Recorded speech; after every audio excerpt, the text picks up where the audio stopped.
No Q problems at all.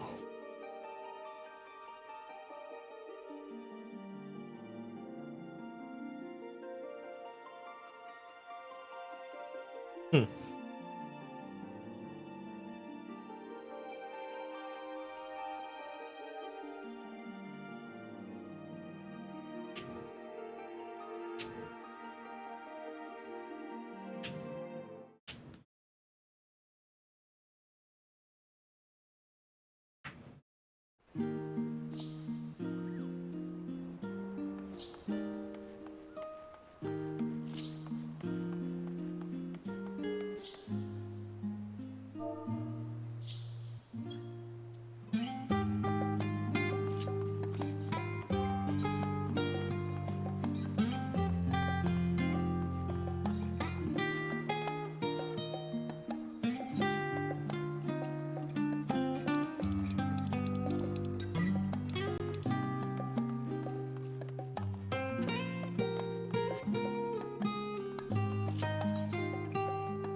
Ba ba ba ba ba ba ba.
Ah, I mean, good one.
I'm gonna max him now.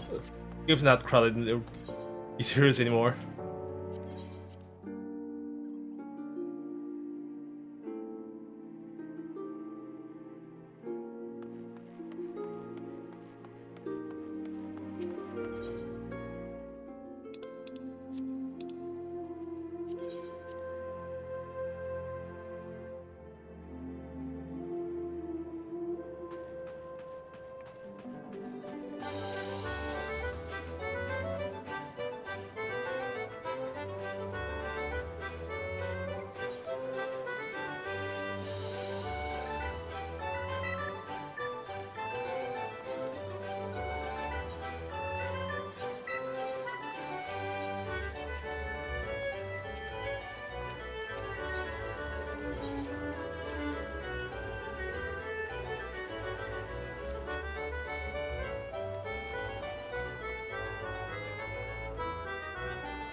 Alright, let me finish things up.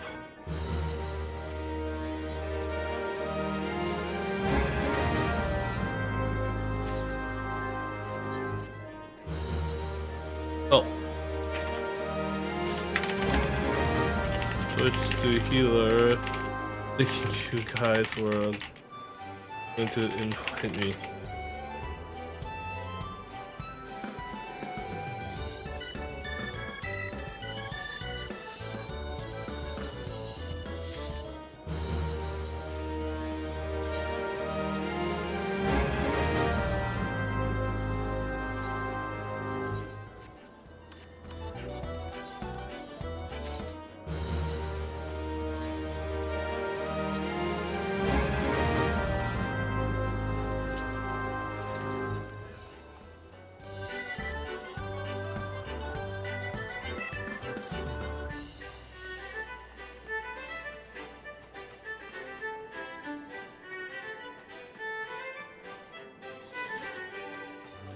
Yo, let's do this first.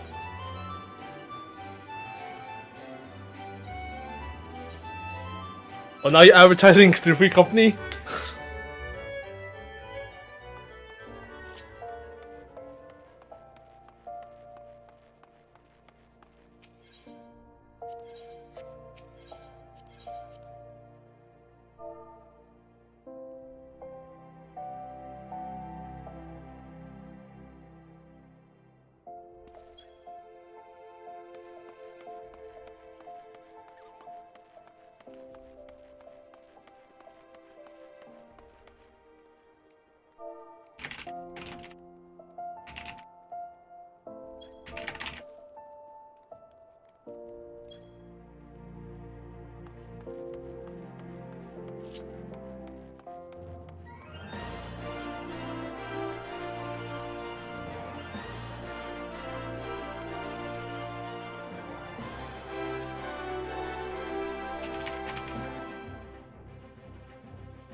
That is weird.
Alright.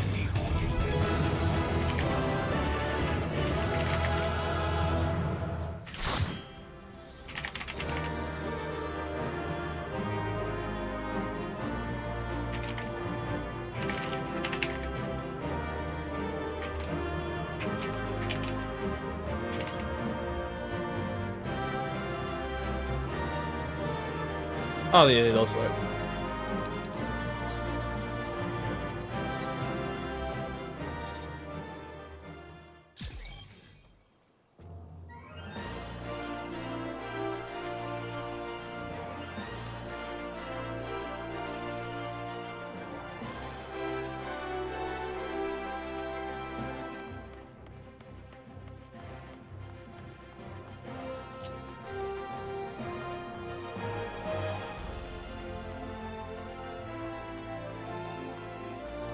Yeah, you can't get end games. Can't get best in slot till you actually do the end game.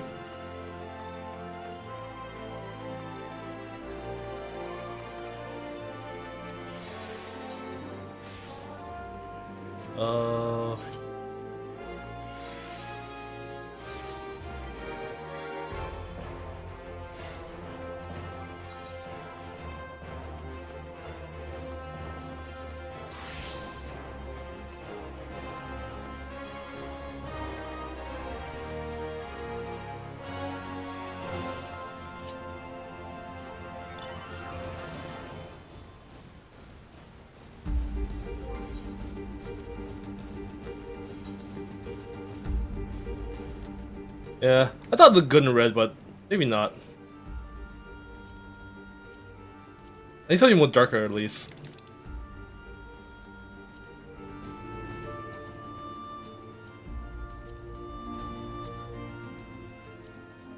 No.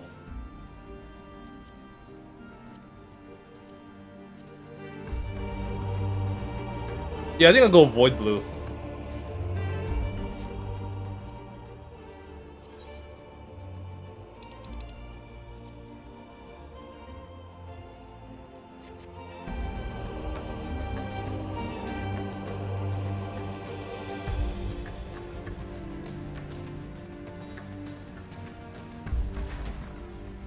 Alright.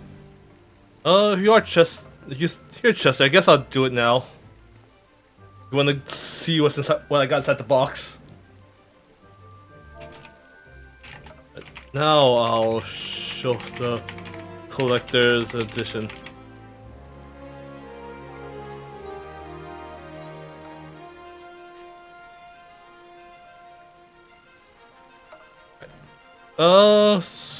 Yeah, I guess you want full screen then. Hey, you can see the box right here. My phone. Frost. And my dinner later.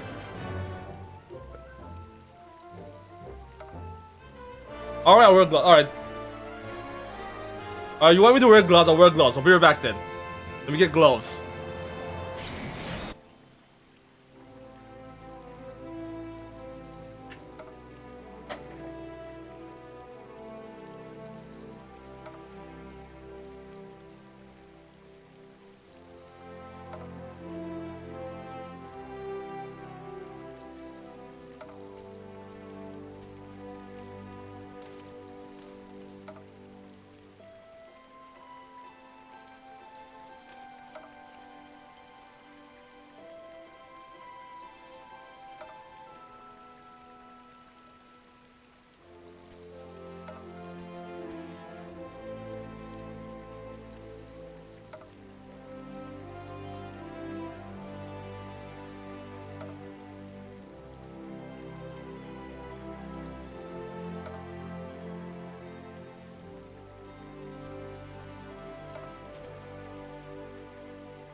Right there. That's.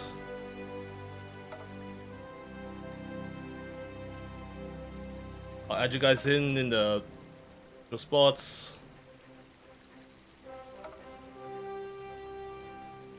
All right.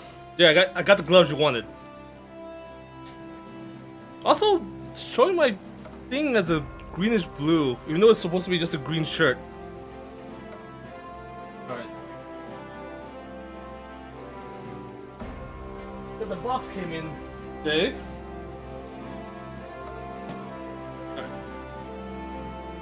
Let's get the X-Acto knife. Is it cutting?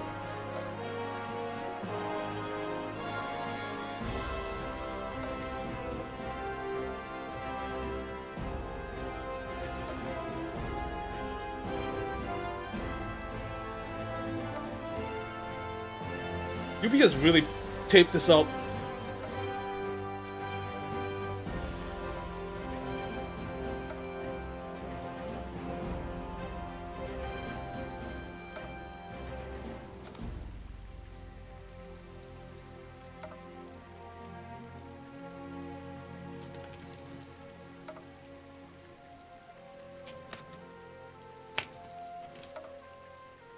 They didn't skimp on the tape.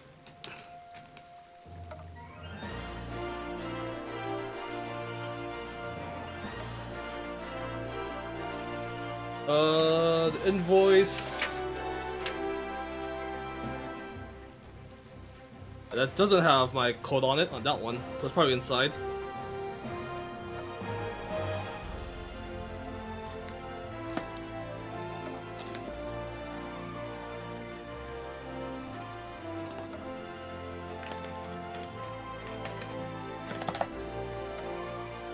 Alright, good. 50 away.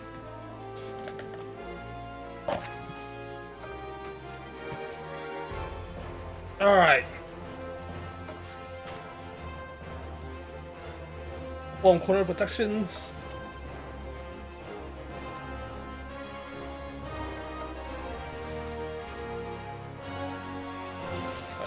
And we have the box.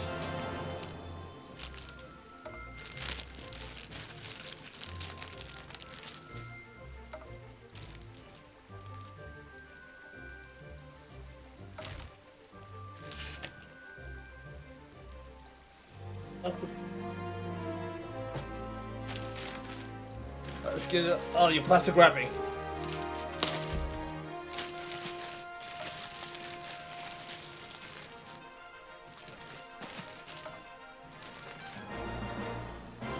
Here it is.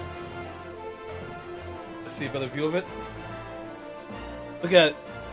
It reflects my screen.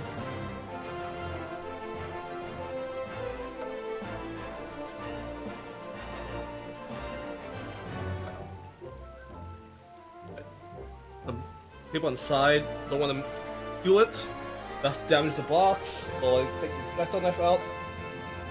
Do a little cut. Little cut here.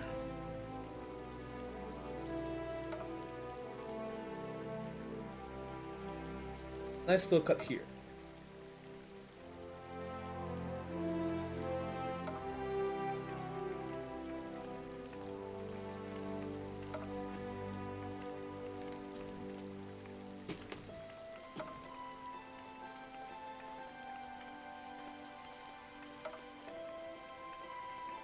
This back, safety first. Right. Now see what's inside of it. Careful.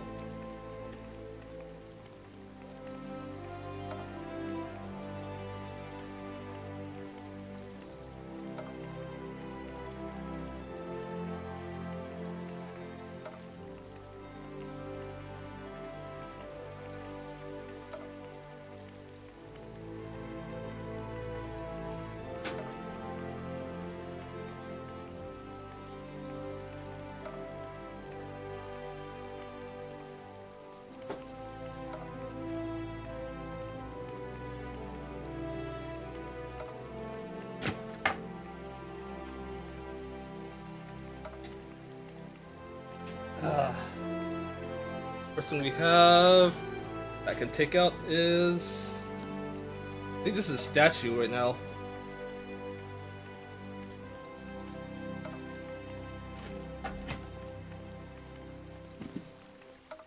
It is packed tight.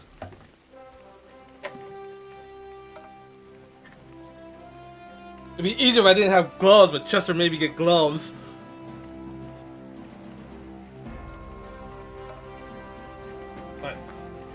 Dawntrail box. One is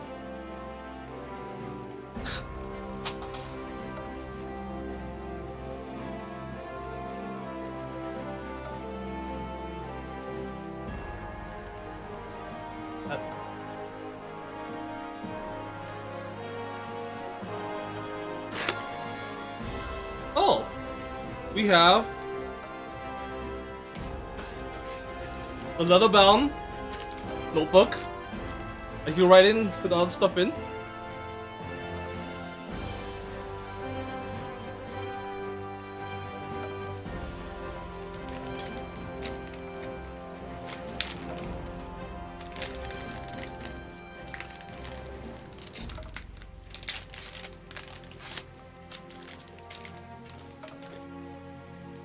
Let's with it without the plastic wrapper.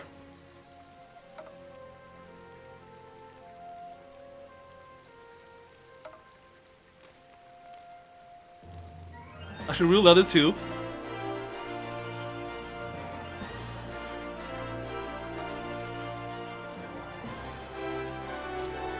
Oh! Next we have the map.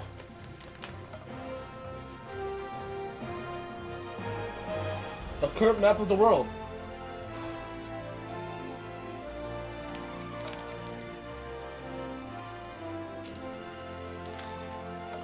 Open this up. I have to find a place to hang this later. Or at least display it somewhere nicer.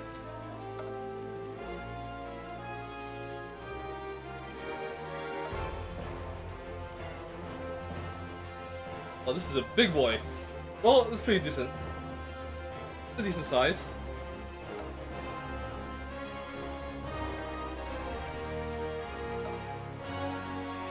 It's a nice cloth map. It's cloth. Yes, it is.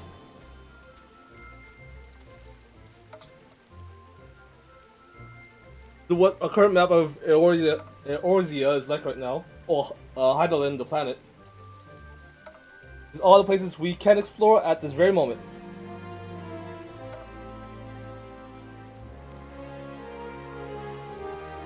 Very nice.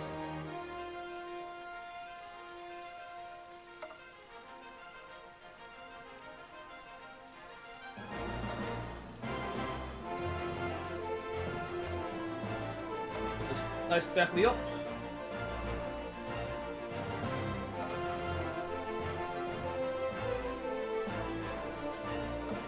I have to find a good place to hang that somewhere.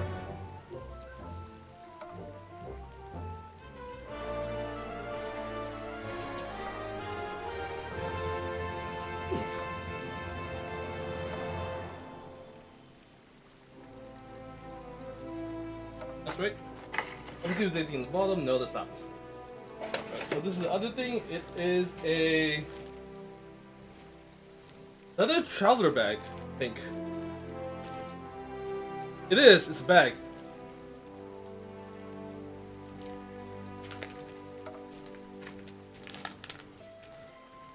I can't feel if it's real leather or not, thanks to these gloves. I guess it is nice to preserve it.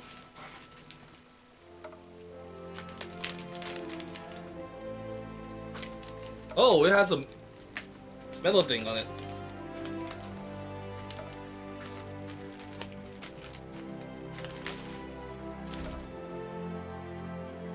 Let me cut this up.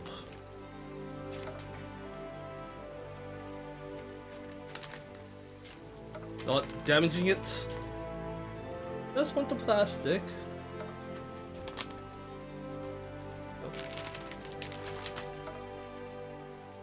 Yeah. It is a nice leather bag of Tuliolo and Torol, the area right here you see.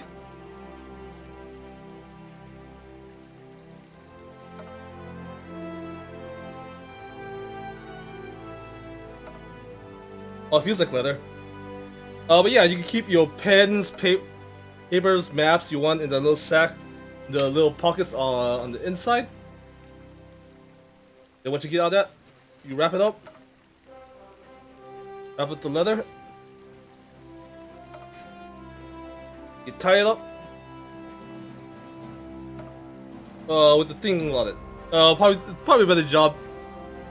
Someone else. Yeah. Actually, you can fold up either way. Any way you want. So, and you wrap it up.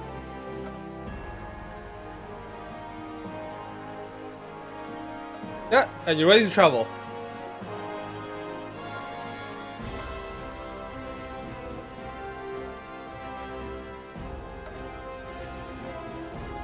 And the last thing would be the statue.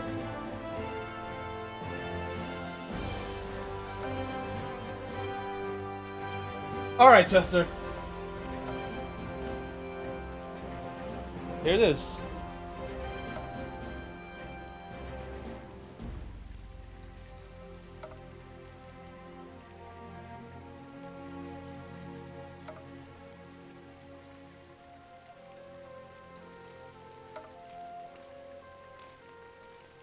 Dawntrail. Over. Alright.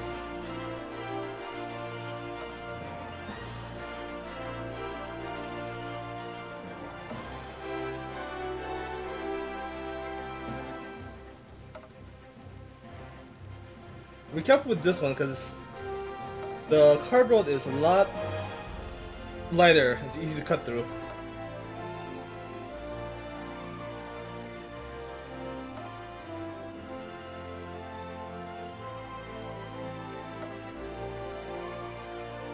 Right.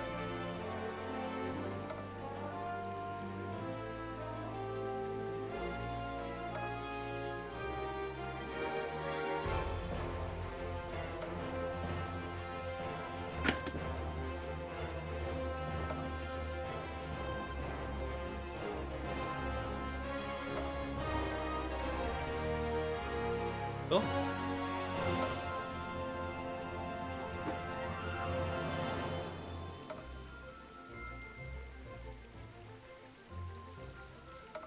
Oh.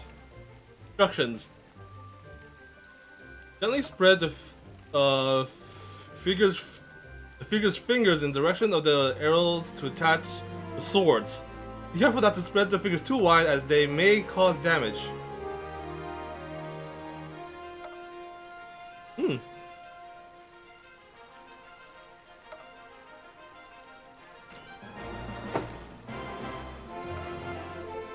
Okay. Oh yeah, you have to equip the sword yourself.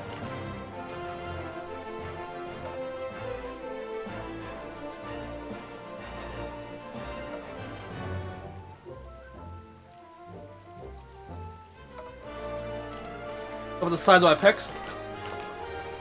My boobs have moobs. Right, does this have tape? It does, sorry.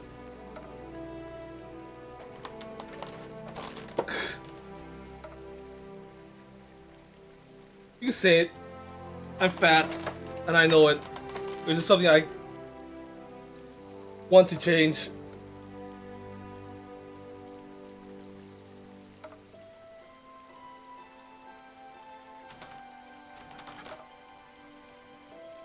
No tape on the bottom.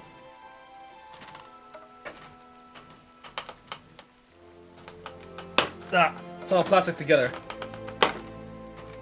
Gotta be careful. Two more.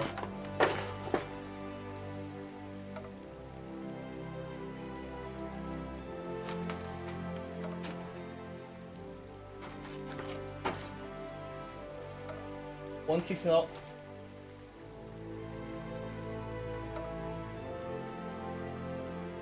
And we have the statue out. There's the Viper statue without the swords. That you have to put on manually.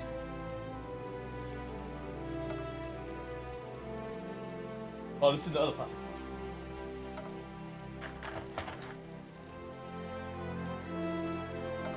Right. Let's put these bad boys on. Good. View it.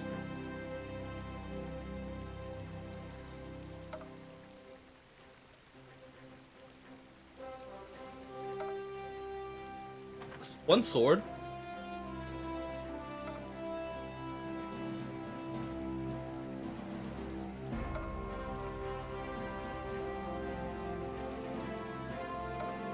Other one doesn't want to come out.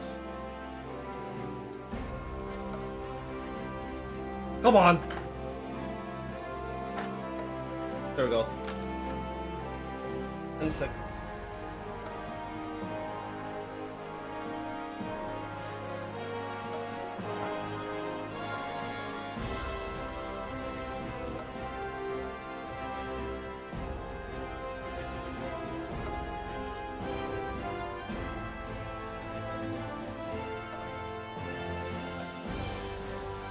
Let's put this one like that and one like that.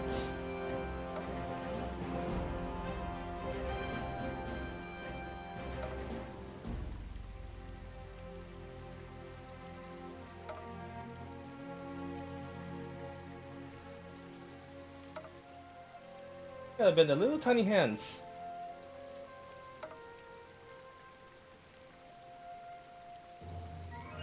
I don't know why. Now I don't know why some of the people on the forums are saying they're afraid of breaking the statue. You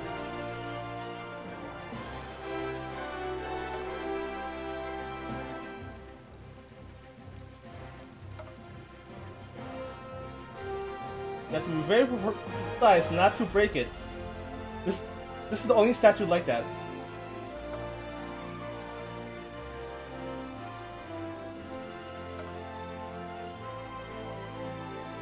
There we go.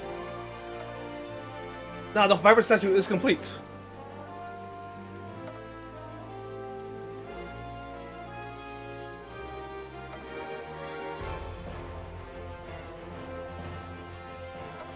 Alright. I'll show you guys comparison with it with the past statues I got from the last few collector's editions. I have them all behind me.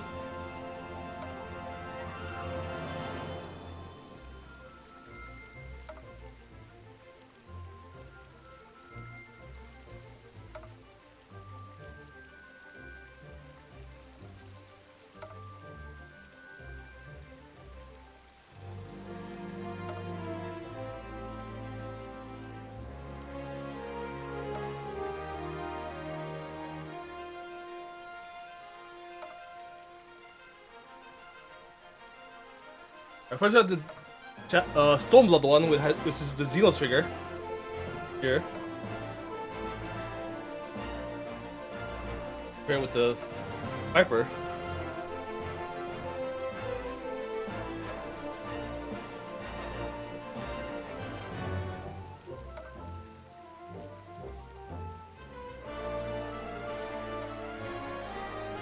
I think the quality is still pretty much the same.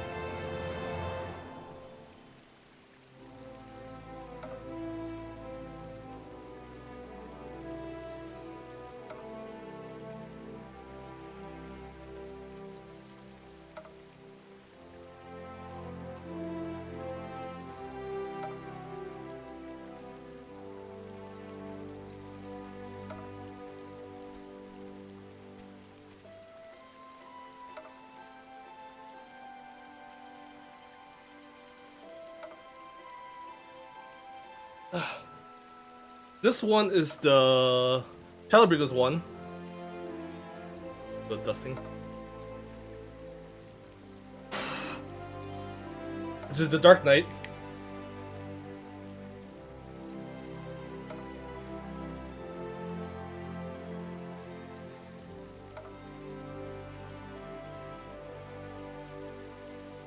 The Dark Knight one is actually still one of my favorites. It's really high quality with the belt for it. Sword.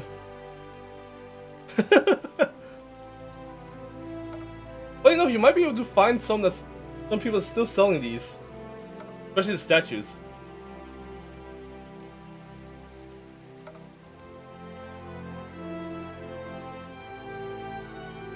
Yeah, this is the first one they actually did actual big statue with stand and everything.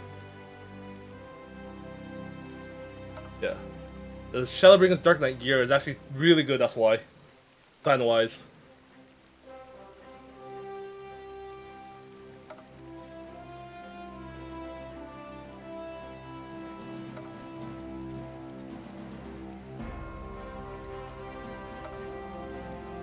And we have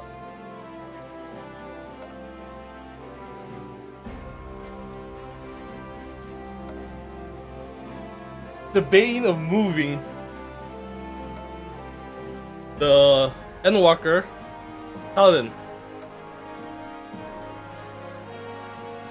doing the wings skill.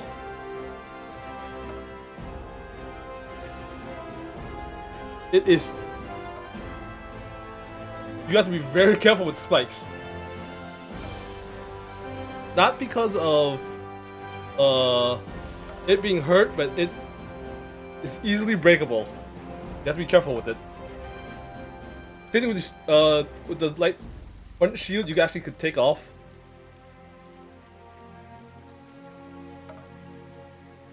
You're just a shield up front.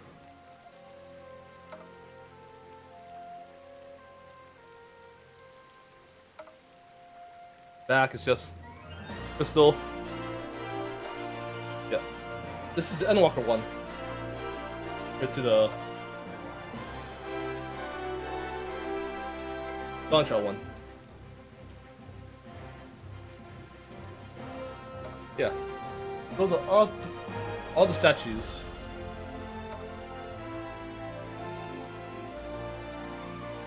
The other statue I have is the Final Fantasy 16 one down here. I'll show that off real quick too. Let me put up. Oh.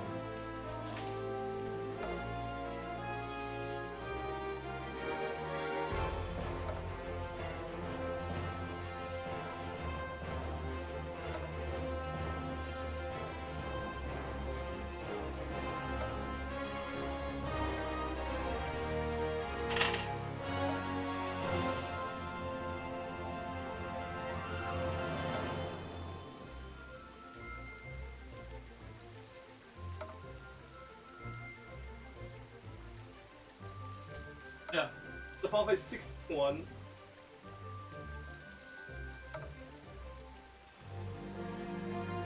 Probably the big one. I have a Final Fantasy 16.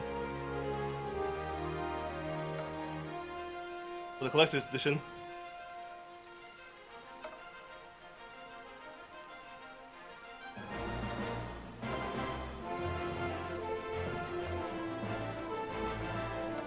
I also have the Final Fantasy 7 Rebirth Sephiroth statue, which is huge. It's still in the box because I do not have a place to put it. Oh no, the one I showed was Final Fantasy 16 PS5. The Stormblood one was the Xenos one I have back there. Oh, with the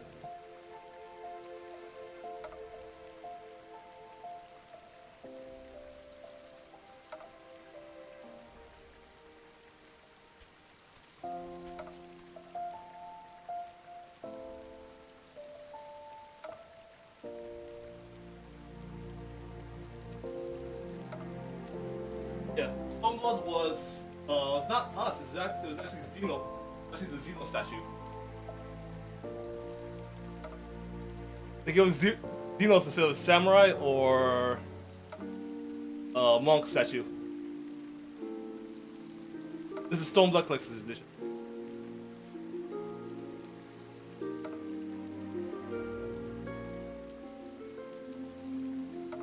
With more space and room, I'll start displaying a lot more.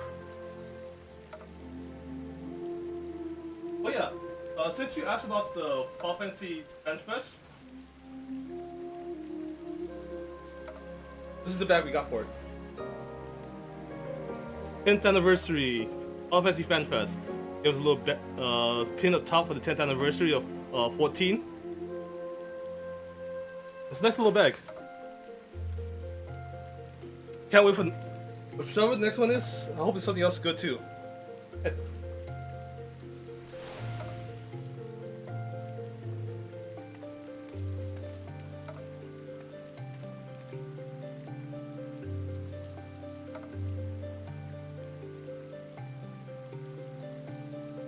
Cool.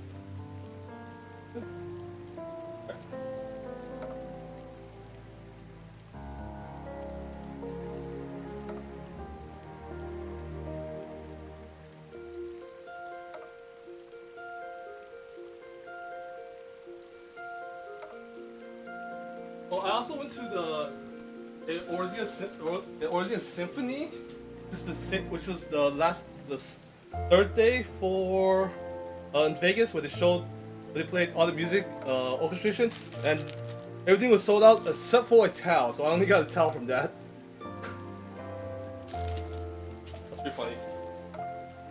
put it on the evening instead of the afternoon because I didn't want to be in the hot sun, Las Vegas.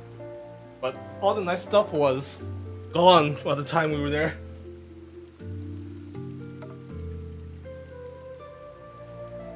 And with that, yeah, that's everything.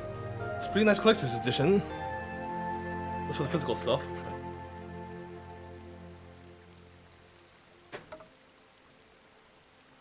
And I'll put everything away.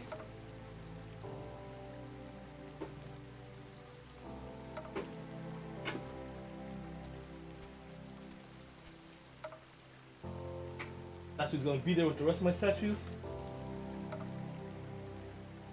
And I'll have to find a way to clean everything up, but that's gonna be it.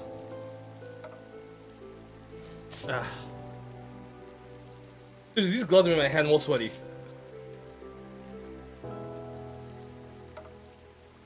That was a nice little show off, and I'll be right back while I clean everything up.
Alright, I'm back. The game logged me out for inactivity. I gotta log back in. Luckily, Crystal, and especially Goblin's not full, so it's not that bad to log back in.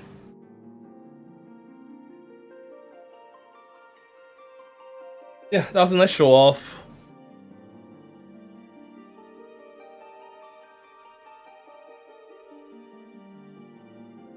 Now I can go back and finally start the MSQ, which I've been delaying for too long.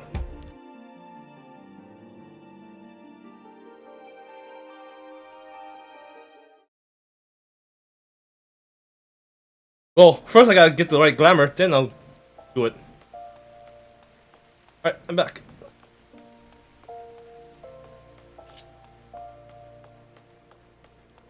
Yeah, those are nice stuff. All my statues back there now, together. Not in any particular order, just in order. Alright, first I want to dies. What was it again? What did I want?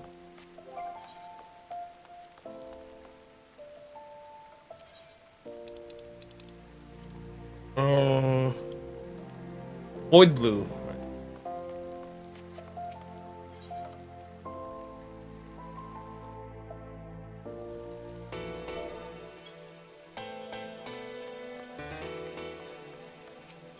Alright, since I'll be doing MSQs, whoever doesn't want to be spoiled can leave now.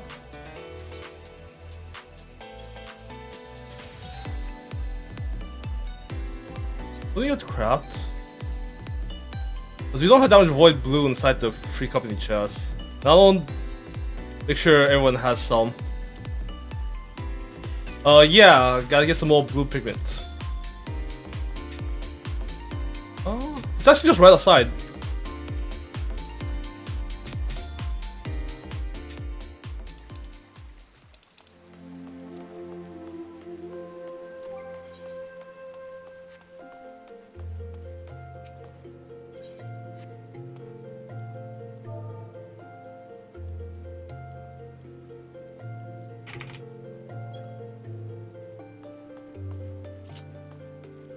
Now I just need a place to put all of them. A place to put everything.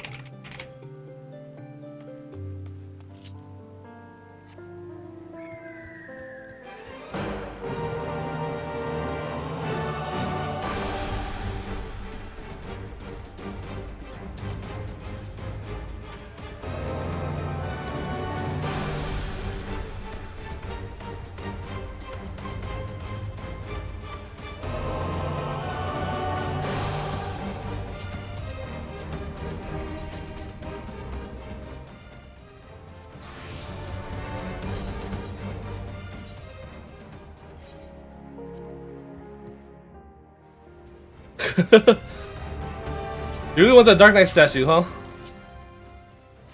Oh shit, really? That makes sense since about 180, 250 is about the price of it when it originally launched. The collectible box with the game was $238, I think.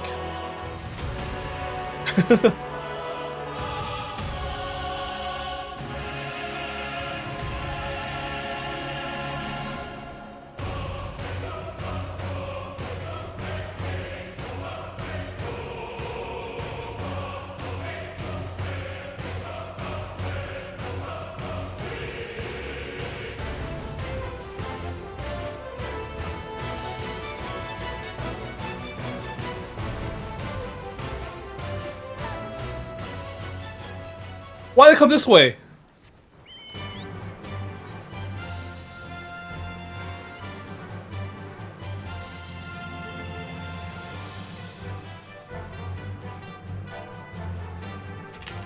I hate 200 front place.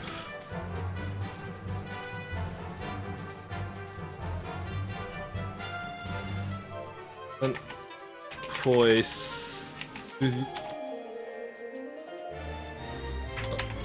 Apartment here is like 900 to 150.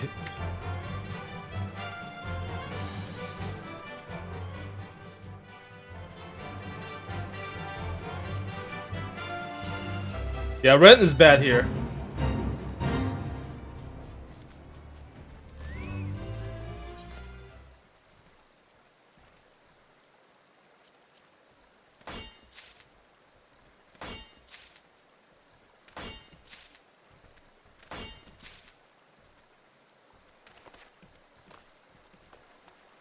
What 2-bedroom house?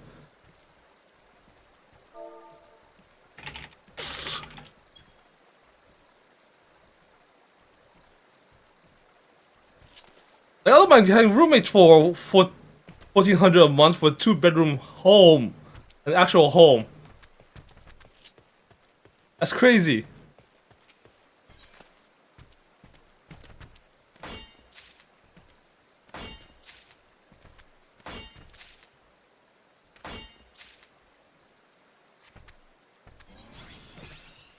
Oh.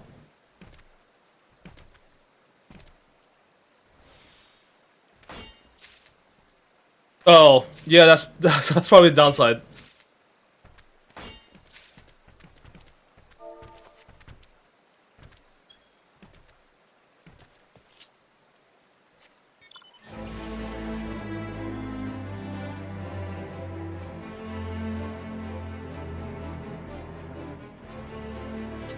The place I used to have had a pretty decent landlord.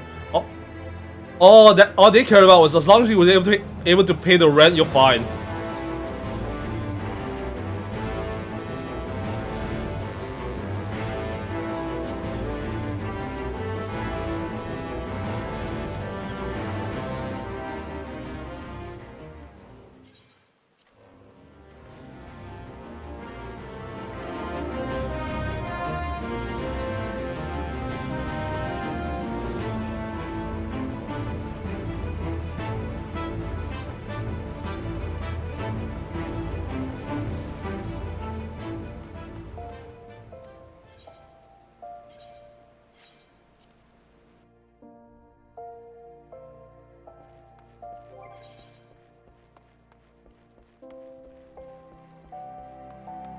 What's my alchemist at?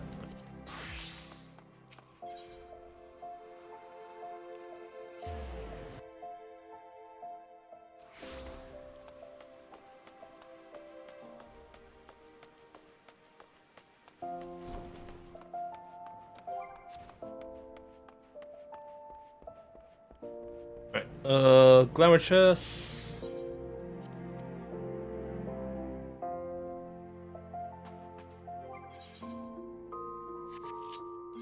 Void blue.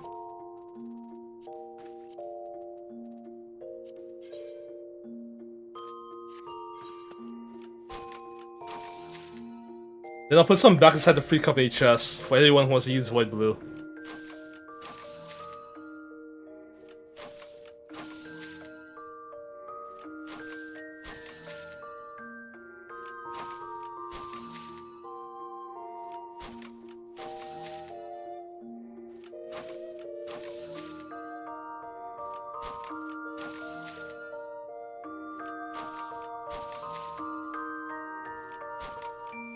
Take care of, oh, that take care of.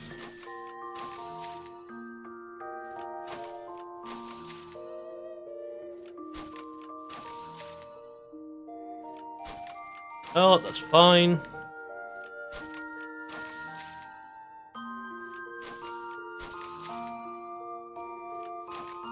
Anyone watching, make sure your Twitch jobs are working by clicking your profile picture on the top right, and if you see the progress bar for your prize, then it is working. Your prize will be, the first will be 20 EXP food that you can get. Next will be the 10 Etherite tickets for free teleports, and the third prize is a mount, the Chocopore.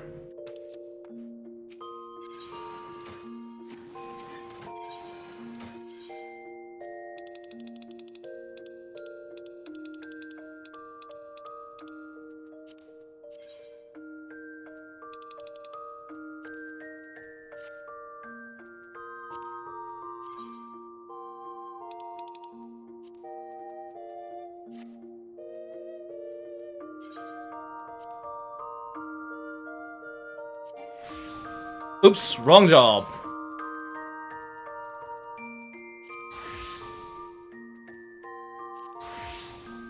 Oh. Got a portrait.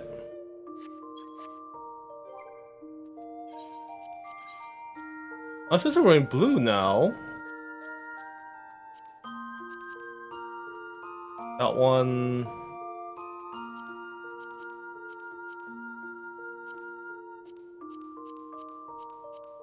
Oh, what's a good one?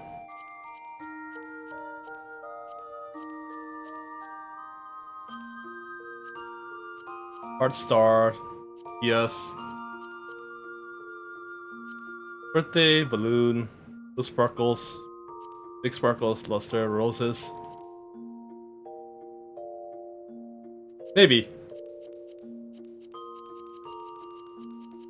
Job gauges for everyone. Gods. Hearts. Lanterns.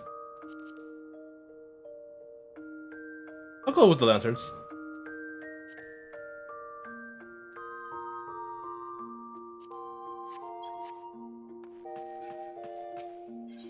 Please 7% to the amount, nice. Oh, I gotta dye the weapon.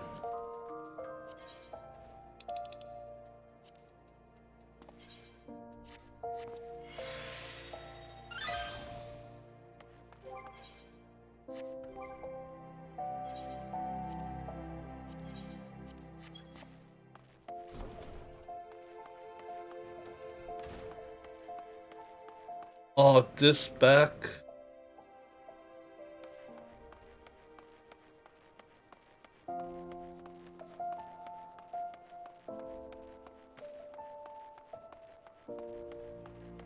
Once you win the rewards, go to your prize section in Twitch.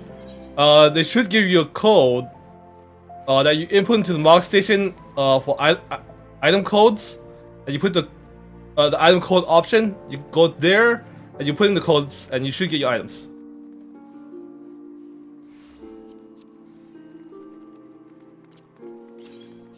Alright, got 22 void blues for everyone.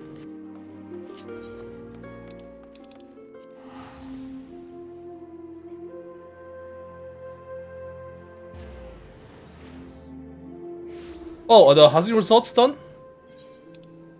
No, still entry periods.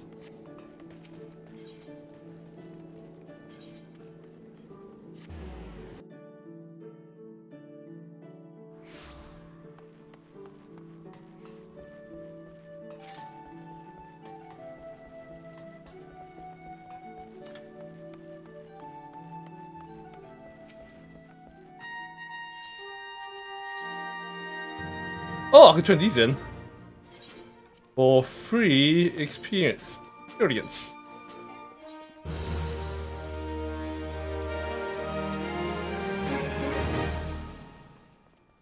I got it for sneezing on stream. Ooh, I can get these. I got 2 of those already.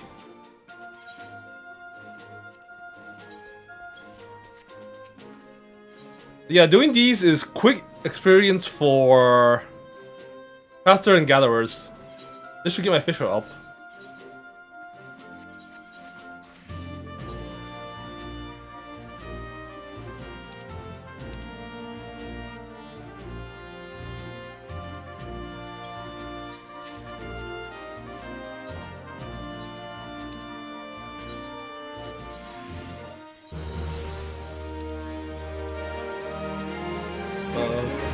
Turn in all gear.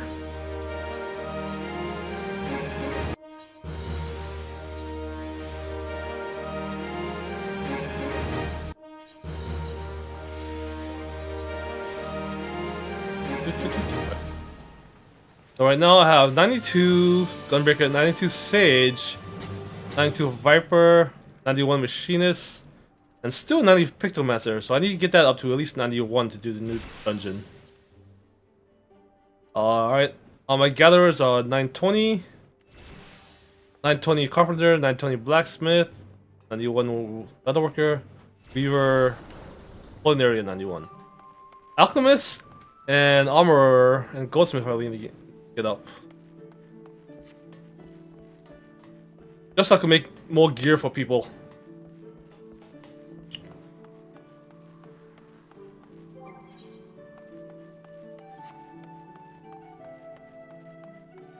No, island should be still be full, so it doesn't need me there. I need to go to the free company to check our submarines.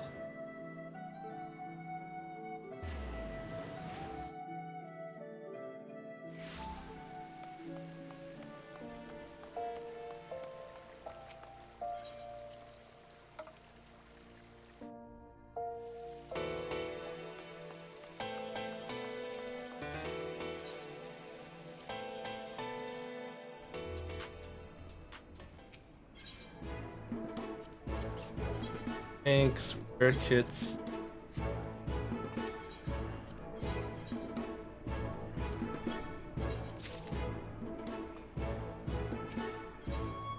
Alright, let's see if it gives anything good. Or not good.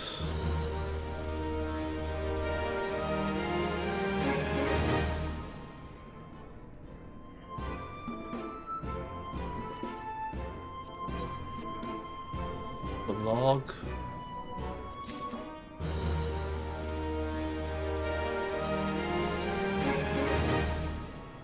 Oh, the boss of clay. There's 3 of them and some gold ore.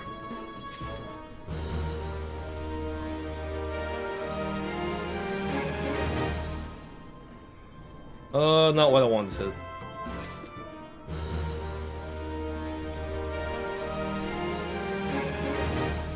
How much do I need for the new housing? It is 18 of the pelagic clay, 10 of the bauxite clay, and 8 cocoa bolo lumber. Alright, let's see if we have enough. No, we're low on the pelagic clay. We have the bauxite clay. We have enough bauxite clay. We just need the pelagic lumber.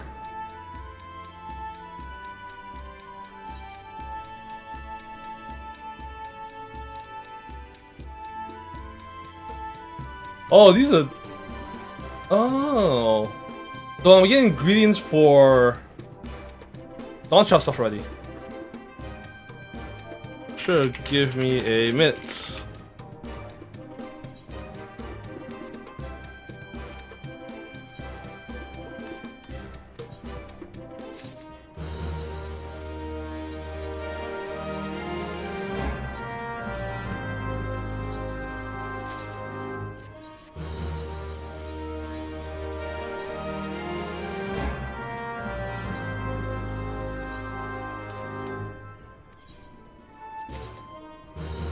Fluffy pancakes. Remember, anyone who needs free food without wasting inventory space could just come to the free company house up on the 2nd floor to eat any food.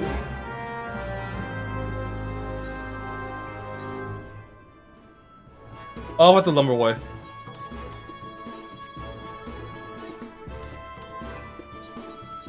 Yeah, I'm just doing all the back-end stuff for the free company. Something you guys don't have to worry about.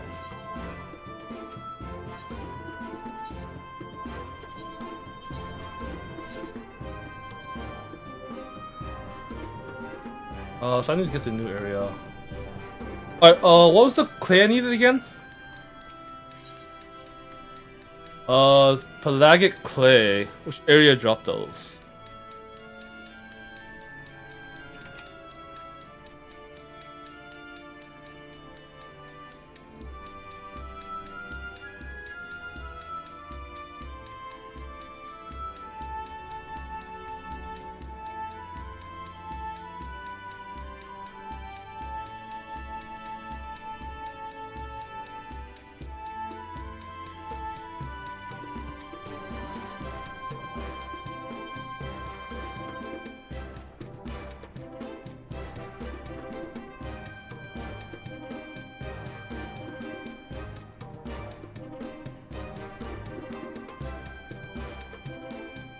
It's 2.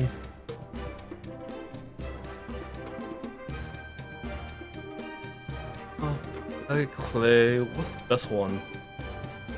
Sure.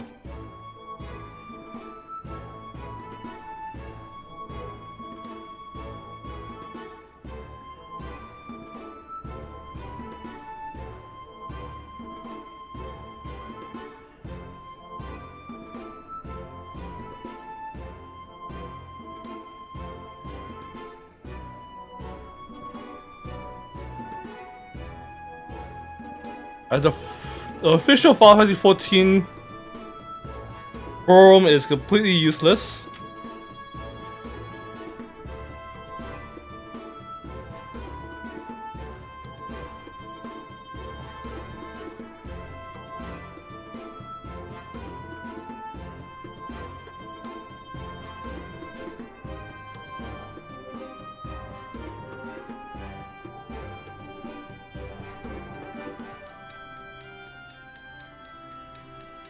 So I have to do in this area.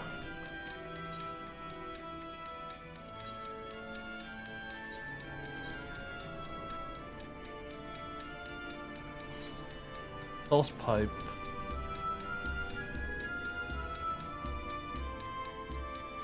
That's on C1.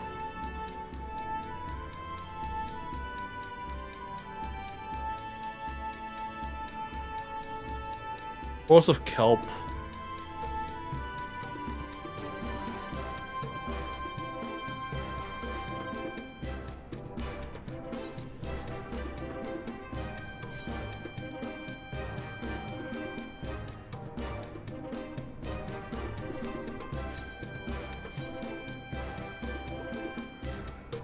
The other one was Stormport and Force of Kelp.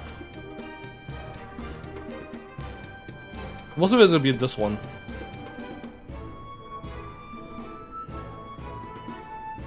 Force of Kelp, Stormport.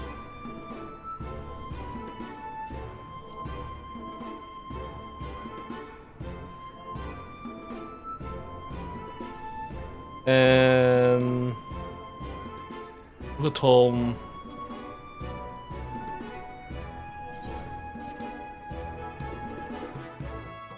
Alright, because once we get this clay, we should be able to make lots of money with the free company. Hopefully.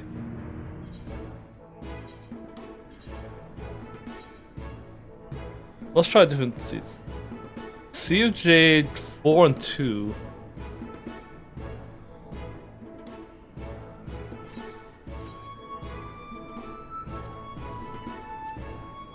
Or 2 and the plow.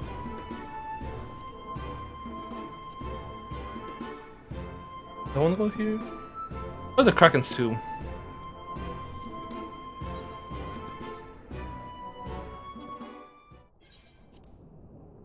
All this just to get clay.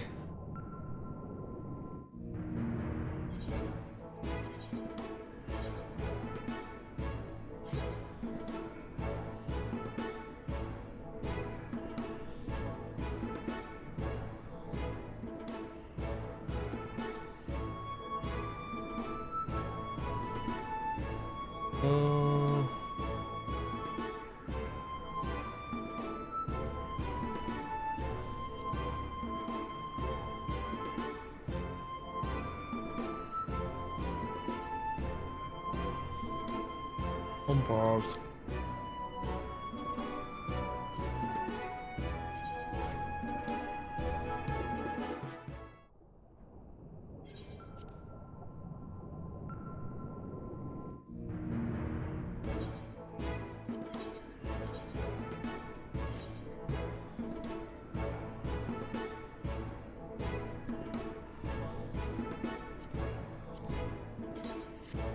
Alright, we'll see in a couple of days if we get the clay. If we do get the clay, we'll be making bank for the free company.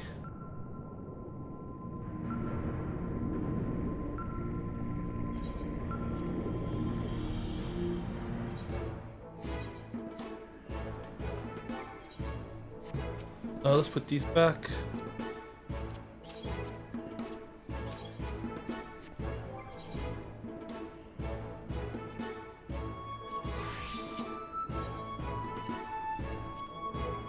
Oh, I need dragon pepper. It's only Bloodshore.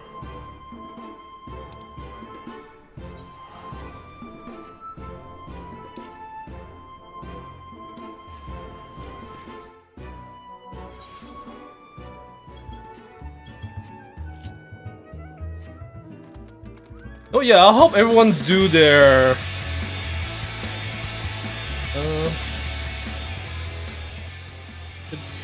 to get their what's it called? That's done.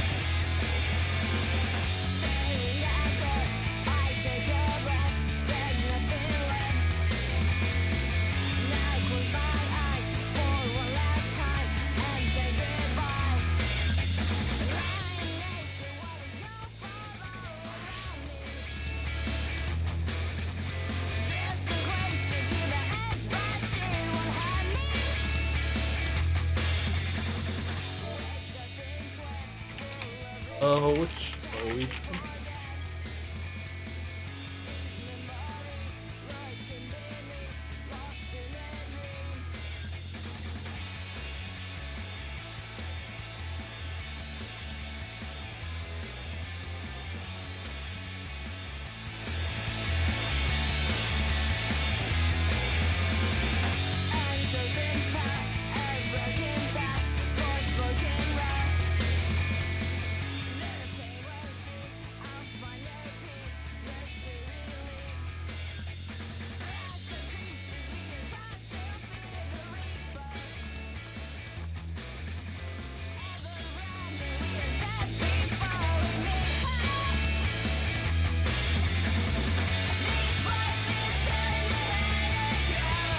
Oh.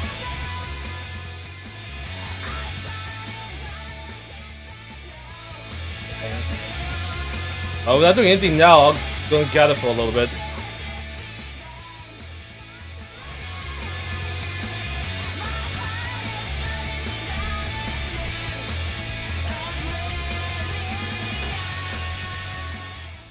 I need dragon pepper.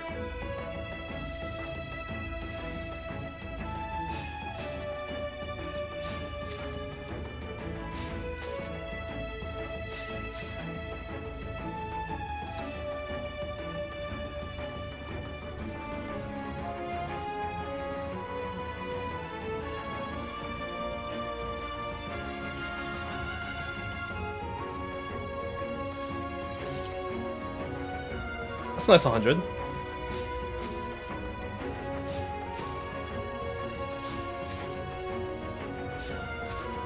$28. That should be more. That's more than enough.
Nice.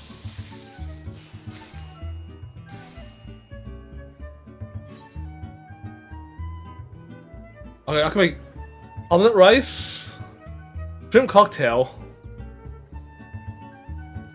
and that's probably it. Alright. Omelet rice is high tea vitality, nasty vitality.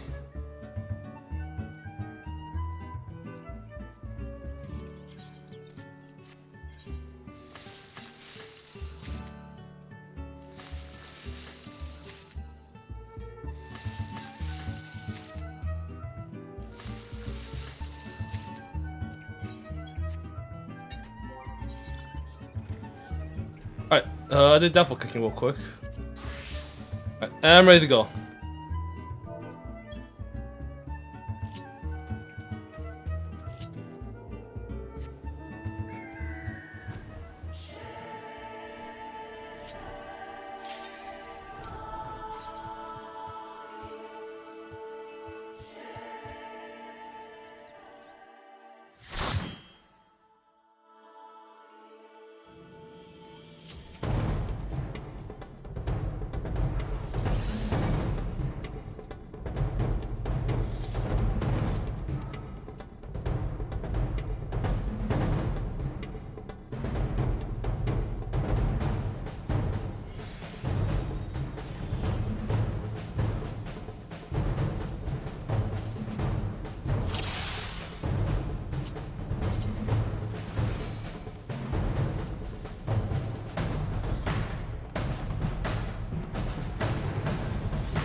Gotta use your AoEs to get the whole crowd.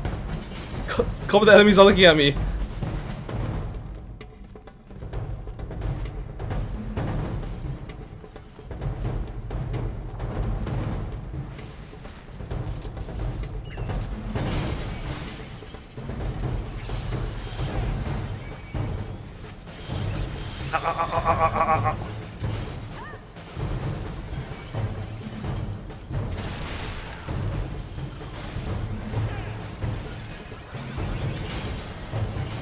Keep the mobs under the falling down thing, or give them weakness down.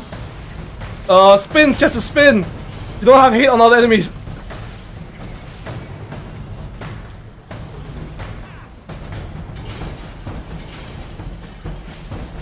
Okay, yeah. Getting some of the mobs into the booby traps makes it a lot easier for us.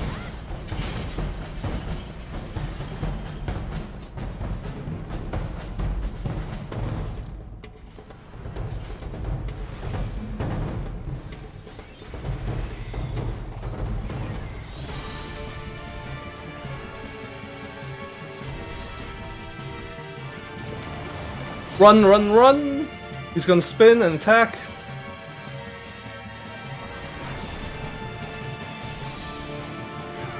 Don't get in front of him. Ow. I'm gonna activate the mammoth, get by the robot walking around.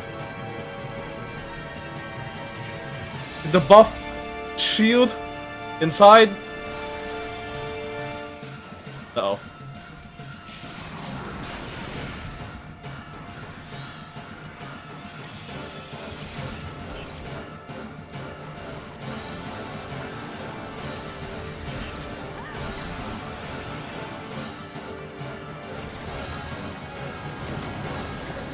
That's...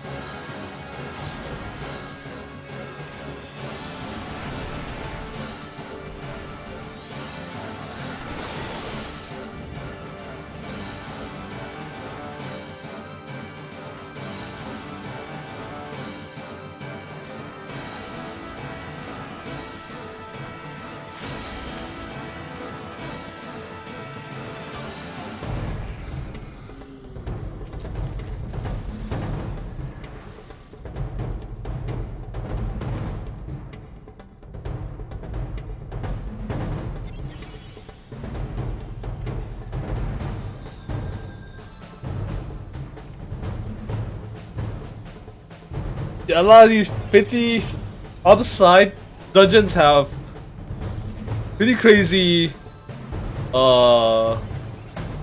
mechanics to them. Not in regular dungeons.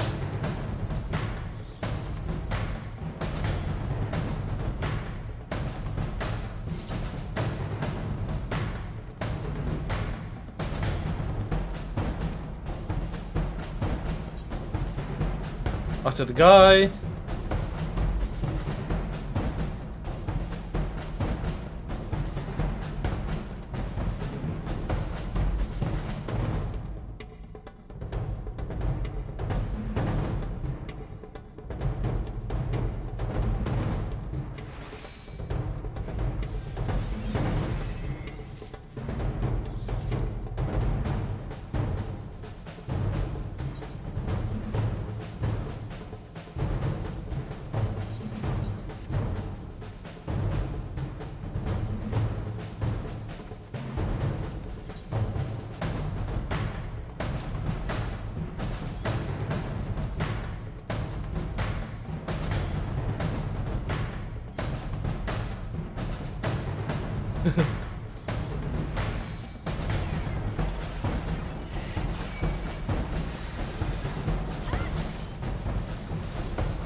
Just stay in the center. There's not much center to pull. The mobs will come out themselves.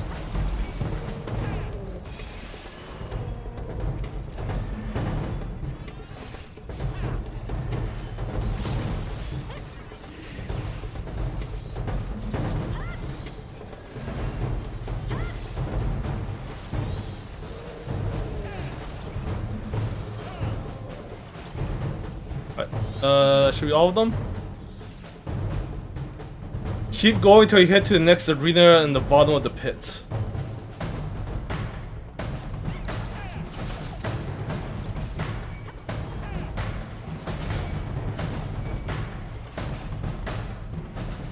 Yep, and stop right here in the center. Should be good. That's where mobs will spawn.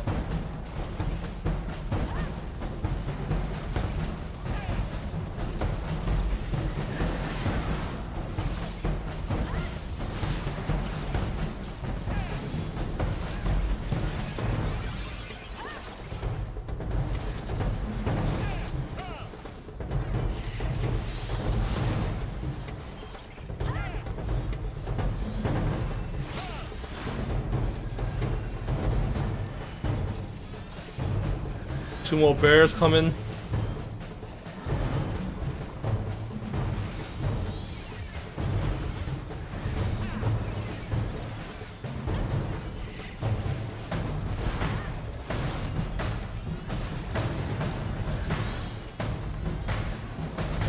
Here's a nasty cleaves.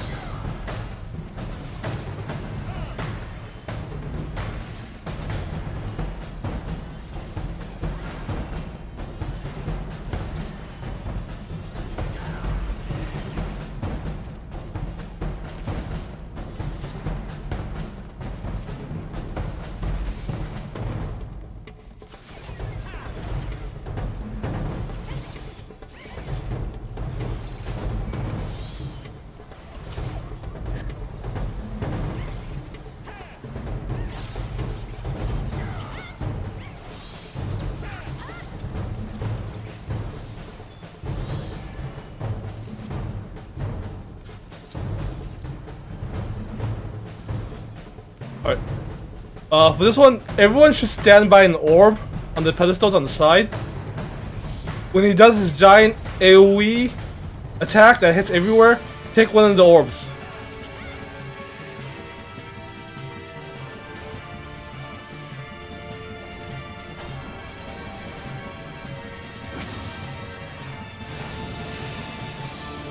This is it.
Alright, you can just walk off that poison.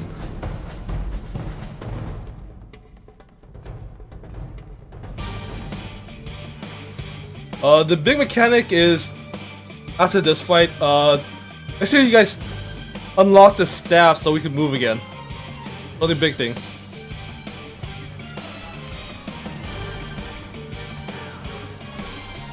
Get rid of the healer.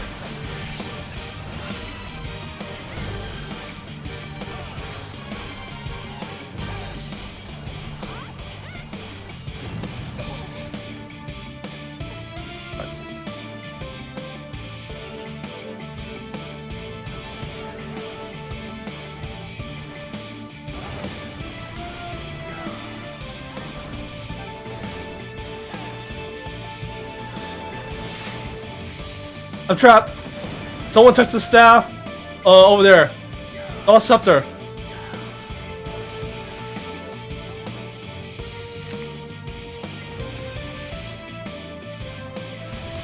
Ah!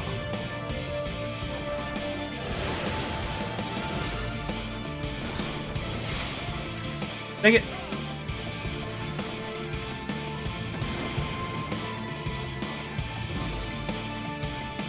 Oh, I'm dead.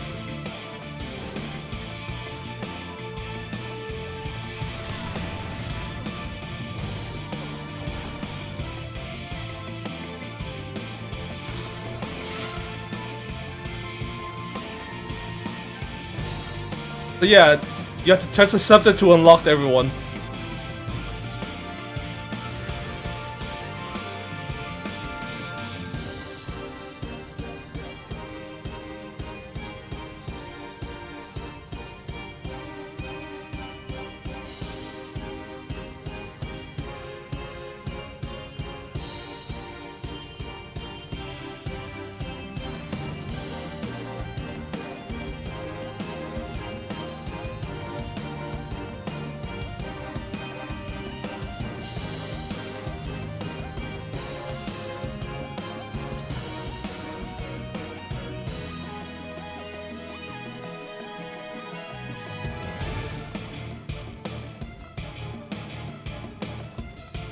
Walk of shame.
Come for the overshield.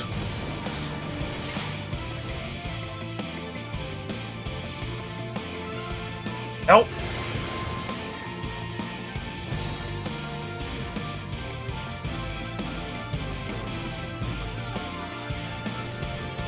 There we go.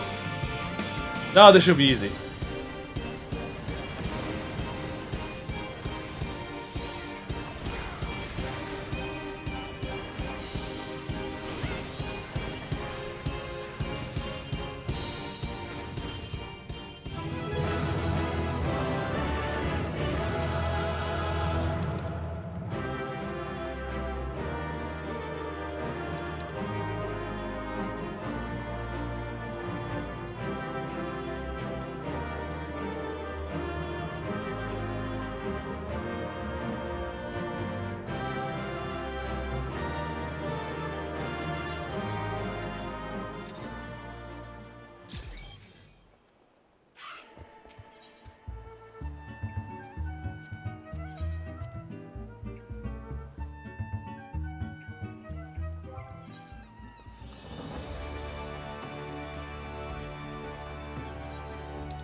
Oh, these are worthless. I can just sell that.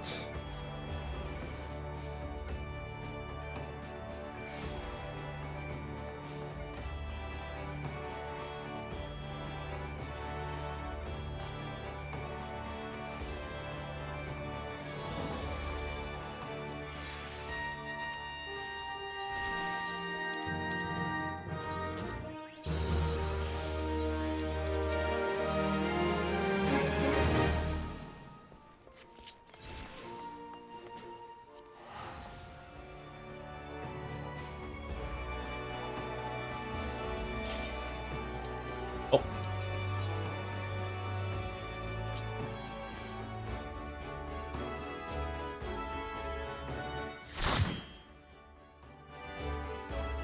This shouldn't be too bad.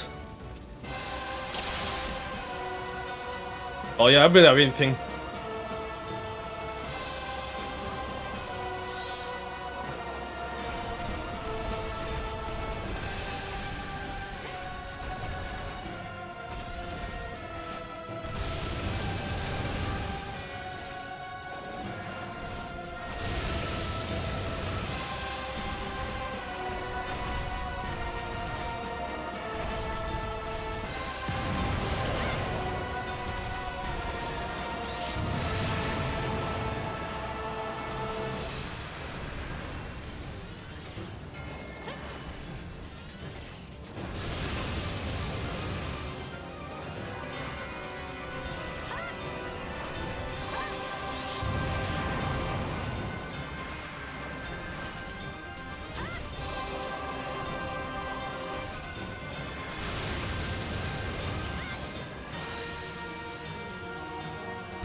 Speaking of food, I gotta remember to keep eating food.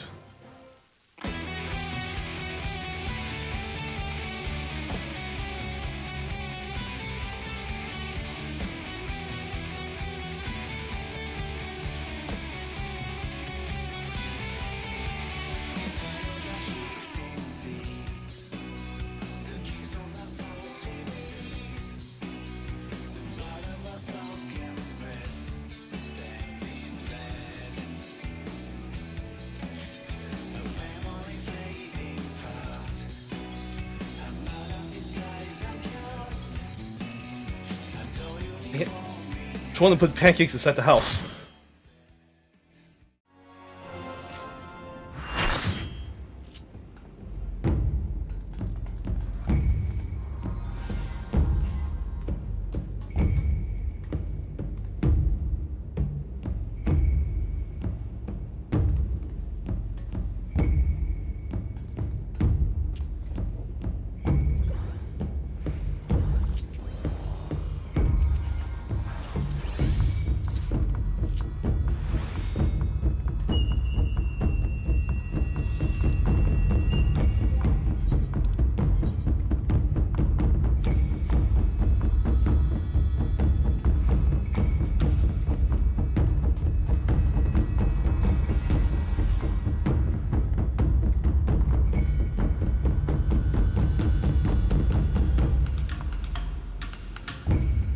So scally now.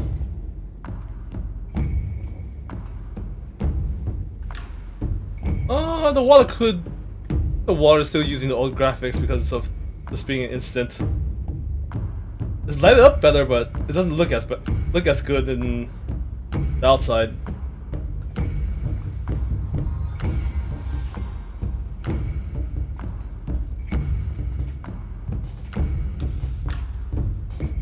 It is a pretty long cutscene for new players.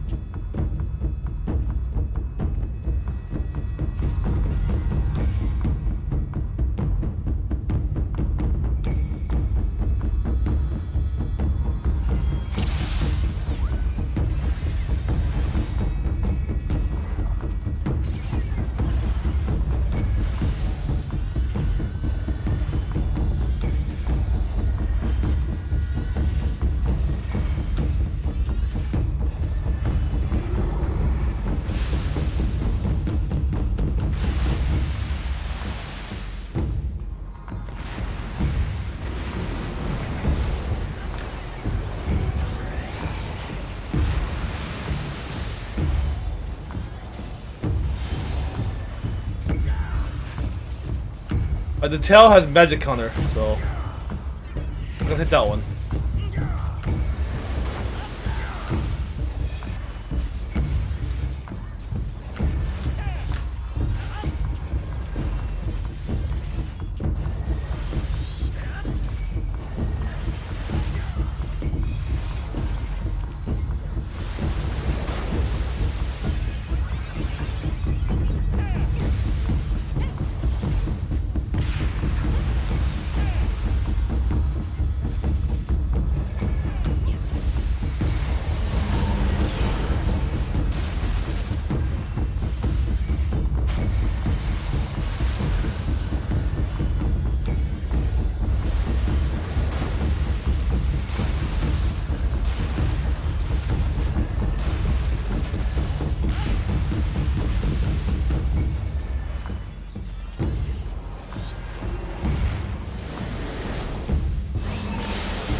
I'm almost 92 on Sage, which is gonna be my highest level job now.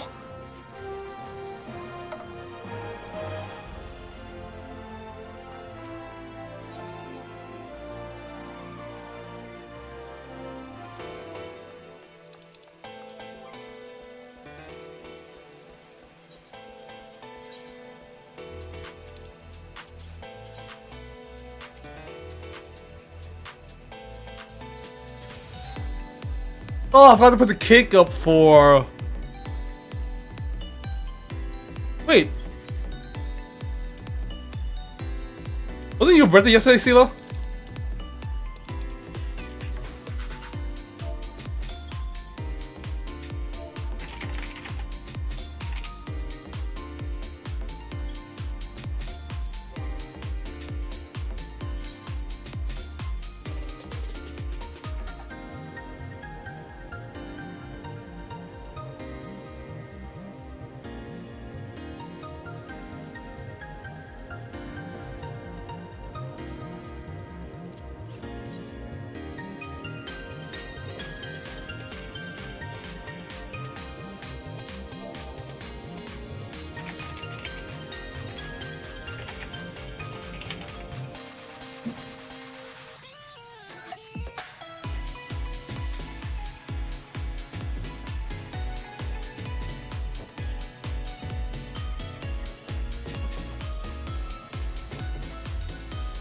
Too late. I outed you.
Hey!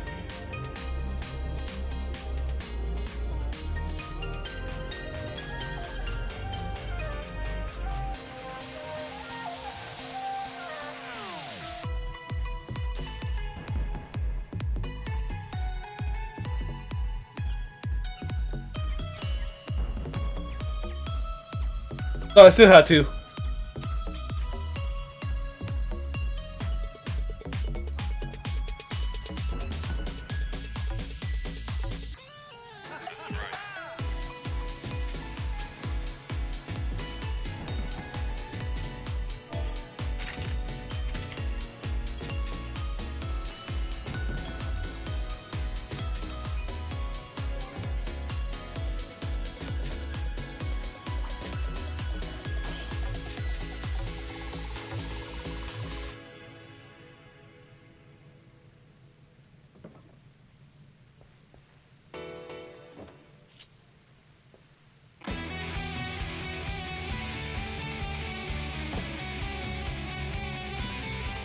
Luckily, my birthday already passed.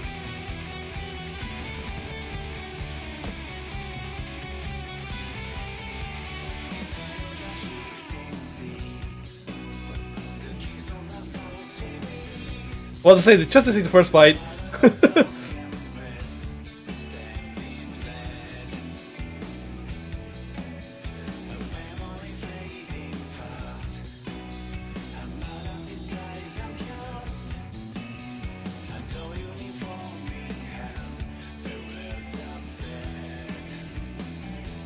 Yeah, I really want to remodel the kitchen.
Oh, I guess I'll finish the longing stage then.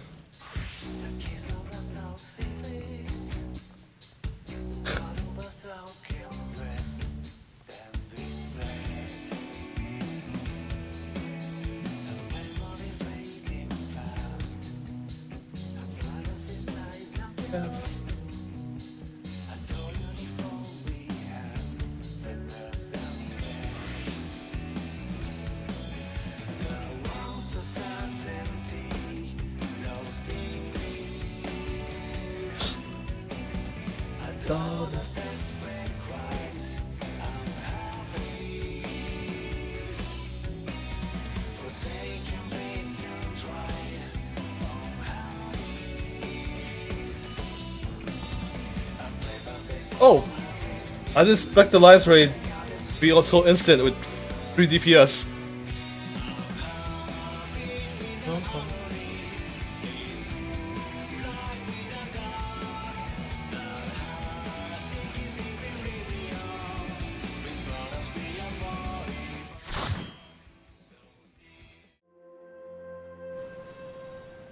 Ah, this one. Shouldn't be too bad.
Did I not miss anyone?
Those never tank coming back here to help.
Not even worth it to put out my droid.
Huh?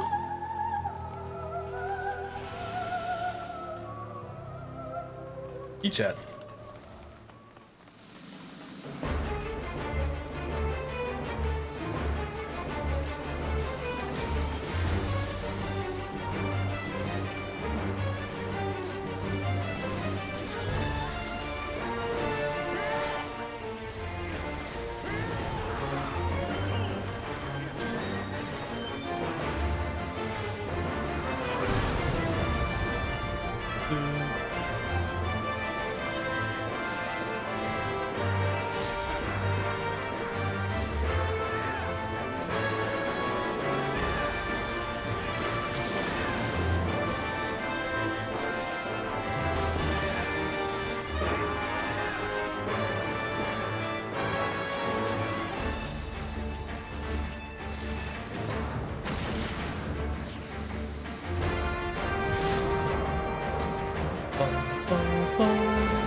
I think some of my George early.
Alright. I got some decent levels.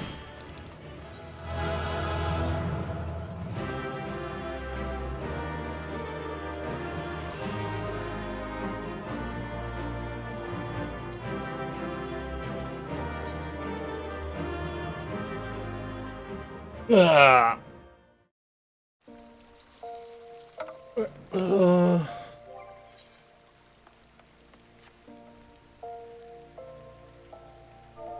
Is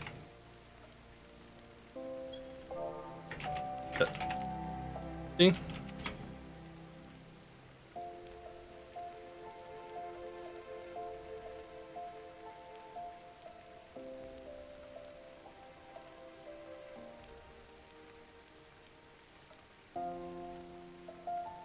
Oh, I don't want to do PvP.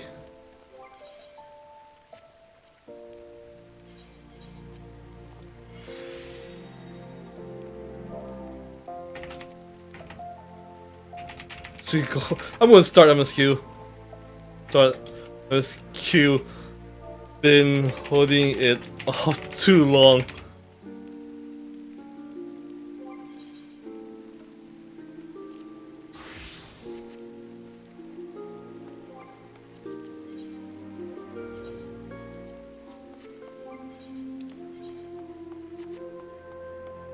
Alright, let's finally do this thing.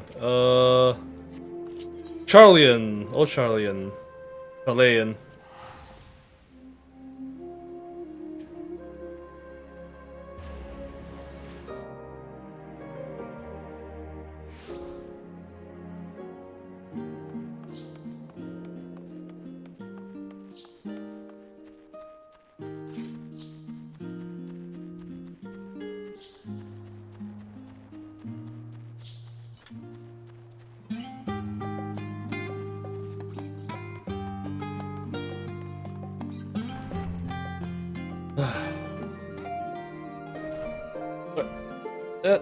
Uh, uh, Alright, finally time to start the MSQ. A new world to explore. Ojika Sunjika has a message for you. Welcome back to Coral. I just had word from Aaronville. It seems he's managed to secure passage to Toral aboard a guild ship vessel. Why don't you wait in the main hall while I go and inform your travel companions? It should only take a moment.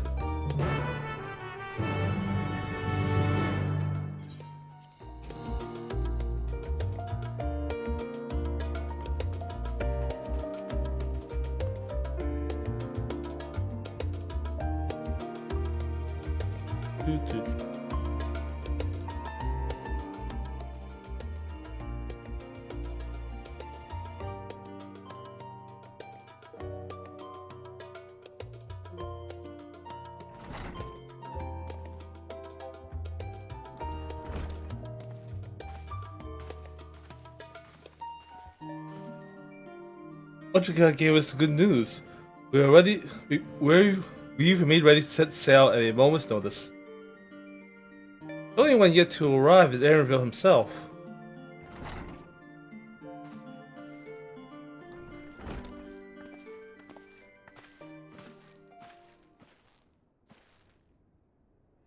Ah, you are here. It takes some persuasion, but the Gleaner's guild ship has granted us places aboard a vessel bound to Toral.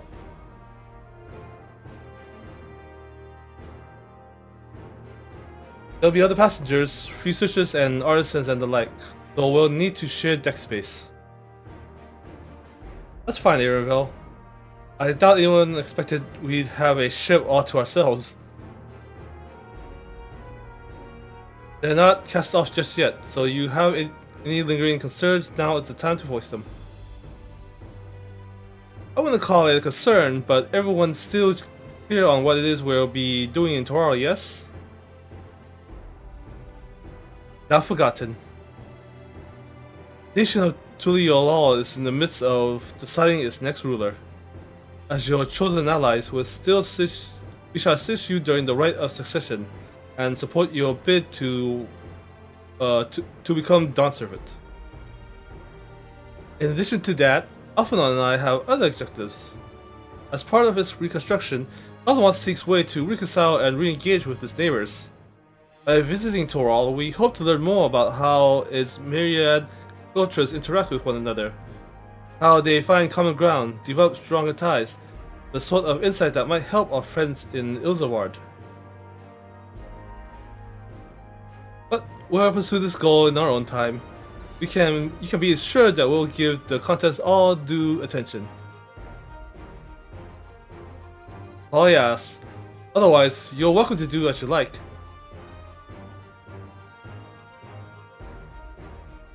You wanted to find out about your grandfather, right, Cryo? Yes. As far as we could determine from the old missive I found, he had been tasked with investigating the Golden City by your father, the Dawn Servant. Yet, oddly enough, we had no record of the investigation in our archives, and nothing to explain the earring which accompanied the letter. Thus, for reasons both official and personal, I would very much like to get to the bottom of this mystery. I'm sure there's be a chance to speak with Papa. You can get your answers right from the source. I look forward to meeting him. In any case, you're not the only one with an interest in the City of Gold. The City of Gold is a children's bedtime story.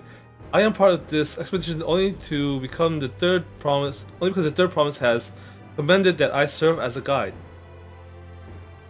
Still playing the part of the Stark servant, I see.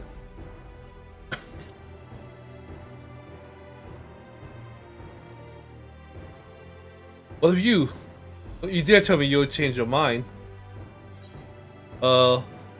We sails and let the wind take us as she please. We won't make our dancer. We won't make you dancer by standing here and talking about it. I go wherever adventure is to be found.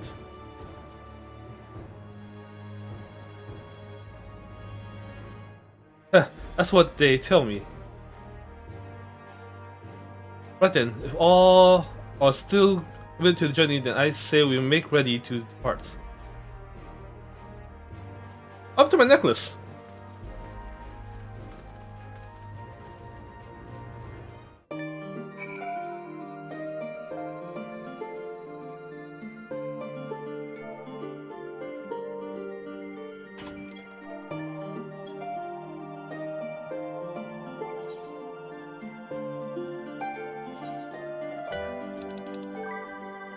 Oh, I did not put accessories on.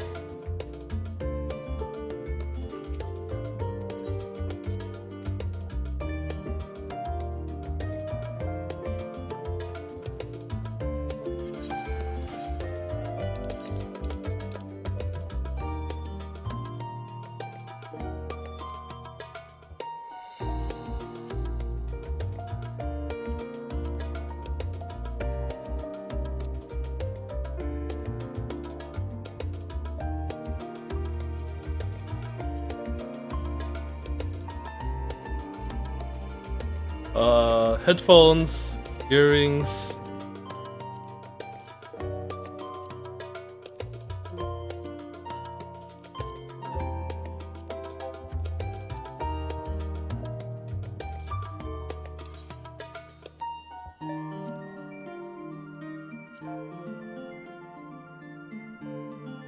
I can't see the wrist anyway. And no rings.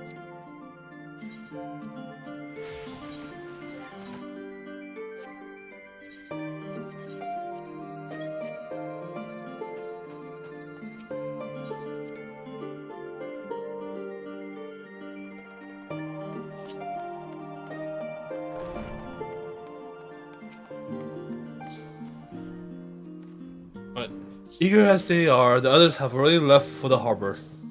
We're not in danger of missing the boarding call, but perhaps we should be on our way as well.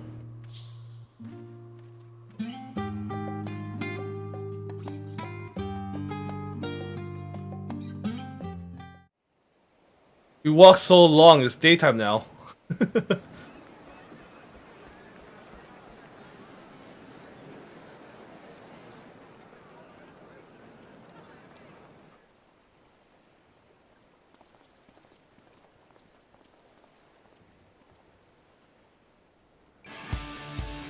Savoring the moment? I can feel your excitement, your eagerness to explore the unknown. Well, for once, the fate of the world doesn't rest on our shoulders. We might even get a chance to enjoy ourselves. Do not be so quick to relax. Oh, Tural may seem but a short sail away on a map. The vast seas between brim with peril. The treacherous waters of Shade's Triangle alone have claimed countless vessels. Even following the safe route plotted by Admiral Bufiswin herself, this will be no pleasure cruise. Perhaps, but my voyage here was uneventful enough, disappointingly so. Either way, the two of you have first-hand experience, which will be of great comfort in the days ahead, I'm sure.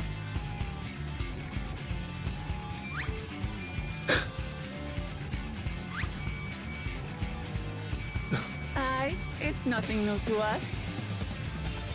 All aboard! We're casting off! It's time. I trust you have everything you need? I got what I got.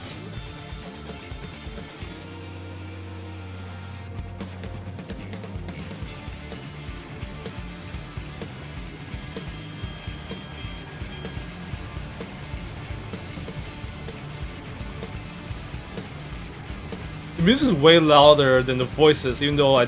And so does our ship cast off from the docks. We sail west, as Kattenram did some 80 years past, bound for the New World, known to her children as the continent of Tural.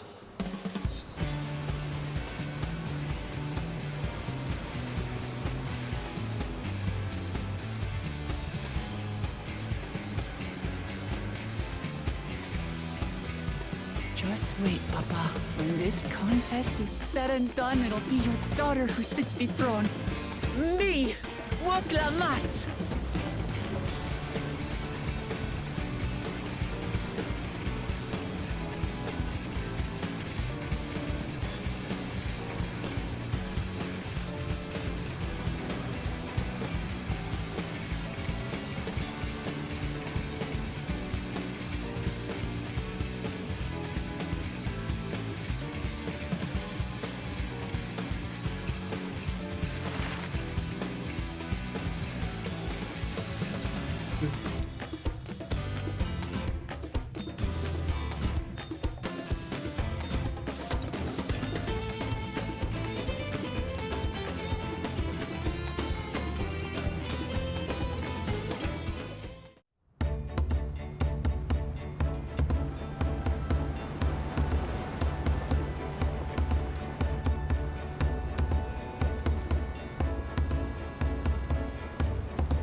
Smooth sailing so far?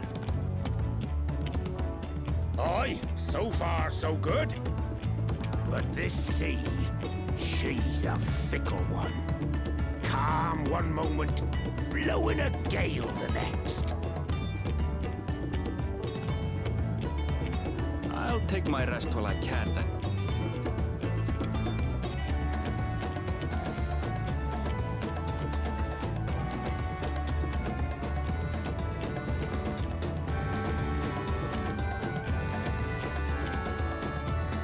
We left port what seems an age ago now, and we've seen naught but open water ahead.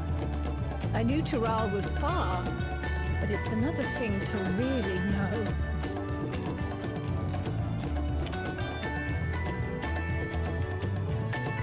Speaking of which, some of our fellow passengers have made this trip before. Several times, in fact. I was able to learn a few things about Tuliolal and the right of succession. Since we still have a long way to go, why not have a chat with them yourself? I'm sure you have questions of your own. I probably do.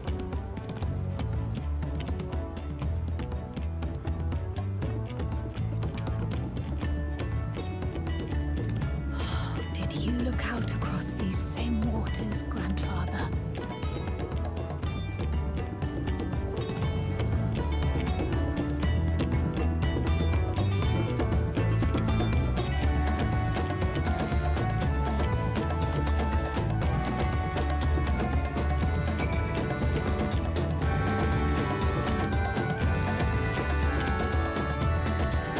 Oh, the background music is louder than voices.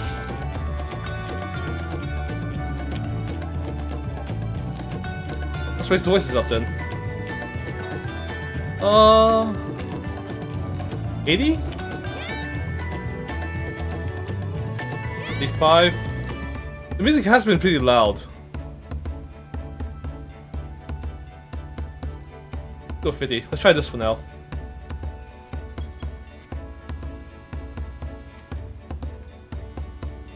I feel my edge start to dull on these long sea voyages. How about some light sparring later?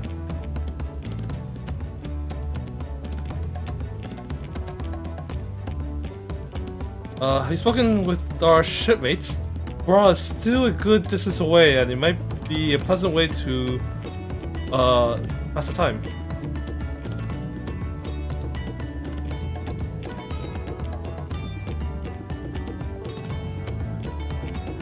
Was it bad to turn on auto advance again?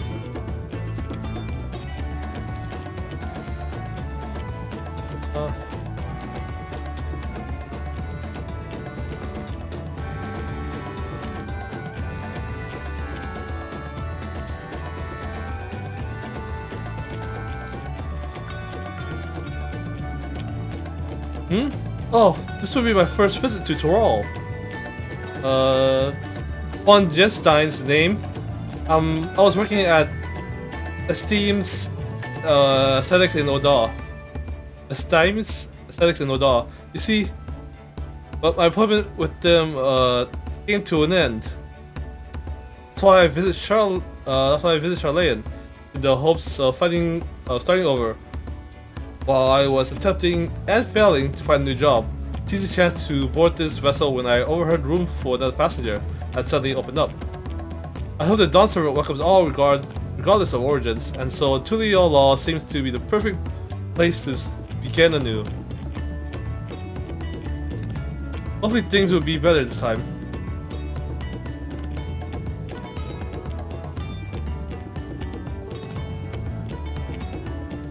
Oh.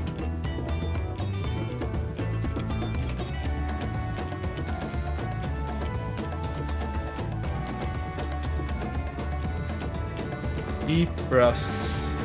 Deep breaths.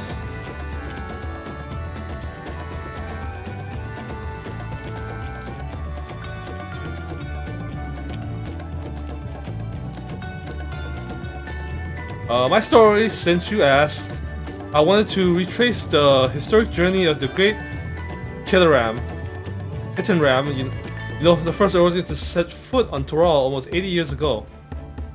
The Mamorja's leader is said to have welcomed Kittenram with open arms and sent him home with a bounty of silverware as a token for their friendship.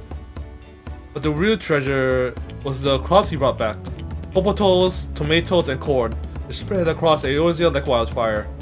This grand adventure led to a culinary revolution. Tales of Kittenram returned to Toral several times before that, but his ship vanished during his last recorded voyage. He was never heard from again. That even a seasoned explorer like him could meet such an end is testimony of the ocean's peril. Night.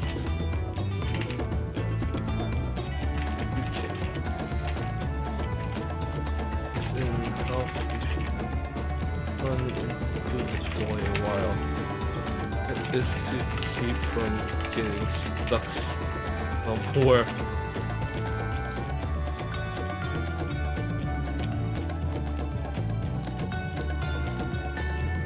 I see you in Eorzea before. You, great and famous hero. Gah, I had enough of playing the simpleton. There was a time when we took great pains to maintain the deception, but with more of you Eorzeans coming to Toral, it becomes impractical.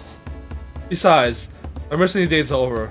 Too many of our war band has fallen, and so we head home to lick our wounds.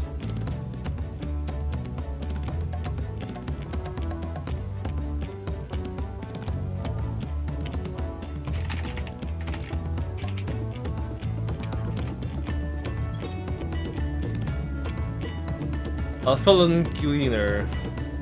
I heard Aaronville was looking for passage to Tulio, so I managed to squeeze his party aboard one of our chartered vessels. As fortune would have it, we had just scheduled an expedition to Toral.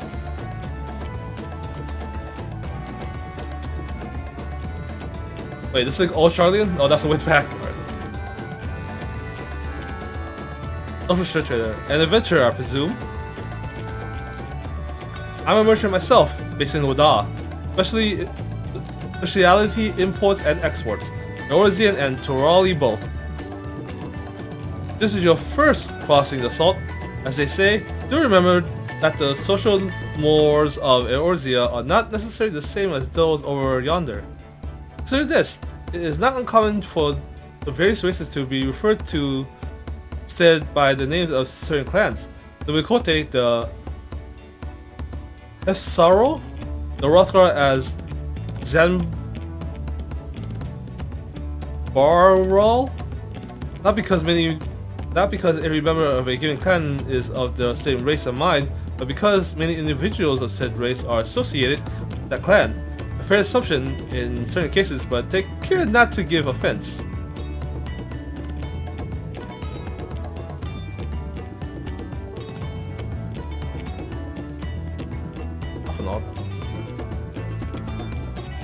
Thought this vessel has been equipped with a barrier generated to protect it from storms.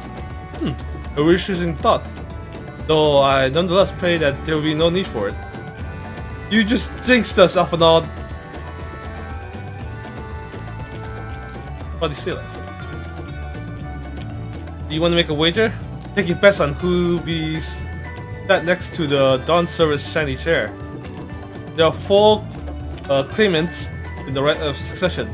Your young Wook Lamat being one of them, of course. But from what a Memorial bloke was telling us, the other 3 are all strong contenders. Not too many keen to risk their coin on the third promise.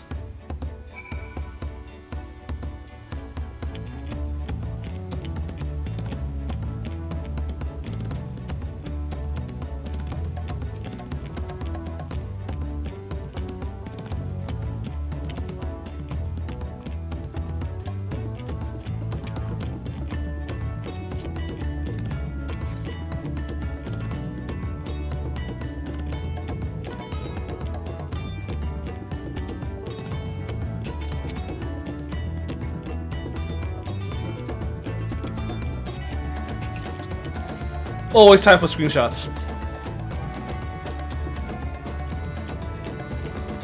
Prial. Did you learn anything of interest?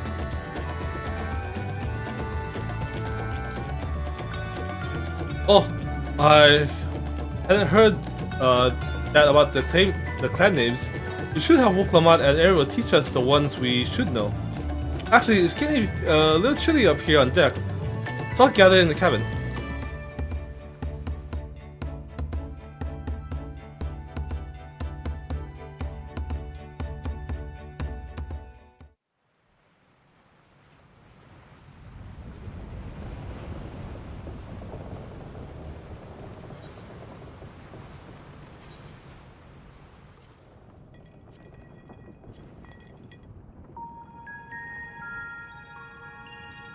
We're in for a proper storm, it seems.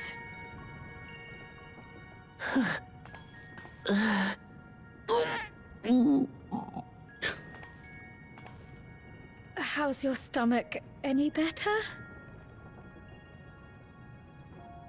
I don't know what you mean. I don't get seasick. I'm just feeling a little nauseous is all. Ugh, I feel that. Isn't that what seasickness is? Erenville, you were born in Tural, yes? Do many Vieira live there? The Shatona, as my people are called, have settlements mainly in the north, in Shaktural.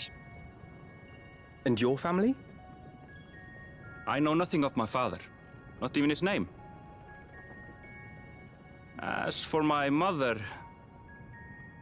We're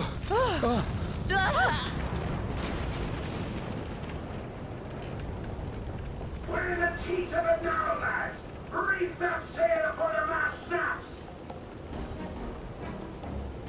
Oh dear.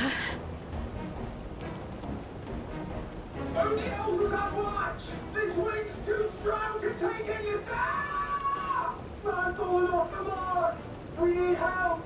Get him below decks first! Quickly! Before he's washed overboard! Come, we should lend what aid we can.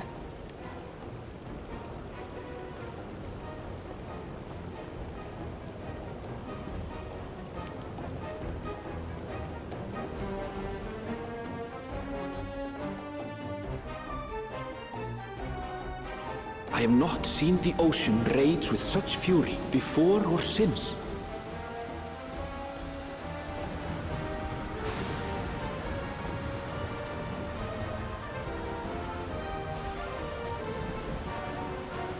It looks heaving good. Waves tossed our ship about like a toy, sending sailors tumbling. The dauntless Alizé, quick to the rescue, was almost lost to the sea herself.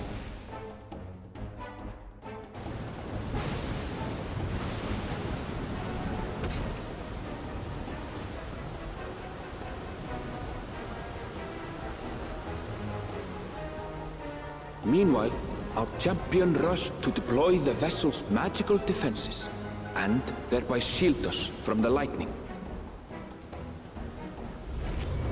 Look at us doing something.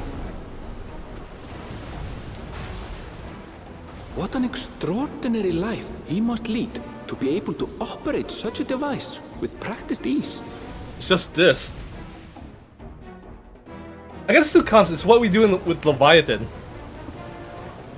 Voklamat, too, threw herself into the rescue efforts, though one might have mistaken her for another soul in distress.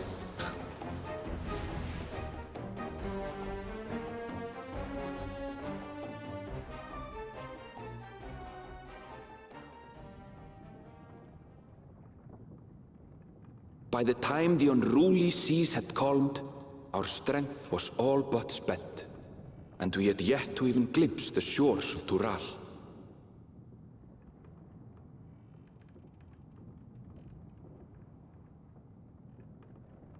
In retrospect, of course, that battle against the storm would prove a fitting prelude to the coming contest for the throne.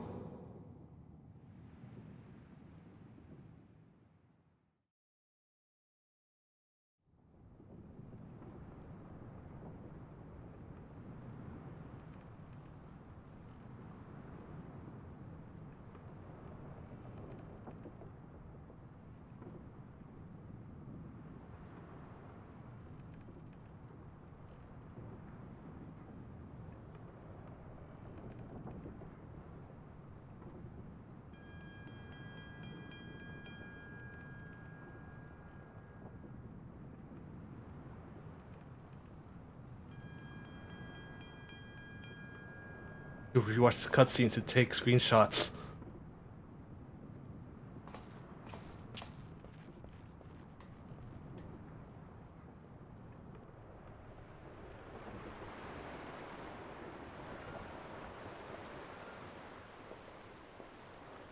Ah, it looks so good.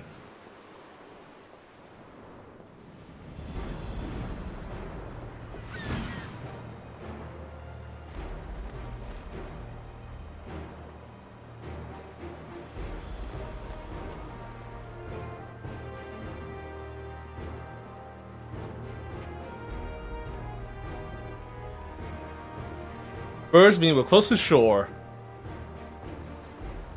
Morning. Joining us for some fresh air?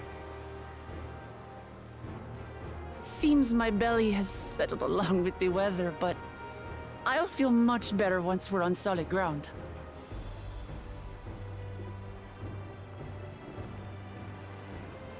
Ugh. Can't be much farther now, can it?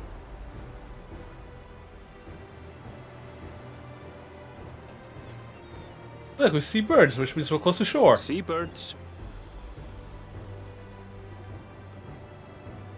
Land must be near. You need only hold out a while longer.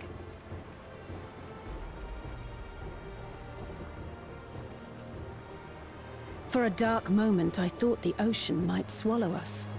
Glad to have my pessimism proven wrong. In other good news, I examined the sailor who took a fall, and he's faring well. I'm sure he'll make a full recovery.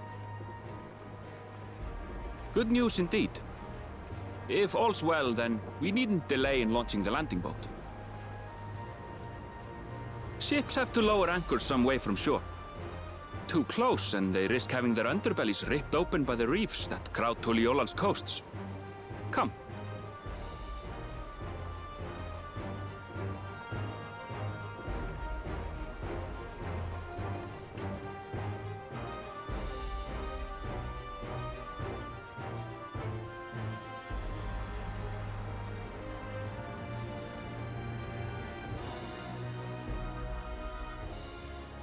Thanks for bringing us all this way. Ha! We only did what we were paid to do. Couldn't hardly set you adrift halfway. If anything, it should be us thanking you for helping us through that beast of a storm. As a matter of fact, everyone's starting to fancy your chances in the contest. At this rate, we won't be able to lay wagers no more. Then I better not let you down.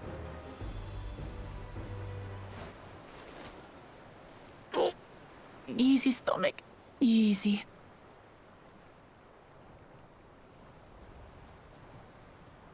we're the last to board.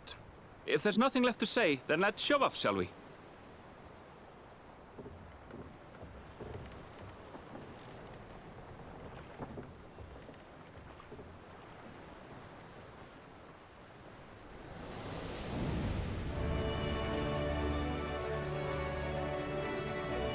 It's a benchmark trailer.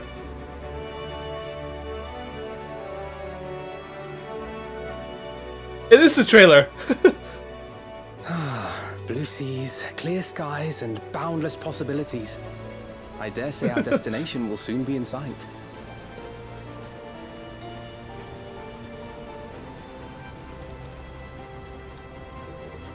Enjoying yourselves for a change?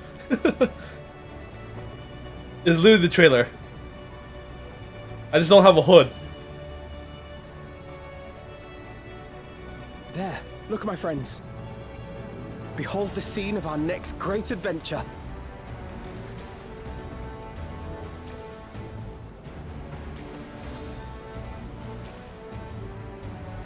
At last, we are come to the land you call the New World. To my home, Tural.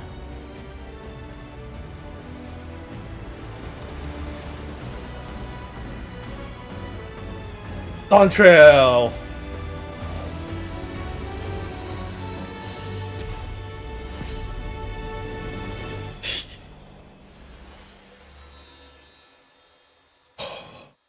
Official start.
Gods, I've seen cities with an impressive mix of cultures, but this is something else. Is that a... No. I've never seen Vanu feathers in that color before. You'll find much here you never knew existed. There may be a sea route now, but visitors to Tulihyolal are still few and far between. And as we don't build seafaring ships, only a handful of Turali ever venture abroad. Mamulja sellswords mostly. Those willing to play the fool sail with Lominsan merchants to secure employment in Eorzea. I suppose that makes us a rare sight in your country.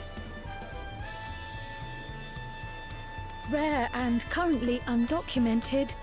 Were there some forms we should fill out or... Forms? Did you forget who you're traveling with?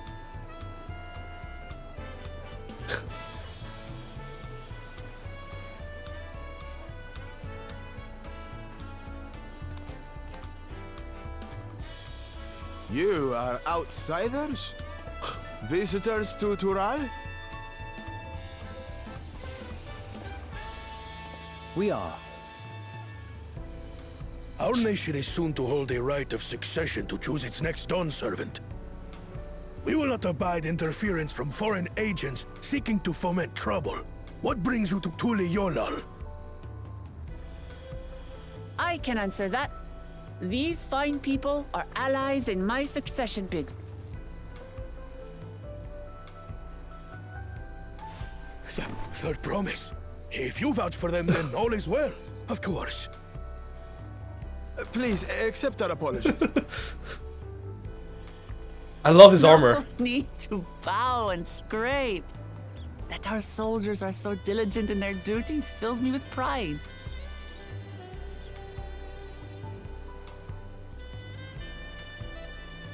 We'll be continuing our patrol then.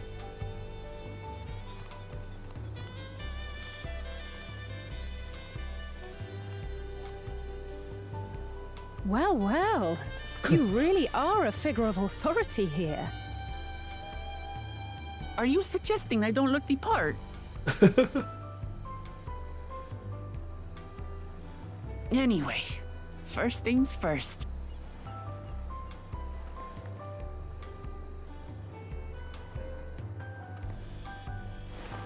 I bid you welcome to Tulihyolal.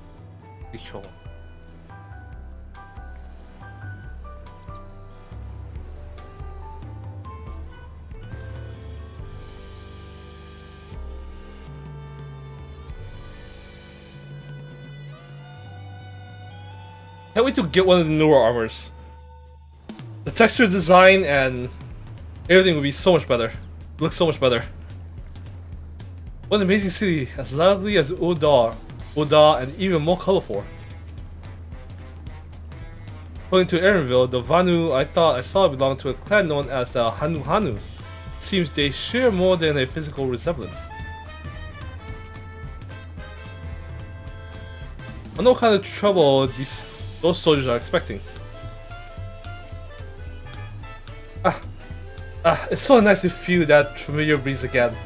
I wasn't sure my stomach would make it. As someone who gets motion sickness, I know very well. Well, despite the storm's effort to the contrary, here we are, safe and sound.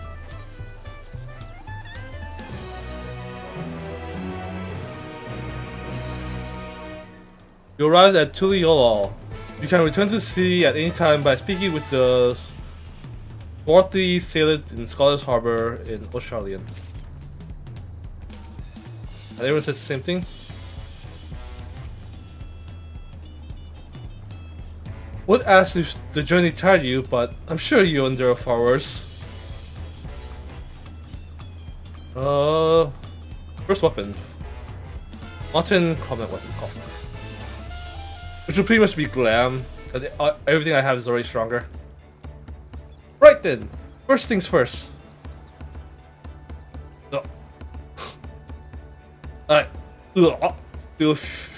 Still a bit queasy. No more boats for a while.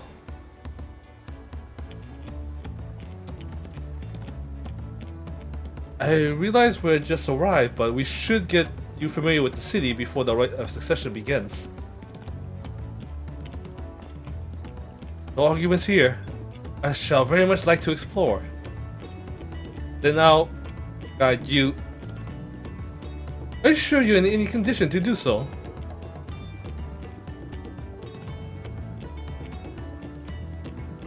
Aha! You were wondering who the strange folks were? So the third promise has found itself some new followers then. Followers? Uklamat, are you unwell?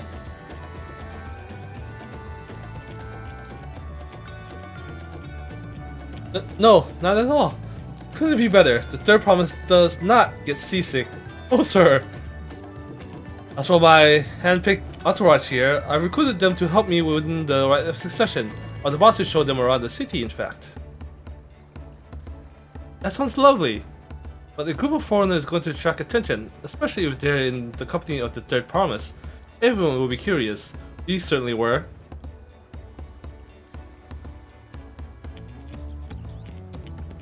The siblings have a tendency to, demand a respectful distance, but you're just so easy to approach. And I enjoy it as much when you do.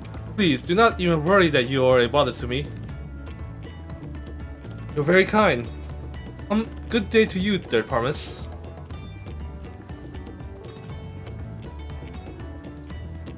They did have a point. Oklamat is technically royalty here. Like it or not, a person of her station surrounded By this many outsiders bound to draw a crowd. Wait, what do you mean technically? I suggest we move in 2 groups, so as to attract less attention. Just technically ignoring me, then?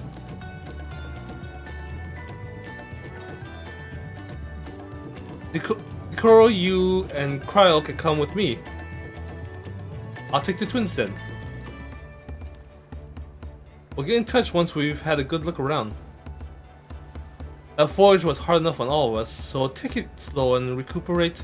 We have time enough for that. Enjoy your wanderings.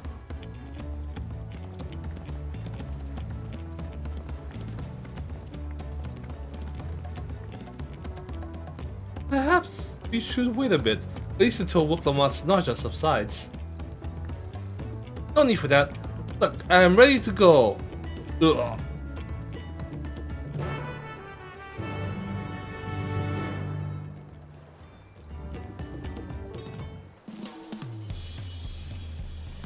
I love the daydream here. Julia isn't going anywhere. Let's give Wuklamat a little more time. I'm fine now, really. I stand around all day feeling sorry for myself. What with the contest looming and all. Now then, seeing as we're already here, I might as well tell you about the harbor. Everyone already mentioned the reef in our coastal waters, which explains why you don't see any big ships mooring at the docks. Only vessels with shallow drafts can navigate the bay. Mostly small fishing boats or barges ferrying cargo up and down the river from inland settlements. Much of the incoming traffic is from Dawntrail, the southern landmass, and there produces various goods for export. The wares are unloaded here and carted off to the merchant stalls in the neighboring markets. Speaking of which, Bayside Bevy would be our next stop.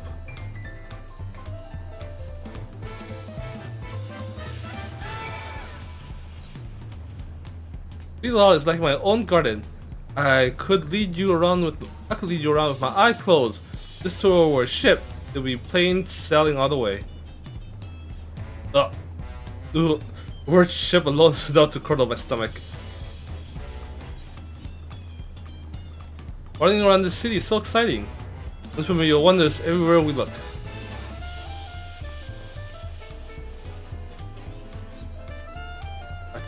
Malayan.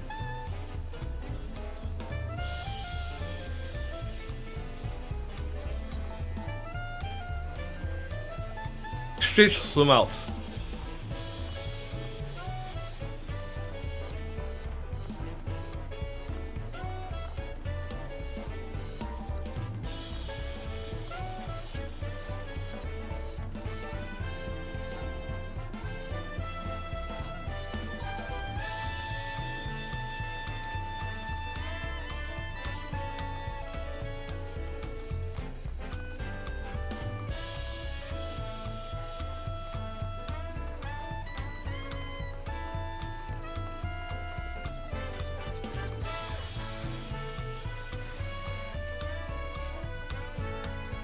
This is Bayside Bevy, Toliola's largest marketplace.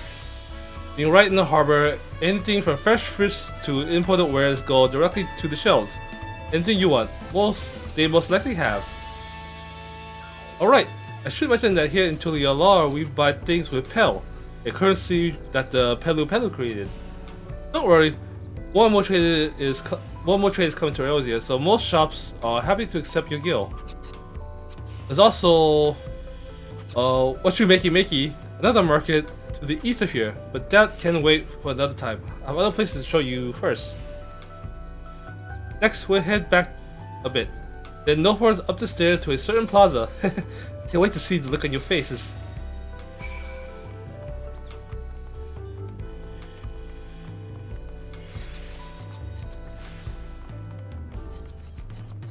Board. Hunt vendor.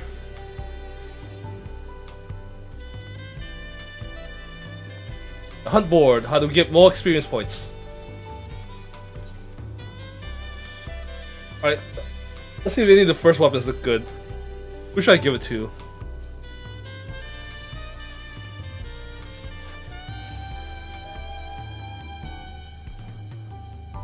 This will be mainly glamour.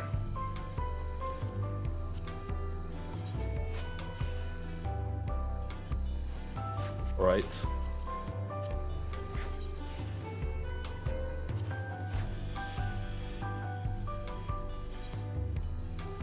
Oh, it's the mountain one, right? Oh, these are just too low level, right?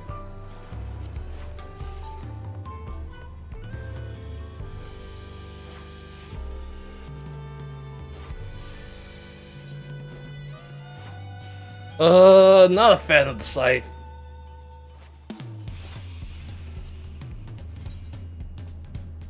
Monks, samurai.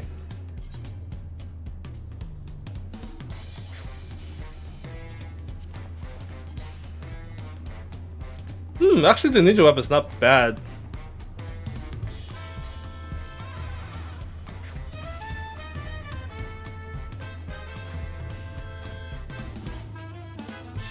These are the handles. These have to be the blades, right? Yeah, the inside the blades. Alright. Maybe I'll get the ninja ones.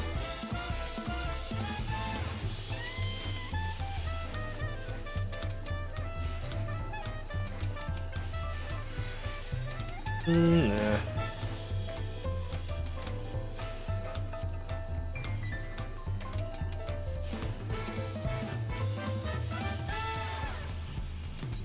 Musket.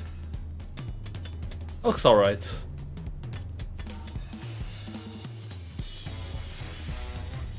Oh,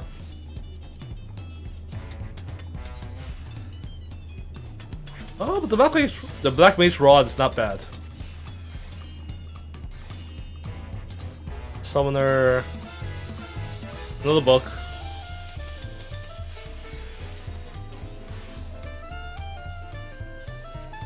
Right.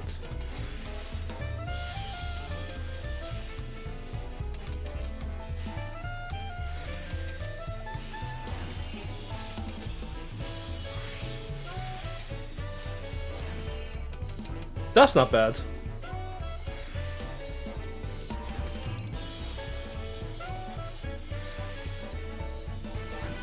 I'm guessing the second that will be the tassels, right?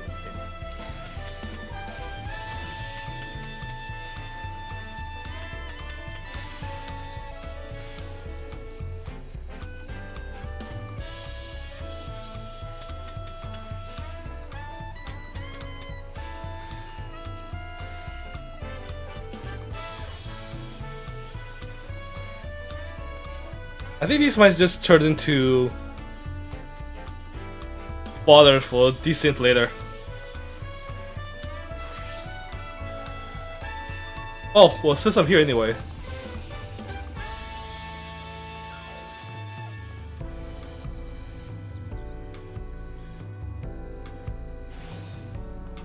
One.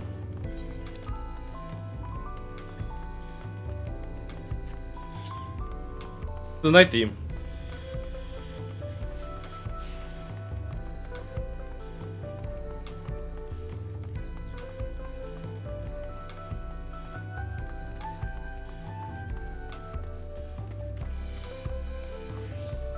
Etherite.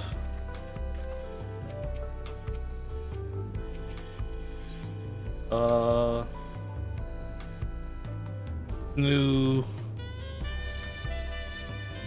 Oh, just to be sure to know we can use our guild for shopping here.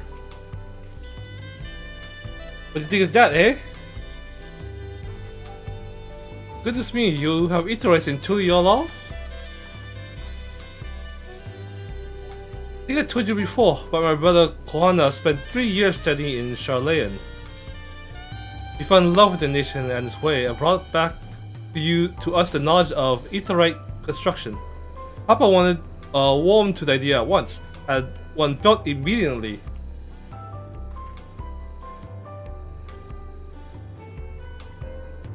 Did you do the tuning thing? If you're ready to continue, we'll head down again and then up the slope to the side, right at the top of the gate, which leads to Dawntrail. Let's make a stop at White Plume Post on the way though. That's the headquarters of the Lance Guard.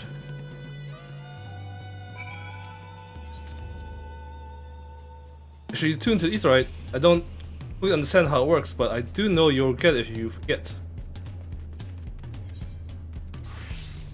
Thank goodness for Aetheryte though, I don't share Wuklamat's dislike of ships. I'm not eager to make the voyage again.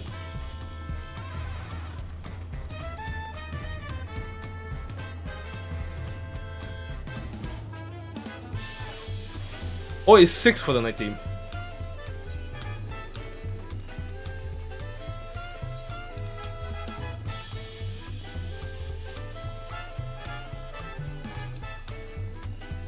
Oh, this is a big city.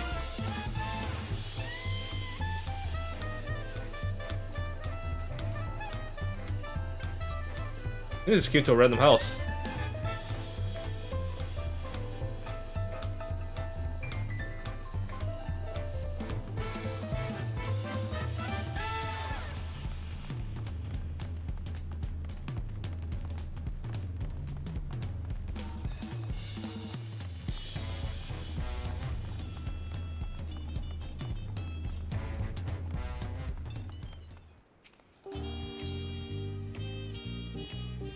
You have a lot of narrow, winding streets that crawl up the sides of the mountain. As you see, though, the builders made sure the city's main thoroughfare were wide enough to accommodate wagons. This is night theme. I love the sound of war horns. Pushing up and down all the slopes and stairs is exhausting. I understand now why Luktamat gets her endless endurance.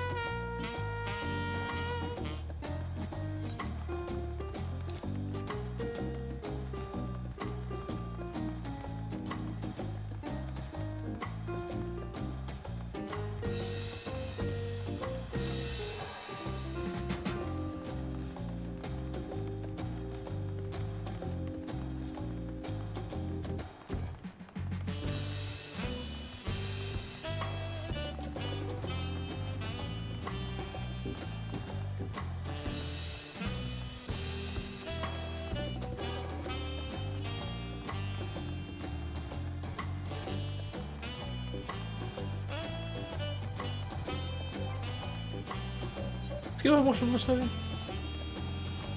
Chilling, right?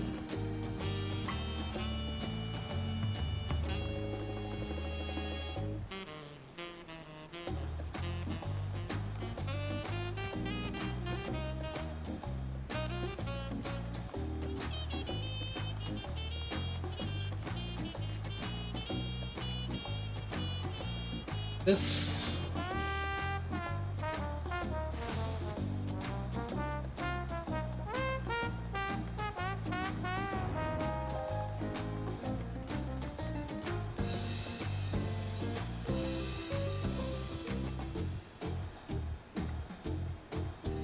Here we are, Bright Plume Post.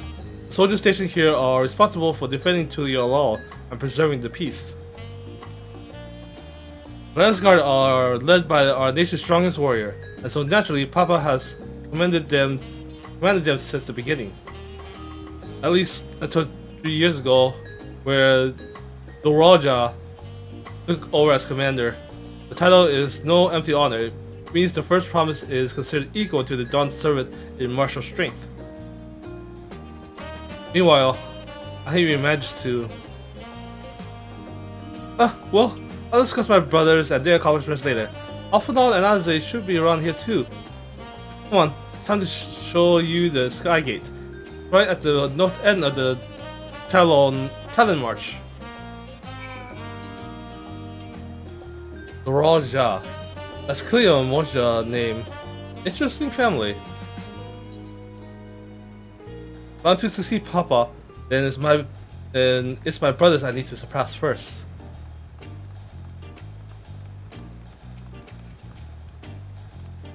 Make no mistake, to God, a safe and peaceful city. Looking back, it's hard to believe that every last corner of Terroir was embroiled in war merely 80 years ago.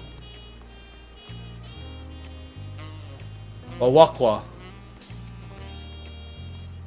Landsguards, recruits from every culture of Tulia law. Personally, I find it fascinating to see how each of them use their unique attributes to their advantage in battle. Even their posture is different. Yeah, that's a pretty neat armor design.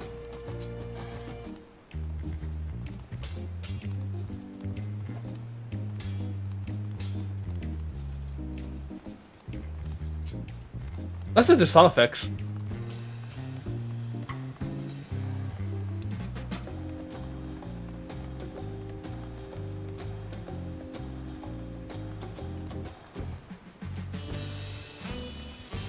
Oh, I guess those are lances.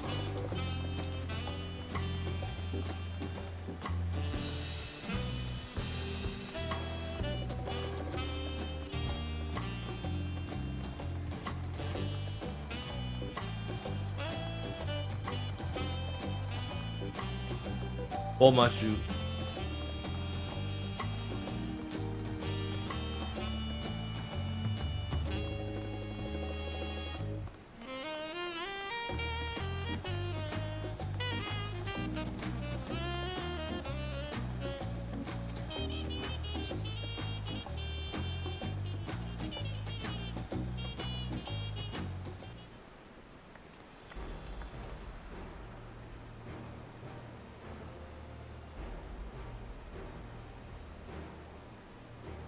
Massive, isn't it?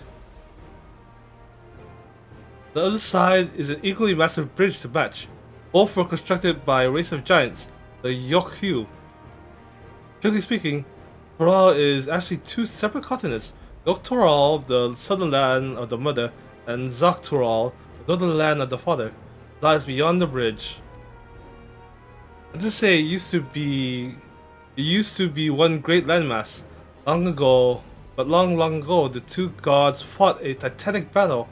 When one threw the other to the ground, the impact was so devastating as to split the continent in twain. A familiar sounding tale can put in mind of the conflict between Hydaelyn and Zodiark. But getting back to Toral, those lands are also part of the Tuliyollal nation, correct? That's right. Isn't my father incredible? He united the people of two continents into a single nation. The many clans of Toral have been at war for generations. It was only when Papa traveled the lands and put a stop to the myriad conflicts that we finally had peace. And that's the main reason I want to win the throne, so I can preserve the peace he built. But I see you're more interested in what's behind the gate than hearing about my aspirations. Crossing the bridge to Toral requires a special travel pass. Unfortunately, they won't issue any new permits until the rite of succession is over. I promise to get you one when I'm Dawn's servant. Until then, you'll just have to wait. I'll hold you to that, then I'll make sure you win. Mark my words. Wish we could get there now. I'll make sure you win. Mark my words.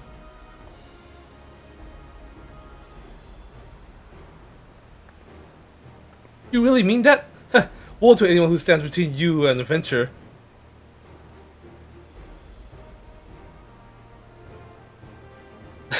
I love the warrior of lights now and the adventurous, more adventurous now. Just wanting to go places. Tired from all this walking? Take a rest. Take a moment to rest. We'll continue the tour. Before we continue the tour. Oh, rest and then we'll continue the tour. Must have heard half the city by now. Toral is unlike any other place I've visited. I'm thoroughly enjoying myself. Yeah, that's his father. Creation stories are often rooted in true events. Given the similarities, could it be that Toral's legend was inspired by Hydaelyn's clash with Zodiark?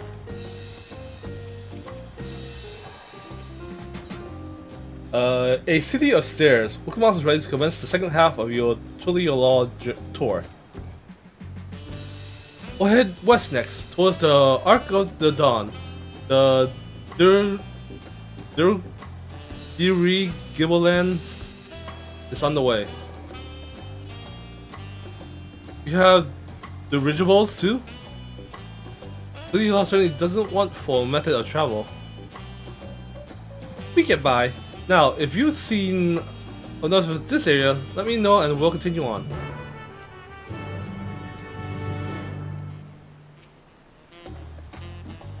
Arc of the Dawn is on the other side of the city, so speak up if you see something that interests you as we walk.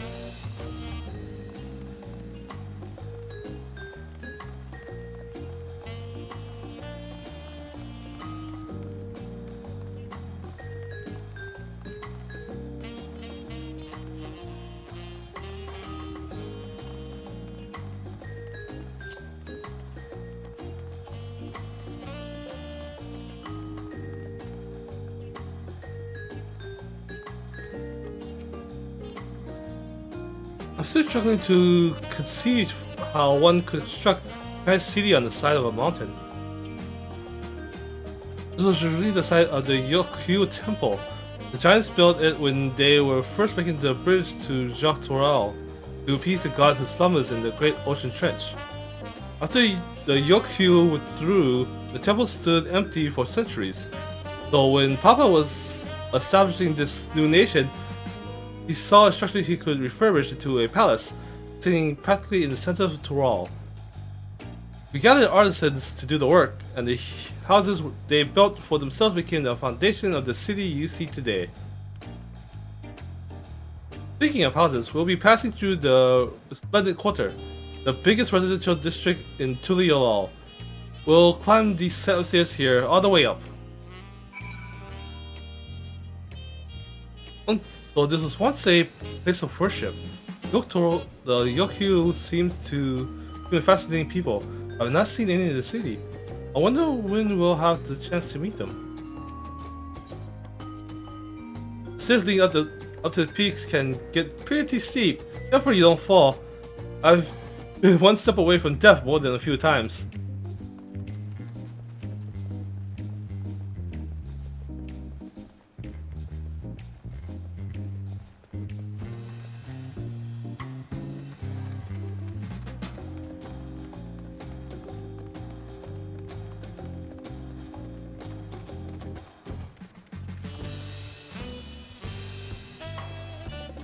I'm seeing springstones, but I couldn't swear by it.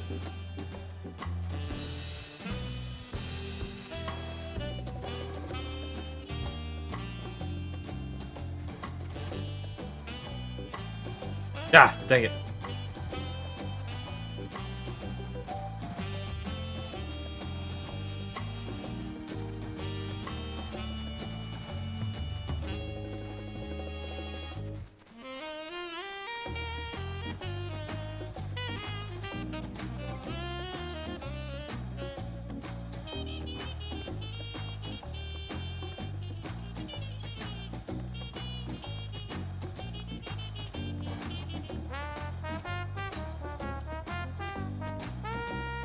Papa's palace is called Volok Shunasa?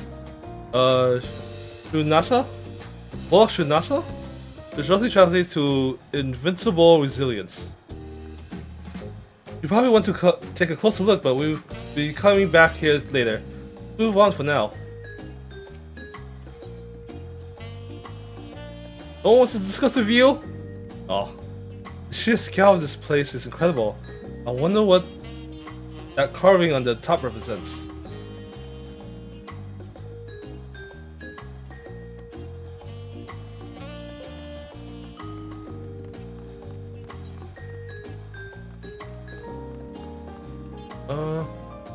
What? Can I get the stone now? These right now?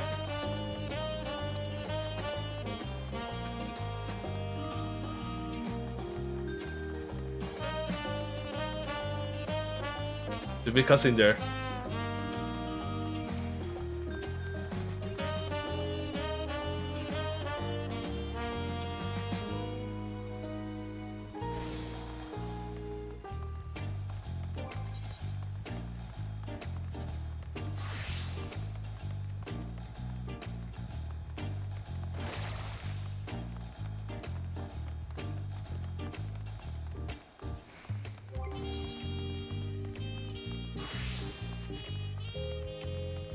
Back to see what it was.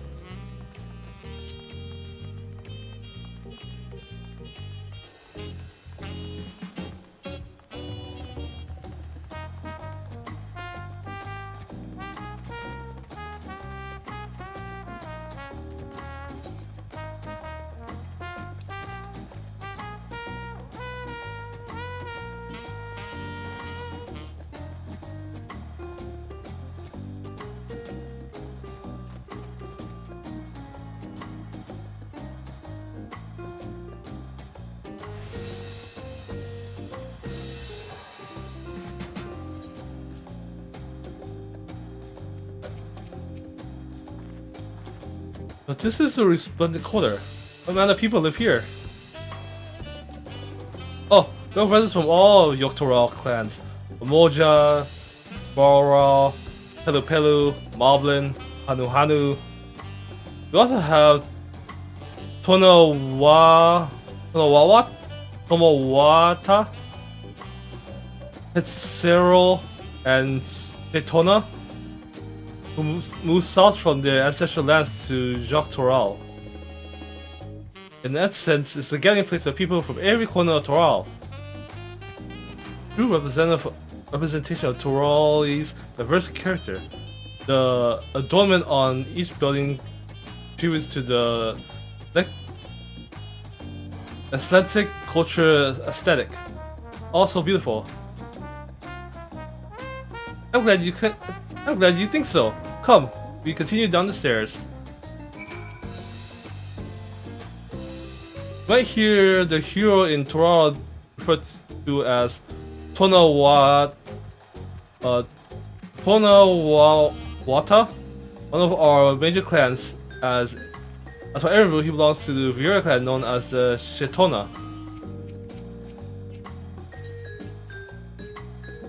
One needs only look to the children playing for a sense of how peaceful things must be here.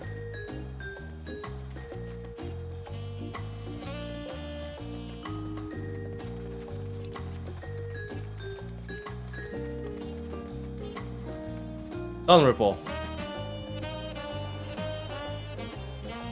Oh, they washed the fruit here.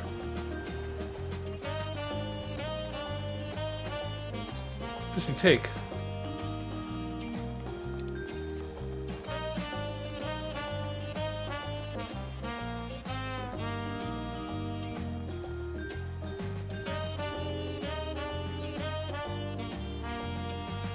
The big drum there is called the Dawn Herald. Oh. They play it for 4 more occasions, like when honoring the Landsguard's return from a dangerous duty. Tried hitting it with my axe once and ripped the skin, earned me a proper scolding. Let me tell you, I think that was the time Papa held me upside down by the ankle.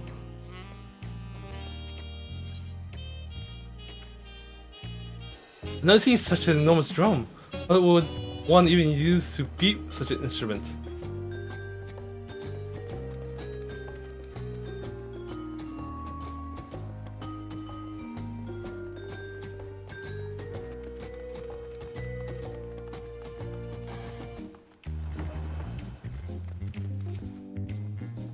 Welcome. If it's an alpaca you need, then look no further. Before we get you set up, I'll need to add your name to our register. It'll make things smoother next time you need a ride. I'm walking everywhere, or perhaps alright. I should mention before I send you on your way. First of all, never take your hands off the reins. But sooner spit it on you than wait to see if you're keen to remount. Second, you only need to have reached the destination. So this is basically the chocolate porter. Attack so long as you remain within the pocket. Defeat a foot to avoid.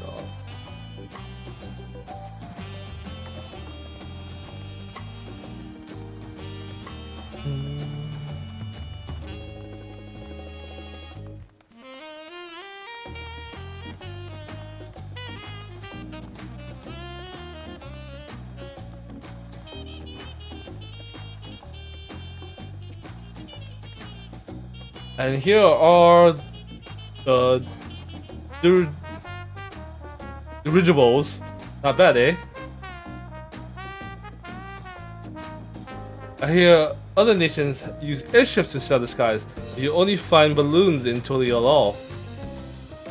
We have them for the exact same reason as the Aetherites.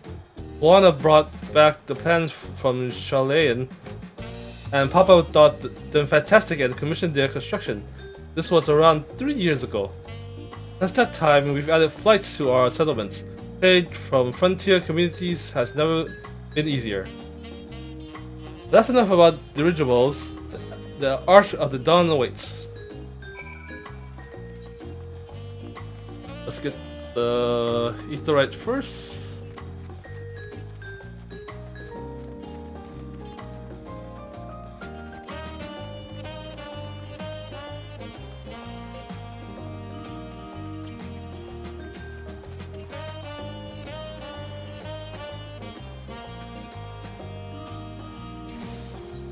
These are basically... Alright, so these are just airship landings.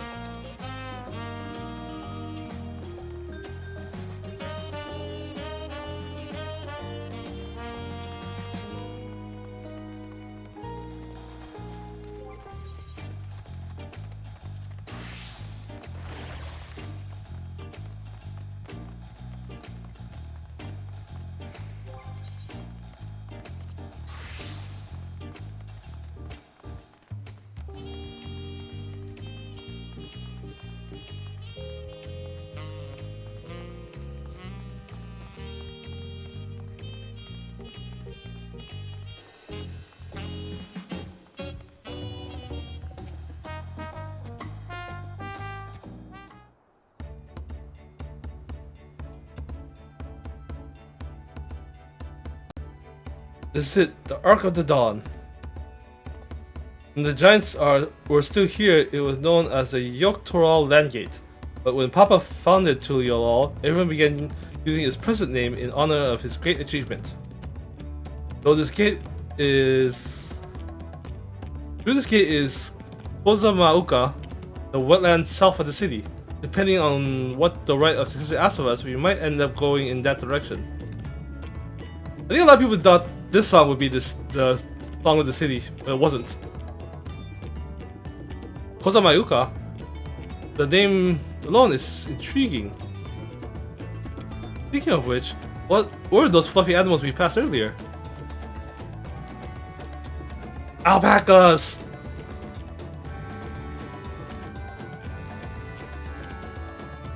Ah, those are alpacas. Fearsome little four-legged fiends. Fearsome? They seem quite placid to me.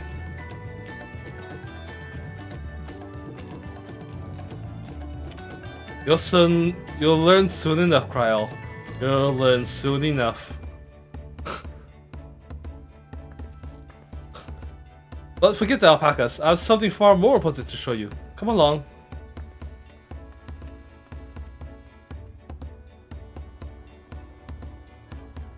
Dun, dun.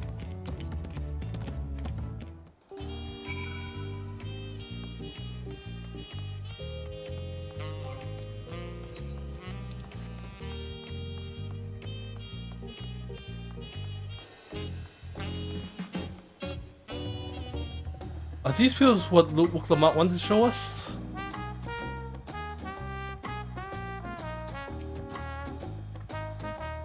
If you wish to learn the history of Tuliolol, then look no further. These stone pillars, you mean?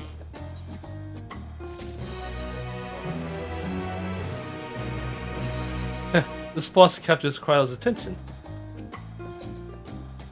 A sage in stone. Kryl regards the stone pillars curiously. Or curiously. What is special about these pillars, if I may ask? At a glance, they may look like ordinary stone decorations. But if you take a really good look, you'll see there's something much more interesting.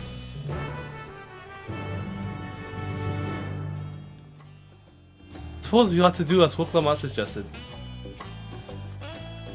The spot's captured. Alright. Long event cannot be skipped. You may wish to continue any pending duty final registration. Alright, that's fine. This is the voice cutscene.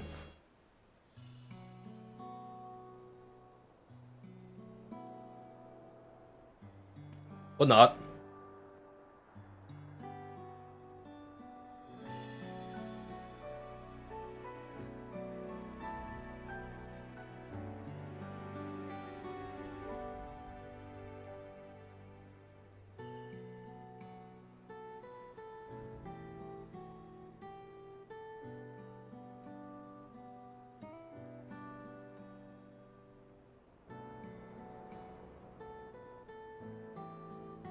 Pictures? Wait, no. These are glyphs. Seem to tell a series of stories, many of them featuring a two-headed Mamoja. Oh, then this must be... That's right. It follows the exploit my father, Lulujaja, and his journey to unite our lands. We call it the Tuliolol Saga. The deeds he reformed and the bonds he forged, all immortalized in stone. No better way to learn how Tuliolol came to be. Study them as long as you like.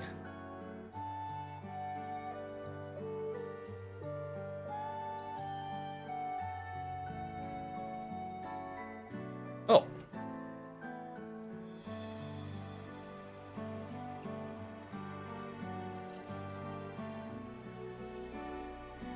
The 4 stones closest to us cover the first half of Papa's travel. Let's start with those.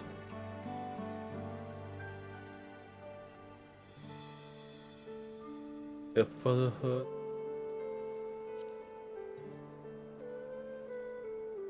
This pillar tells the lay of the Brotherhood. Depicts the scene where Papa granted an audience to the foreign king Ket something. I never remember his name. Remember the name.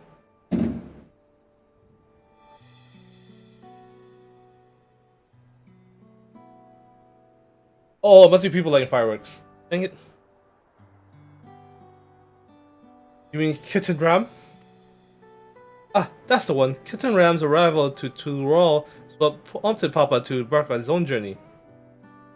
It's said the two grew to be close friends, brothers in spirit if not in blood. But no one knows what became of the explorer in later years. Kitten Ram's disappearance is a mystery in Eorzea as well. The records say he traveled between our lands and yours for a while, but then it's assumed he was lost at sea.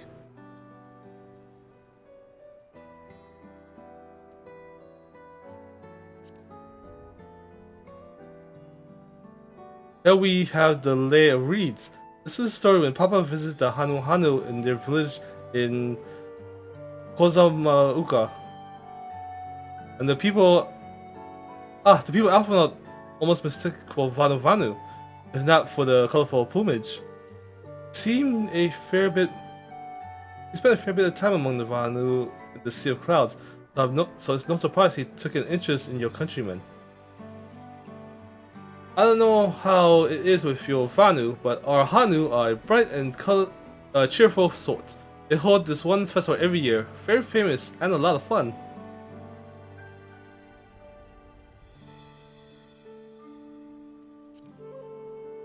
Lay of Pots.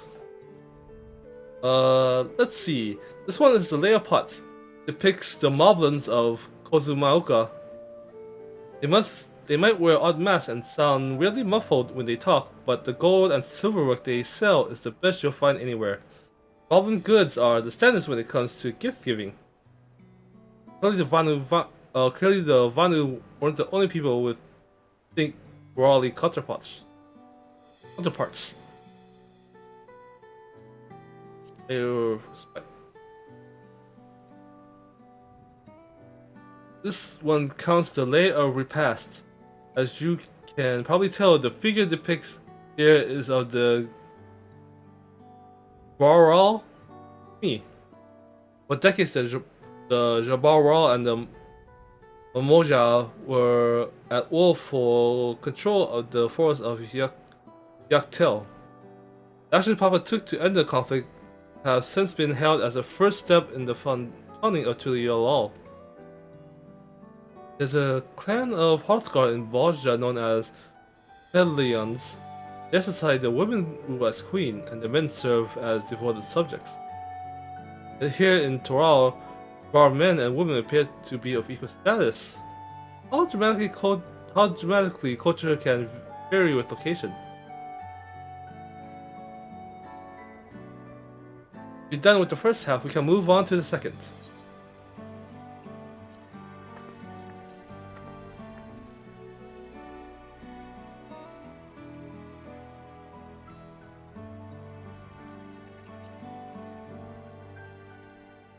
And these four comprise the rest of the saga. Lay of Gold. The Lay of Gold. This pillar shows one of the Pelu Pelu whose homeland is in Urukopacha. When we created our currency, the Pelu were rightfully known as the Merchant Clan. They oversee Tuliola's markets, and their traveling peddlers are a common sight no matter where you go in Toral. Don't let the sights fool you. They might be mistaken as children, but beneath that beaded mask, they are clever and calculated traders. I do Wuklamot again. Did she make any special comments about it? No. I didn't miss anything in the last one. Lay of Ice. Ah, this one's my favorite. Lay of Ice. It depicts the battle with the legendary Toral Vidral Malagromanda. I should explain, a Toral Vidral is a creature that has lived far beyond its usual lifespan and awakened to preternatural powers. Oh, preternatural powers. Tara described the Far Eastern allspices in a similar fashion. Could this be the same phenomenon? Malagromanda itself was dubbed the Sky Ruin, the name earned for the destruction and terror it visited upon Toral each time it stirs from its slumber. 80 years ago or so, its ruinous reign was brought to an end. After a great struggle, Papa and his comrades managed to overcome the raging withdrawal and seal it away in the Urukopacha Mountains. Despite its reputation, however, Malagromanda is also a symbol of power. That's why we'll see it's like this in Tuliola's national emblem and adorn the banner at the palace.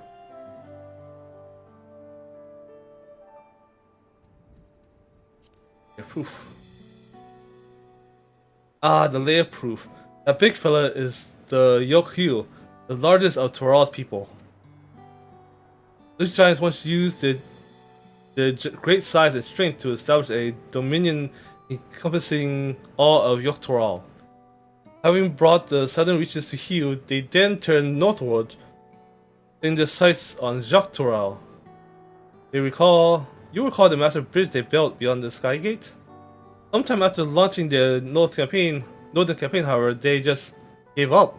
They abandoned the lands they conquered and withdrew into the mountains of Urukopacha. Never seen any of their kind so much set foot in the city. This was the people with power and resourcefulness to raise a temple on a mountaintop and build a bridge across the sea with stone. What would move them to renounce their ambitions and their plans in Tuliola's history? Alright, they found what was really hidden up north. Lucian 9. And the blank pillar. Oh, this one is unmarked. Papa say he left a blank pillar for the next chapter of Tuliola's history, whatever that might be. Had your fill of history then? Yes, thank you.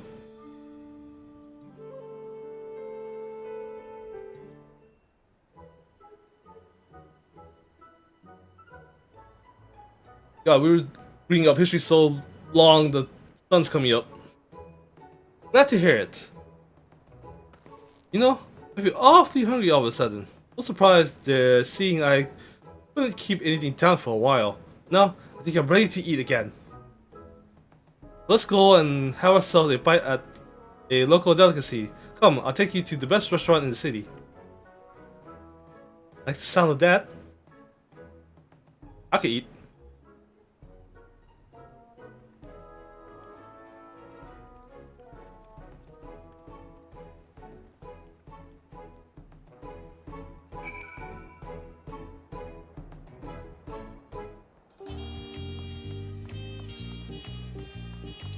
Speaking of sucking things up, I drank a lot of liquid, so I'm gonna be right back. While I use the bathroom, while I use the restroom.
I'm back. Let's get this, and switch over.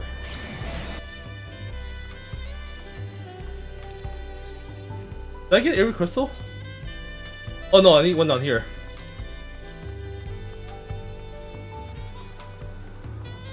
I also need one over here by the summoning bell. I think.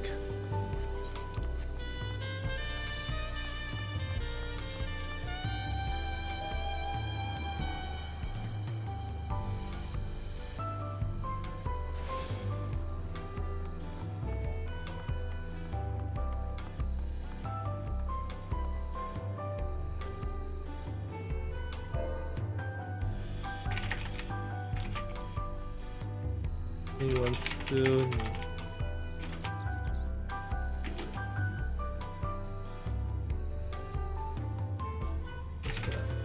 I don't mind taking a.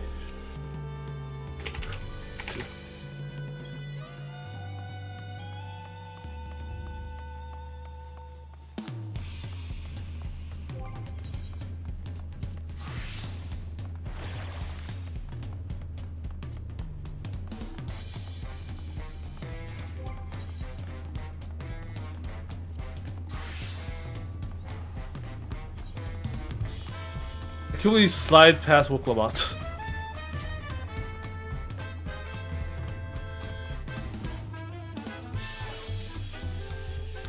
What a lovely establishment.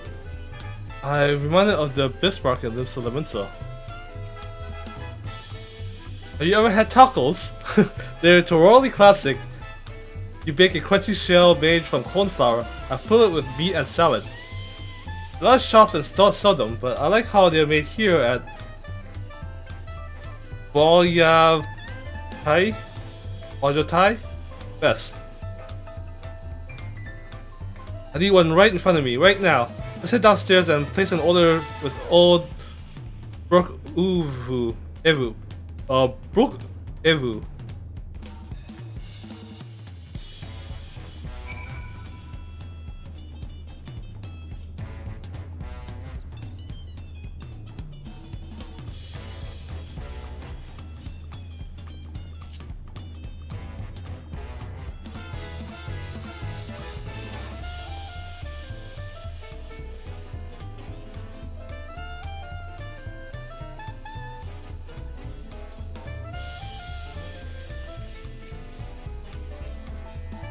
Every dish looks delicious.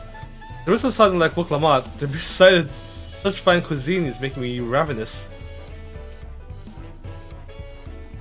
This is Brook Evu, owner. Don't let his unassuming appearance fool you. When it comes to making tacos, he's the greatest artist in all Tural.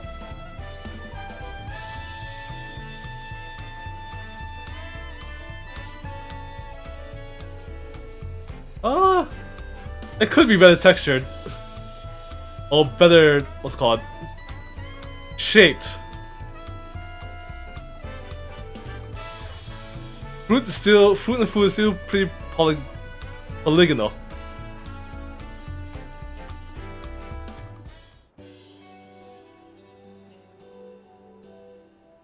Brook Evo!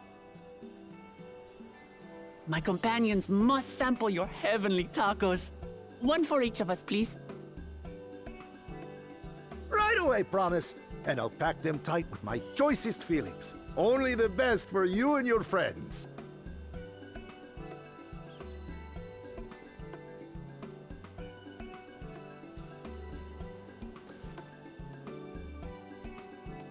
Did you hear the silver scales are back?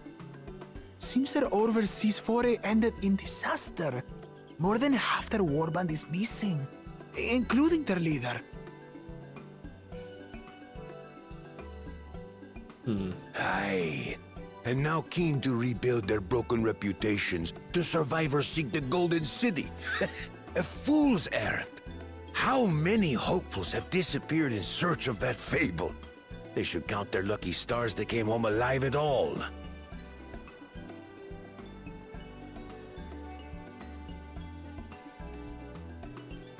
The legend of the Golden City is well known here, I take it. It is, but as no one's ever seen it, many question if there is any truth to the tale. Like our skeptical Erinville. I can't imagine the Dawn Servant would request a formal survey for a place that doesn't exist.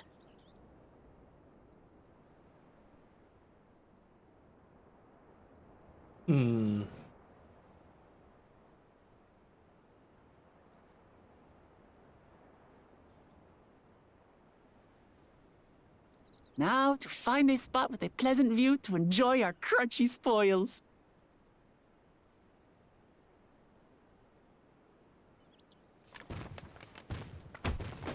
Oh! Our tacos! No! Oh! This bitch! If it isn't the third promise. Oh! No!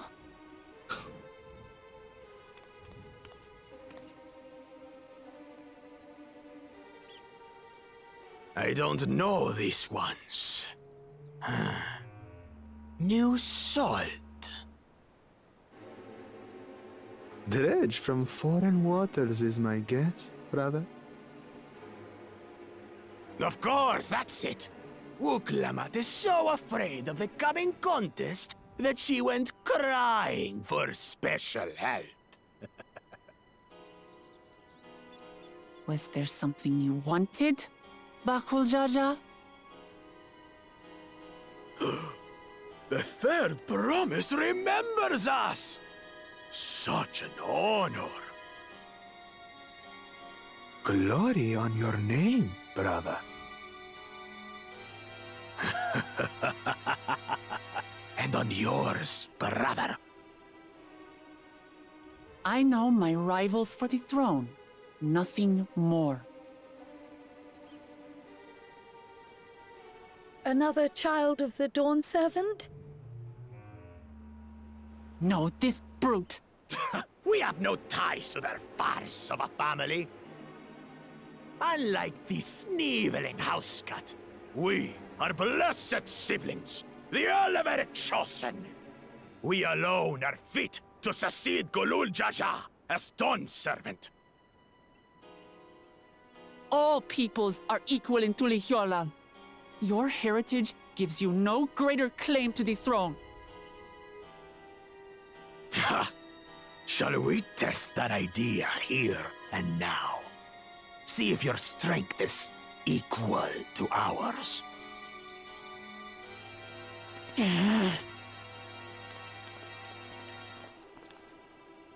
None of this has any bearing on the right of succession, correct?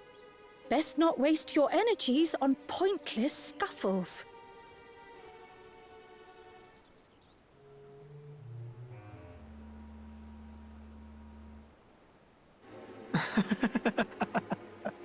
The kitten comes to the house cat's defense. Oh, these guys are asking for a butt whooping. Pathetic.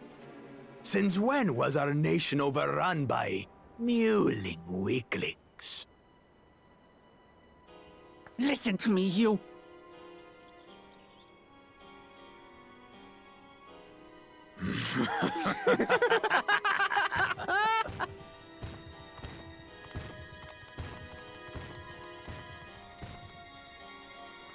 A two-headed Mamulja.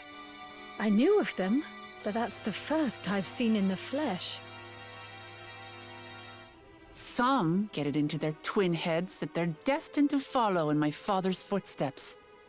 So they travel to distant lands to hone their battlecraft. Those are likely the ones you've heard about. Are there other two-headed claimants? No, just Bakul Jaja. Even in Tural, his kind are far from common. The Mamulja people largely belong to one of three clans. The Hubigo,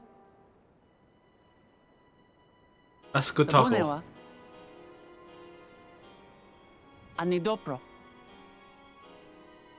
Every once in a great while, a two-headed offspring is born from a union between the brown-scaled Hubiko and the blue-scaled Bunewa.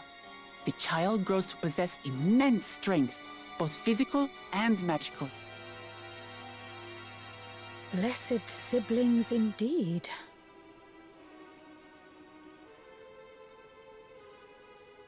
Forget them. Let's go and buy more tacos. I can think of nothing better to rid me of this bad taste in my mouth.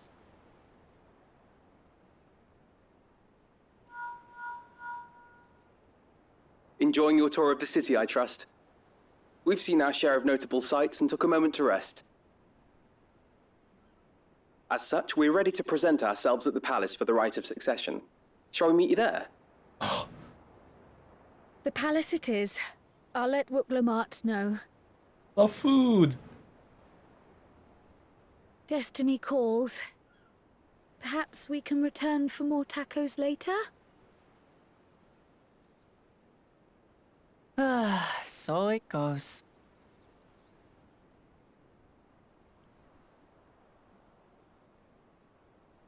There's so much more taco.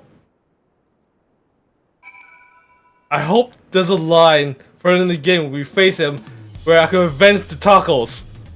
He ruined my lunch. I killed for less.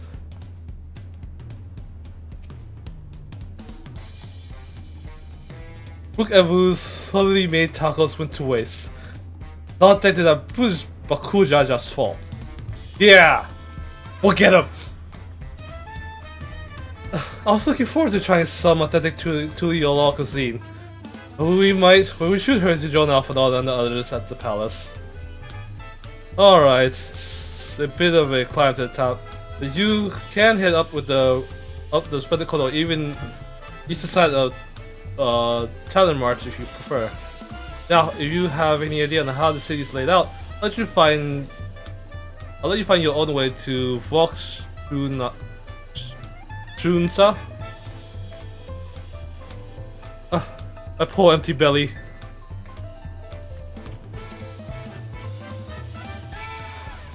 Why do I relate to her so much?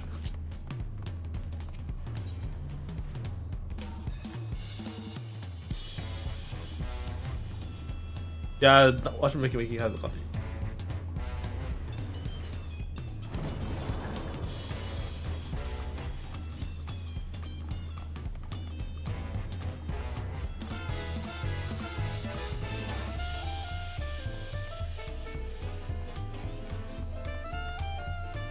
This is a nice palace. But you can't visit anywhere else, alright.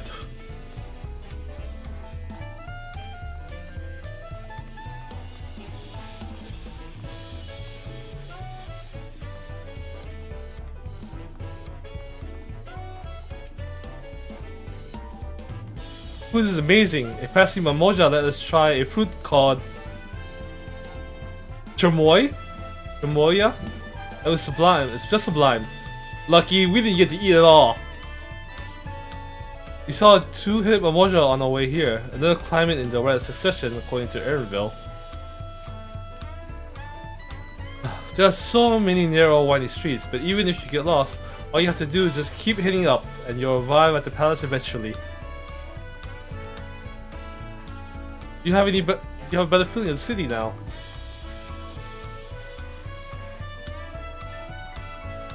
You made it! Good! Then we're all set here. I'm still hungry enough to eat a whole roasted colibri, but the contest won't wait for us forever. Ooh, the chest armor.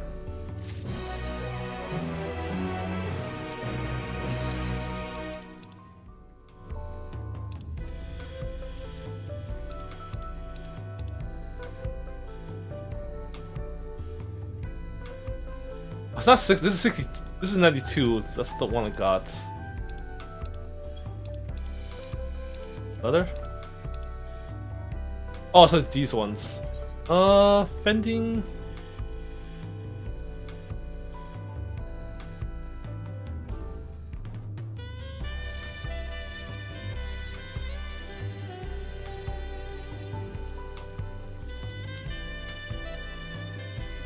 It does dive very well.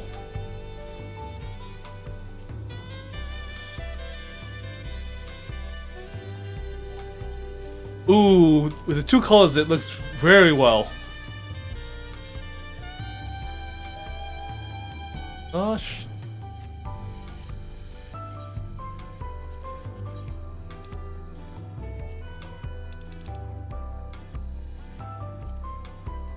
Oh, it doesn't dye the fur like the fending one.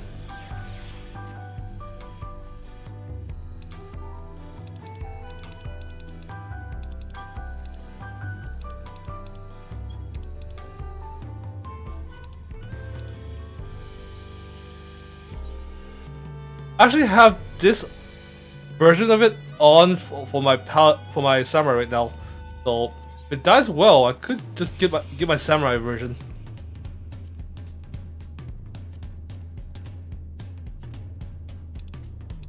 Ooh, it does.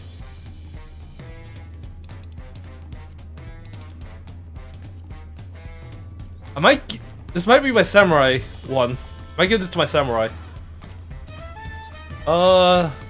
Not fast scouting, aiming. No. No.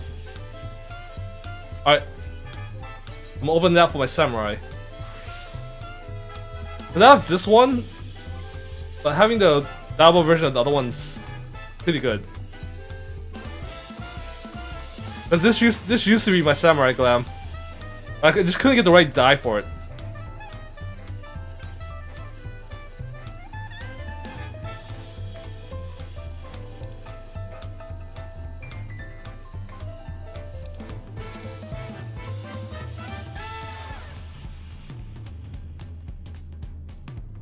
Yeah.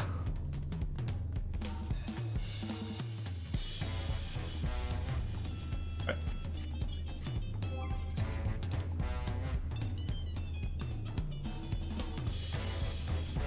That's going in the armory chest.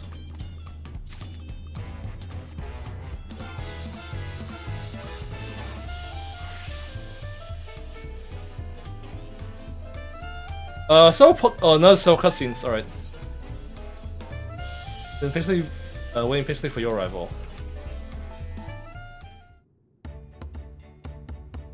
Oh, it's not voiced. All right. I have acquainted with the twins with the city as best as I could in a short time. Their unbridled enthusiasm made it rather difficult. Inevitably, something would catch their eyes, spurring them to run down the alley to investigate. It was like herding a pair of unruly girls.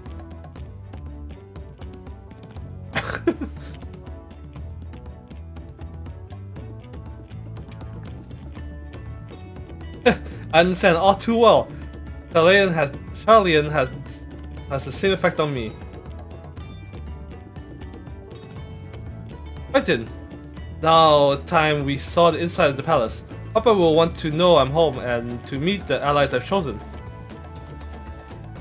Given how impulsive he is, though, no telling what we might be in for.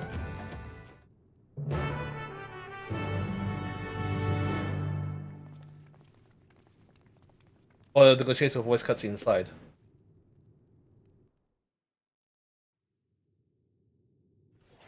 Oh, it is.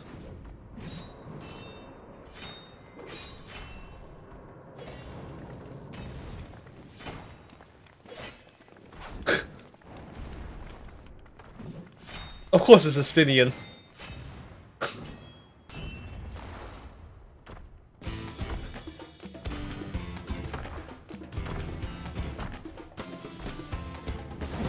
This is supposed to be our scene.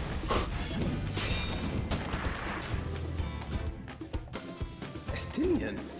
When did he get here?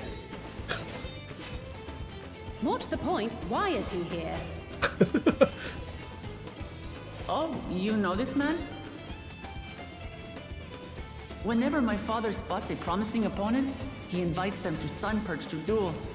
Pressing duties or no, he can't resist a good fight.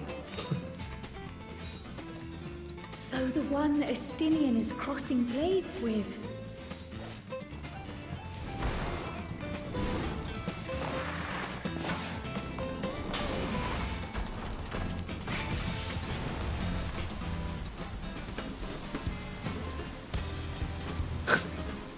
I want in. I'll take next. That will do, Spearman. I will receive my darling daughter.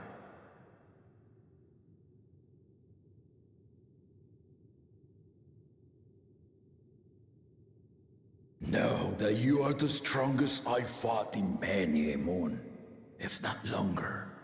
It is the privilege of a life long lived to face such a formidable soul.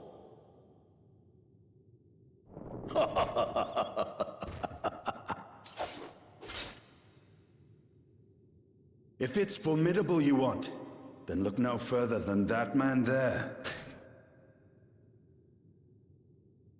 Hello.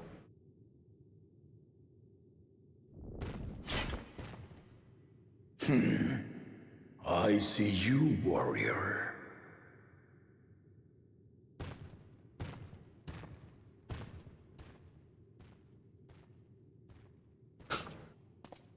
A smile. We had no idea you meant to visit Tyrrell. I've seen what lies east. This time I chose west. And thus did our itinerant dragoon make his travel plans. You witnessed our bout. If you thought he was fearsome, that was with one head dozing. I'm not sure I understand. He's a two-headed Moja.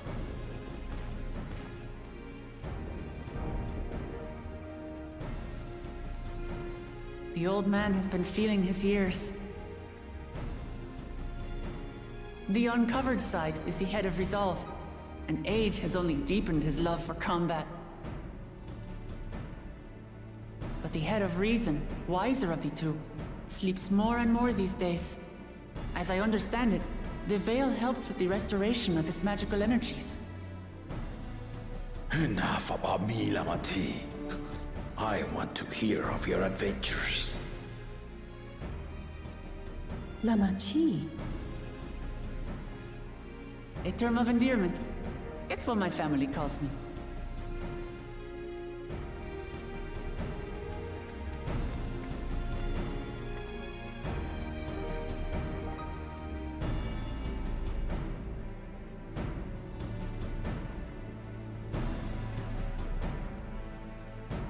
Oh. When last did we see you in the palace? Greetings, Solonesh. It's Erenville now, Dawnservant.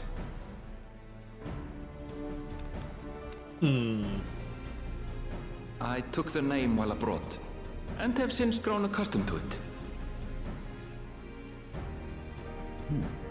Erenville, then.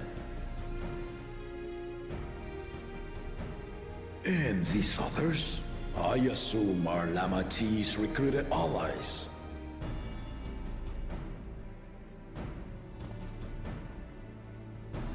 Ha! Cold-tempered still. Yet as much as I'd enjoy testing their metal, the hour of the right is at hand. I will summon the other claimants at once. Then I shall leave you to it. Good fortune, my friends.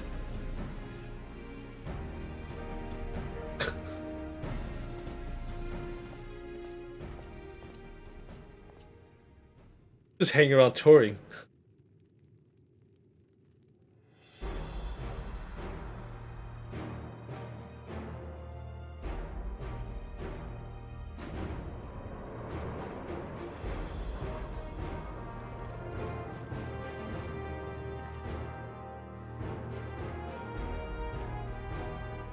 I will get my taco revenge.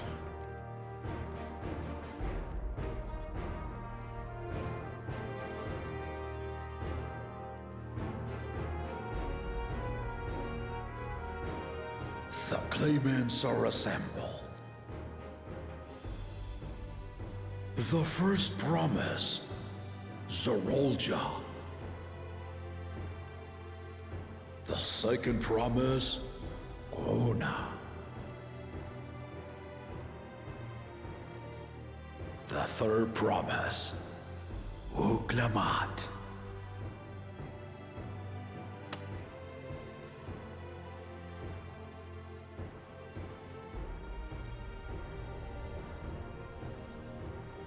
And lastly, the chosen of Mamuk, Bakun Jaja.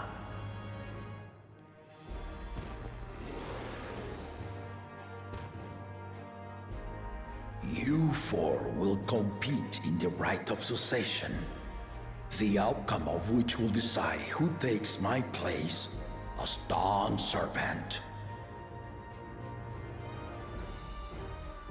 I am not the man I once was.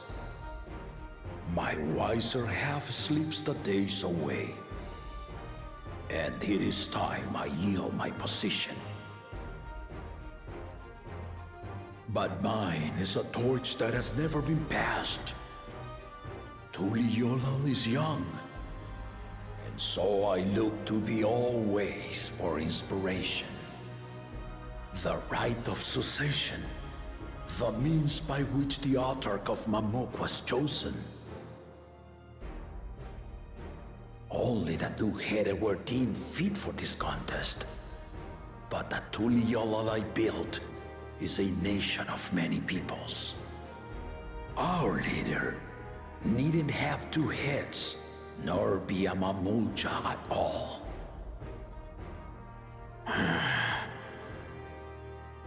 So I gave the right of claimant not only to the son I sired, but to my adopted children as well.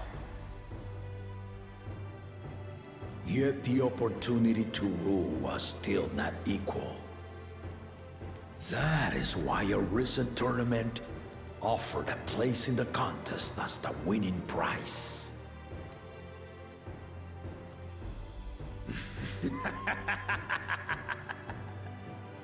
Now you have us to compete against.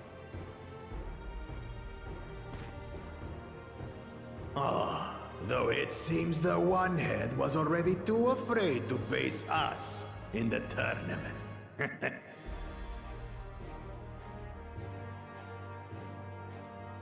He actually is the son.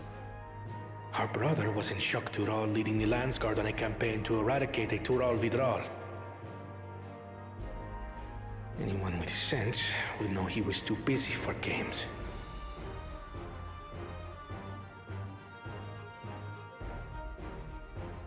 Now for the part you've been waiting to hear.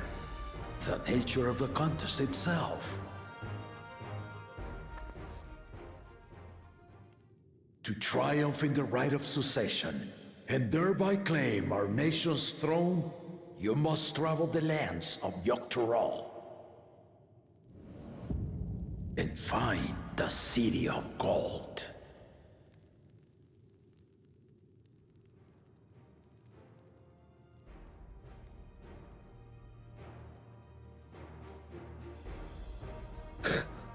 If I may, Father. Speak, Kona. The Golden City is an ancient Turali legend, but after so many failed attempts to find it, the story has become more fairy tale than fact. If you would charge us with such a quest, are we then to assume you have proof of the city's existence? I offer as proof my unbroken word, for I have seen it with my own 4 eyes.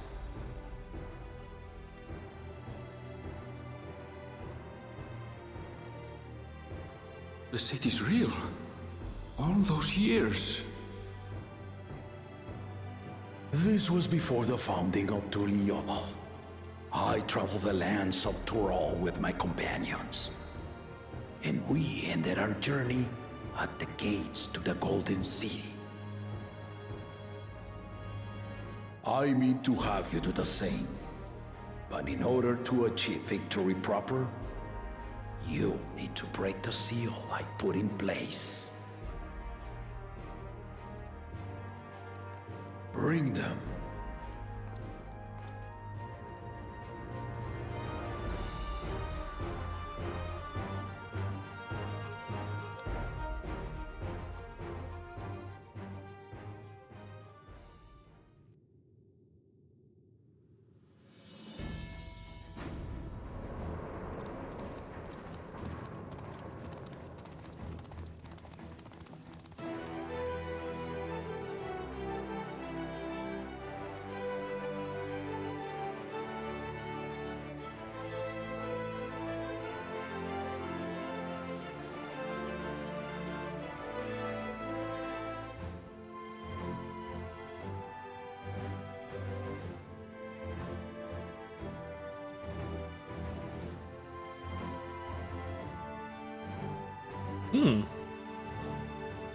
You showed a different piece from the... The Tuliyola saga. You will retrace the path I walked to unite our peoples, step by step. Along the way, 7 chosen electors will be waiting to measure your worth. Earn their keystones by performing the feats they ask of you. Once you've fitted each of the 7 tablets with the keystone, you'll have the key to unlock the seal on the Golden City's gates. So the contest is in stages, none of which can be skipped by rushing to the ultimate objective. Exactly. Exciting, isn't it? Martial tournaments, hunting festivals, and now this? You do so love your contests, Papa.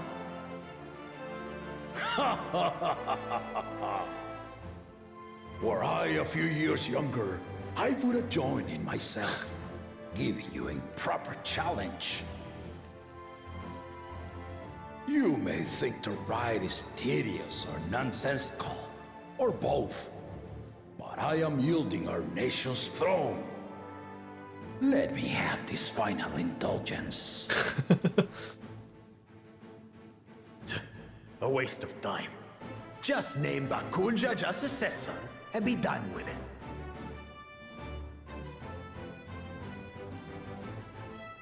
The rite of succession begins now. I'll be watching your progress with great interest.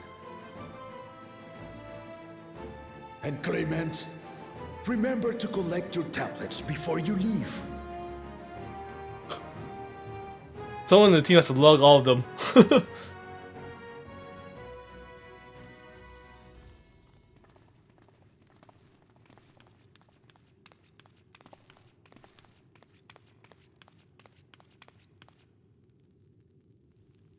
You are one of Lamachi's allies.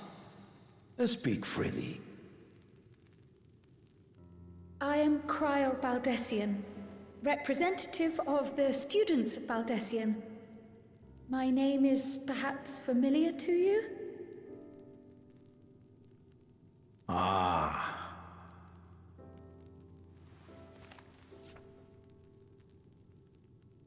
It would seem you sent this letter to my orders some years ago.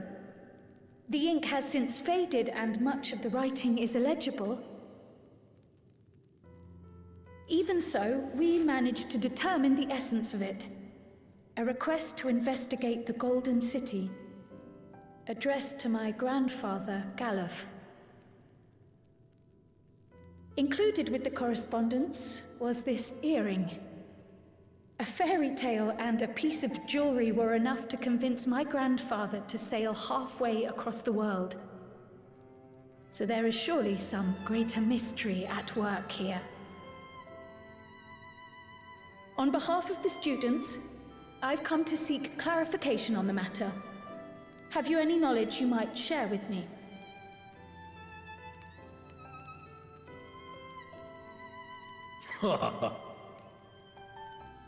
No, not at this time. I have tasked the claimants with finding the Golden City. To fulfill your request would afford one of them an unfair advantage in the right of succession. All the clues she needs. You think about it. But once the contest is decided, I plan to entrust the entire truth to my successor. If you want to hear it, then you had best help Lamachi win. Very well, Dawn Servant.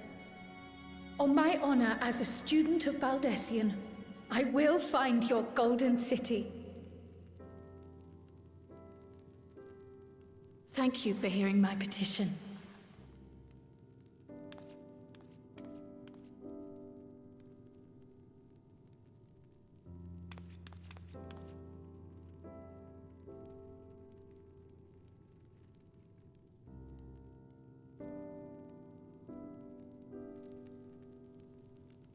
How about that?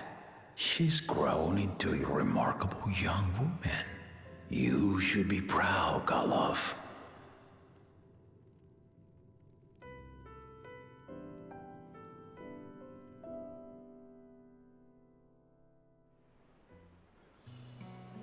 Oh.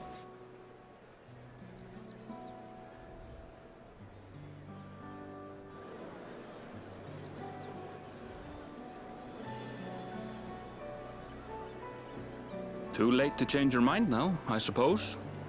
But are you sure you wish to be part of this?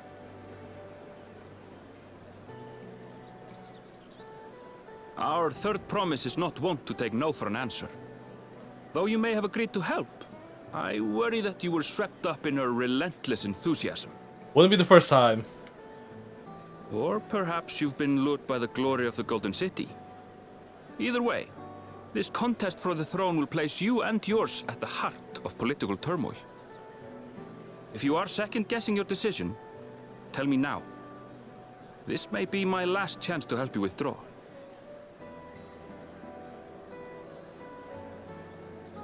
This is my first rodeo in Erenville.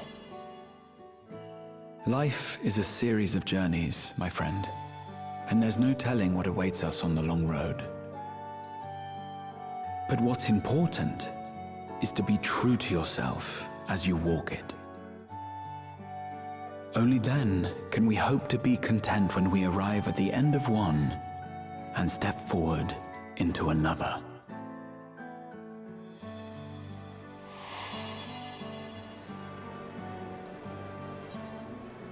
Let's see where this journey leads. I made my decision and I mean to see it through. I want to see where this journey leads.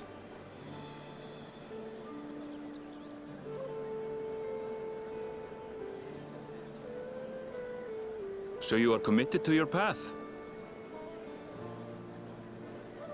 I will speak no more of it then. As for my own involvement, I can no longer conduct myself as a mere guide, I think. Not after the Dawn Servant's revelation.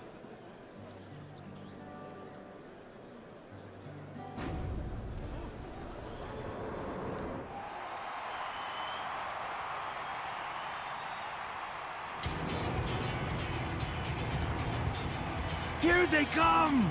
It's Zeralja! Such a fearsome mien. Make no mistake, there goes Tuliola's mightiest warrior. First promise, our village needs aid. The cold weather stunts our crops, and the children of our village go hungry. Once you ascend the throne, I beg of you, grant my people new lands, please! Zeralja. Take heart, tiller of the soil. The Resilion's son, blood heir to the Dawn Servant, has heard your pleas.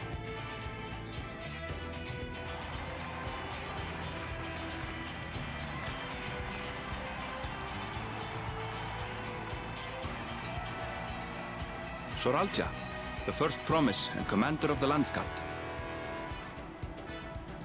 Zeralja, the palaceer. As he was so careful to remind the crowd, Zeralja is indeed the natural child of Gurul Jaja. And Resilient Son, is that another title, like the first promise? After a fashion, common knowledge has it that two-headed Mamulja cannot sire children. Yet Zeralja was born all the same, with the head of Resolve's features and the head of Reason's scales. An extraordinary example of life's unyielding resilience. And a warrior's reticence. He says little, but the way he moves... I know a hardened soldier when I see one. He's a natural swordsman, a gift he inherited from his father. Some even say that the son has already surpassed the sire. Should he come to power, the first promise means to employ that martial prowess in the conquest of foreign lands. For this, he and his supporters have been labeled expansionists. He's the one that... oh. This puts him in direct opposition to Wuklamat, who advocates for the preservation of peace. You may recall that she spoke of a claimant who cannot be allowed to rule. That is Zeralja, the warmonger. He's a warmonger. Cryon, are you alright?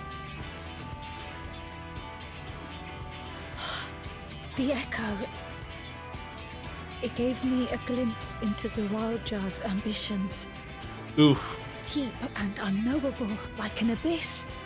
yet at the same time a roaring, unquenchable fire. It was a trifle terrifying, to be frank.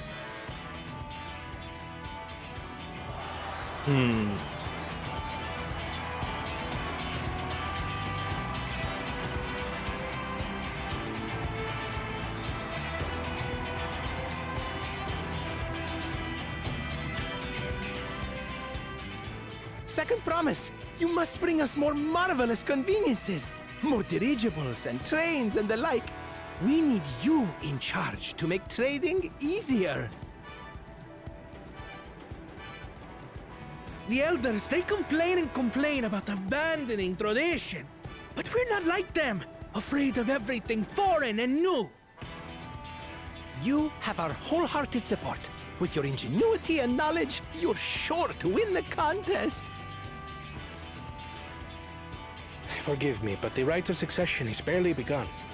I will hear your petitions if and when I am named Dawn Servant. If you will excuse me.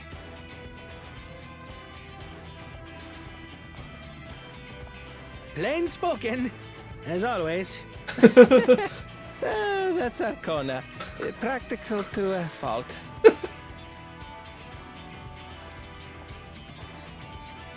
Here we have Kona, the second promise, who spent time as a pupil at Charlian's own studium.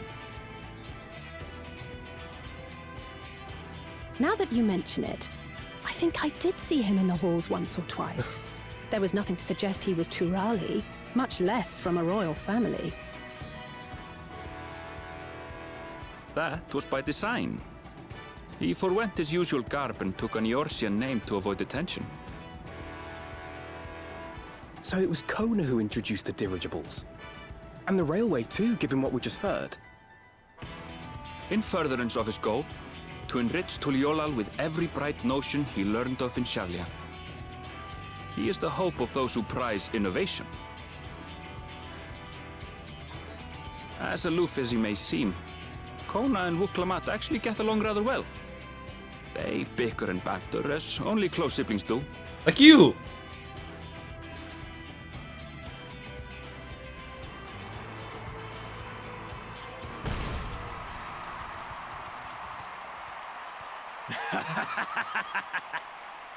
This guy doesn't stand a chance. How gracious of you all to cheer the lesser claimants. He does not last long.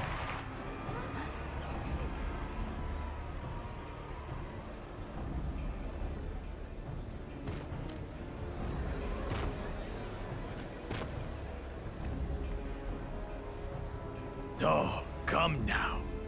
What are you afraid of? I'm no different from your Dawn servant. That my kind should reign is Mamulja tradition, and has been so since before there was a Tuliyola. I'll brush aside your feeble contenders, and then you'll see who deserves your fealty. He dies first. Well said, brother.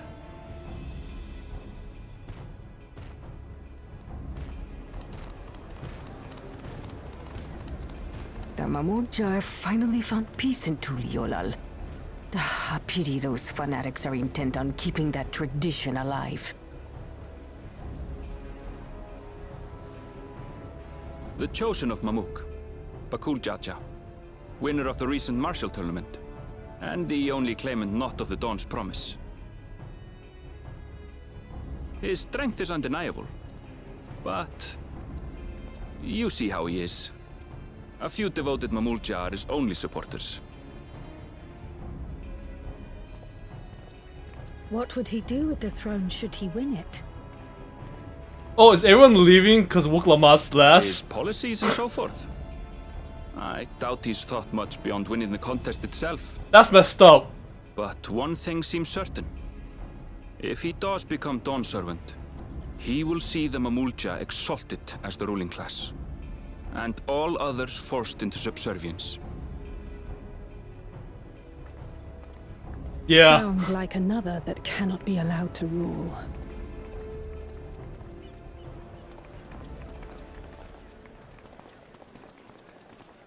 Oh, that's sad. Only a few.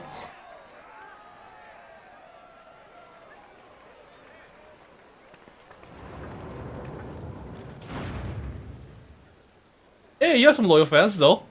Good enough. Don't need numbers. We wish for one thing and one thing only, Third Promise. To abide together in harmony with our neighbors whom we love in this land we share. It is our way, the Turoli way. Galul Jaja built for us this peaceful nation, and we beg you to preserve it. You have my word. I won't let your pleas go unanswered.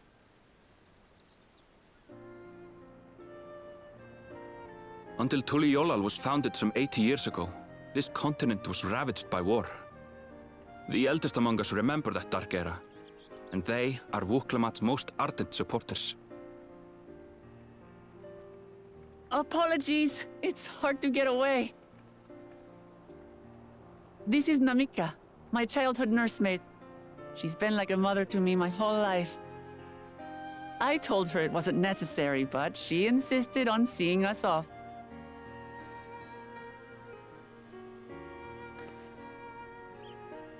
I place our precious third promise into your care. Did you know Wuklamat was taking part in the rite of succession? Of the Dawn's promise? I thought it was only Zoralja and Kona. If she has any accomplishments to her name, I've yet to hear them. Compared to the two Mamulja, she pales in martial prowess. And then there's Kona, who's far and away the most educated of the bunch. I hate to say it, but it's hardly a competition. God, you guys are loud. It's fine. More than anyone. I understand how much better my brothers are than me. Better? Wuklamat. I have never thought of you as the lesser sibling.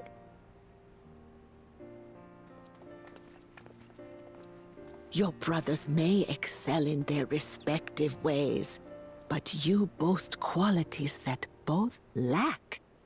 A strength that is yours alone.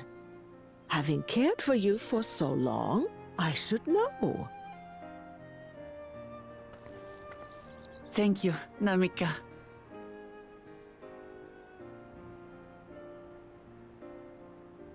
Well, we ought to be on our way. Yes, hurry along. I await word of your victory with bated breath.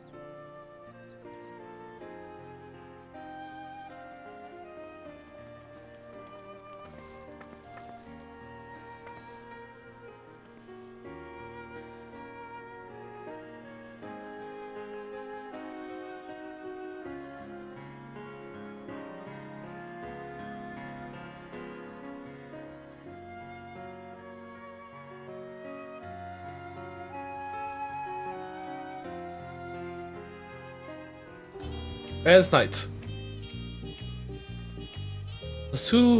A two-headed climate, Aku Jaja, treats everyone around him as lesser beings. No doubt he'll try to elevate the Mamoja above other races should he become Dawnservant. Not unlike how the Guardian afforded special status to pure-blooded Guardians. So Koana, the second promise, is intent on developing his country by means of Chilean innovations. Given his background, I suppose it should come as no surprise. As you witness, Wuklamat has no great army of supporters. Not yet, at least. Oh, you see, you still support her. I know not that drives the Roja, but it engulfs him like an inferno. Well, so much for the brief reunion I had in mind. Papa is not one to waste time when he decides to act. I'm used to it by now, of course, but others are often caught off guard. In any case, we should talk about how we're going to find the City of Gold. All we have to work with are the 7 tablets and their connections to the Tuliolal saga. I suggest first comparing the tablets against the pillars. We should check for any discrepancies between them. Good idea! Let's go and take a look.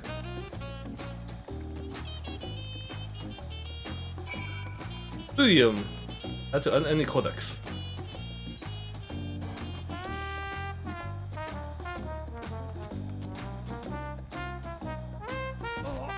Ah!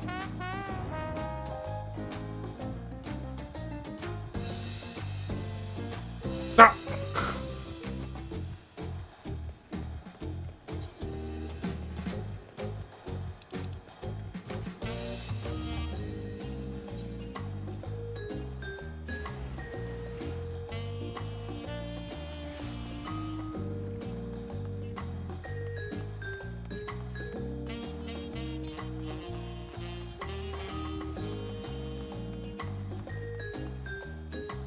Wanna jump down like me? I wasn't expecting events to progress that quickly. I won't complain. The contest is the main reason we're here after all. I won't give up until we find the Golden City, for Rook Lamont as well as myself.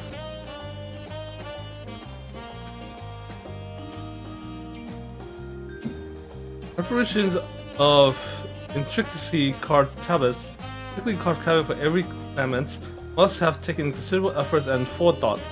You should consider them weighty. Reminders that this contest is no light-hearted matter. At a glance, they seem much the same. That makes everyone. Oklamat, the tablets if you would. Of course.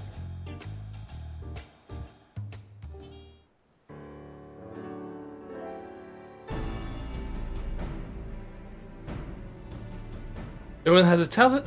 Then let's compare them to their respective pillars. Keep an eye out for even the smallest difference.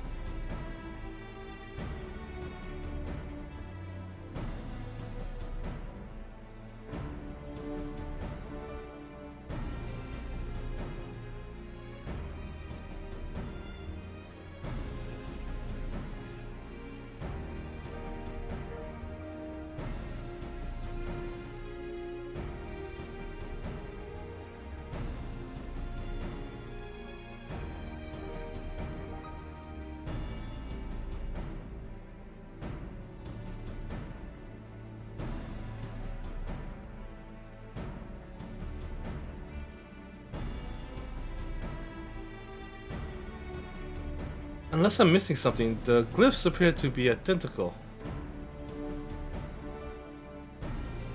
The only difference being that the tablet has hollows where the keystones are to be fitted. And now there's established that the scenes are the same. Where do we go from here? Dawn's servant said we were to retrace the path he walked in uniting Torah's people, and that we would encounter 7 lectures along the way. We have the answer here in front of us. Papa's path is all laid out in the Toli Yolal saga.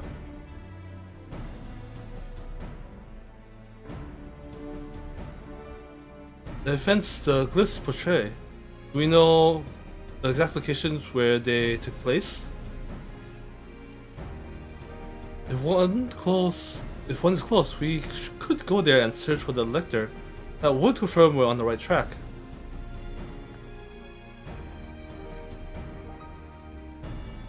Let me think. The Lay of Reeds was in the nearby Hanu settlement. Papa took me there once. It was during festival season, and the whole village was alive with good cheer. There's also the Lay of Gold. That one involved the Pelu Pelu village, which is about the same distance from here.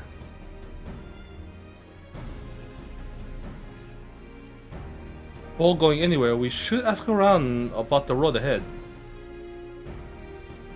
I heard a lot of talk as we toured the city about the storm we passed through the sea. Apparently, it ravaged Yoktoral several days ago.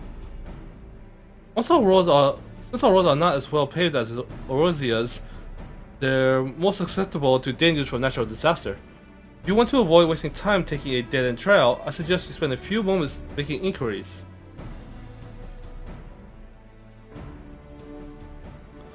This information we need. Just leave it to me. I'll bring the information to us.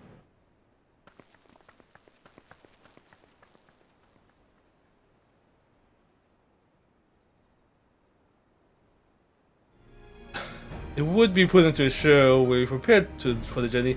I'll guide you to the accommodations I've arranged.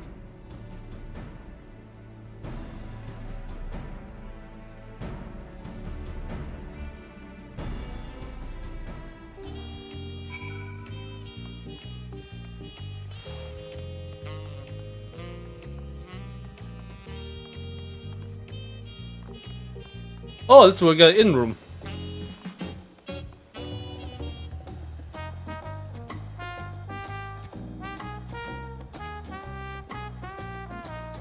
What comfort to have our lodging sorted in advance. Ulama said she would bring the information to us. I don't know what she meant by that. Oh, such lovely little cottages. They're on the water.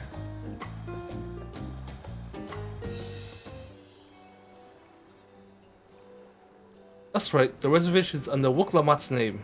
Don't mind, I'll leave my companions to you. Certainly, sir. I'll go and track down the third promise. Once you finish organizing your gear, you can meet us outside Balya Tire. Hopefully we get tacos.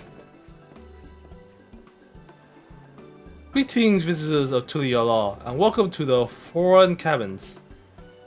Whenever you're ready, I will show you to your rooms.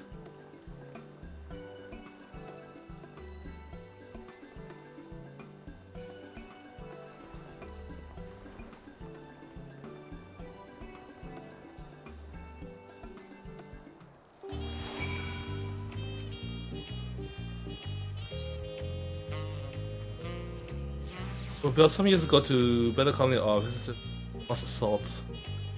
No more than rickety boats moored on the pier. Lord Jaja's own companion was himself a visitor from abroad, back in the newly built roads.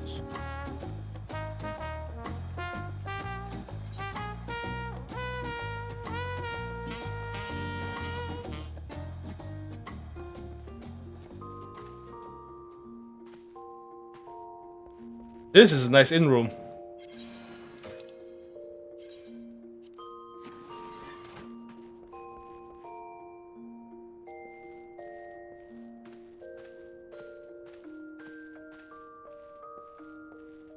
Everyone.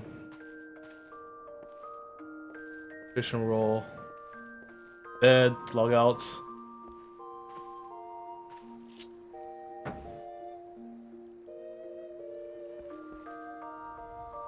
Sofa, nice lounge by the sea.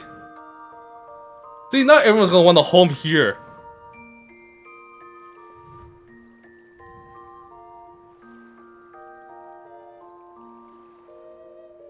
This is a bungalow.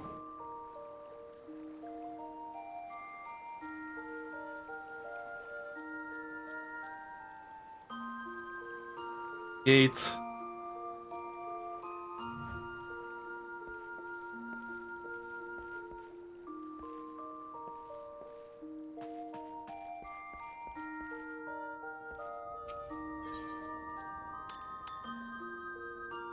Oh, did I change my hair? Let's see.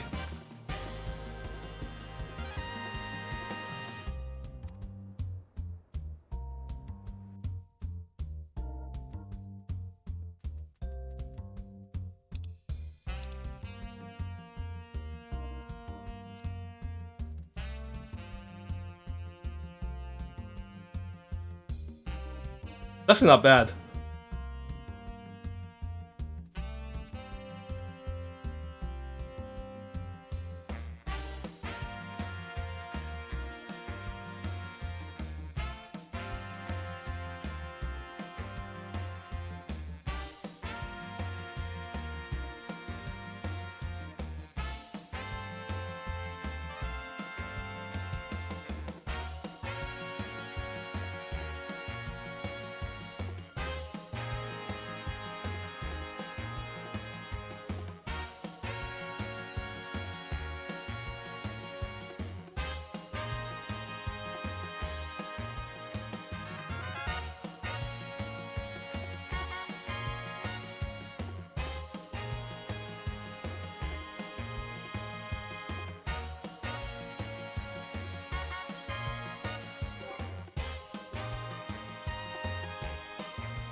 One of my old ones I used to have. Same with this one.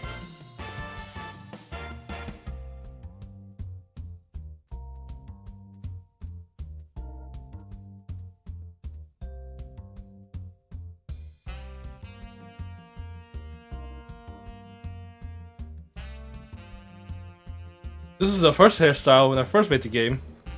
I first played the game.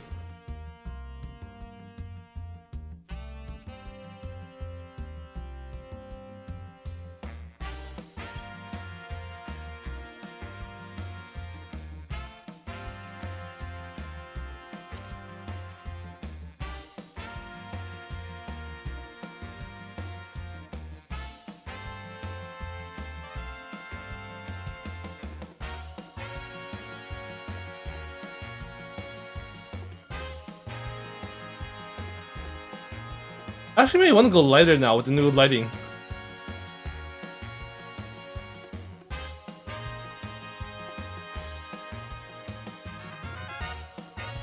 It's a little bit lighter.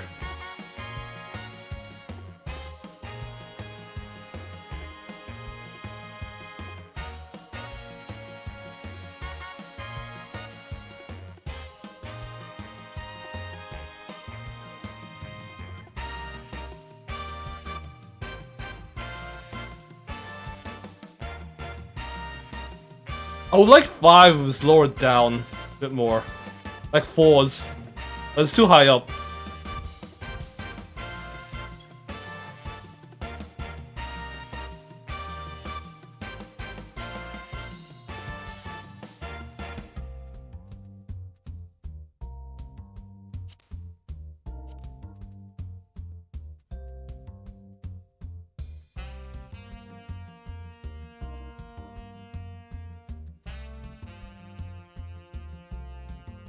I think my lips are a little bit darker.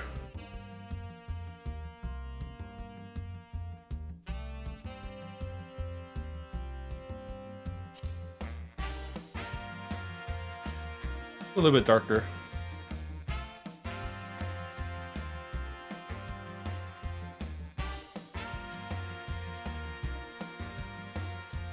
No.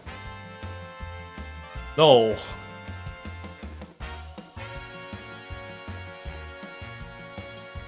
That's it.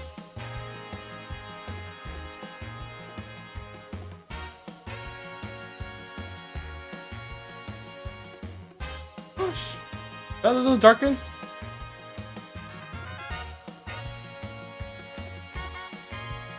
Freckles? No, I don't have freckles. Dirt.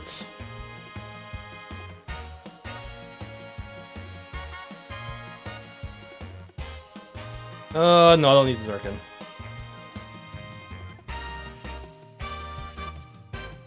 I lightened up the blue of my hair and gave me a bit more darker color on the lips.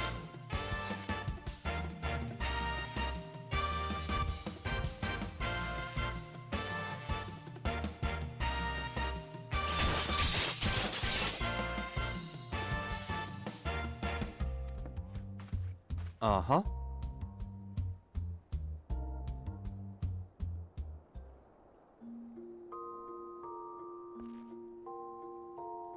Alright. Now let's continue the journey.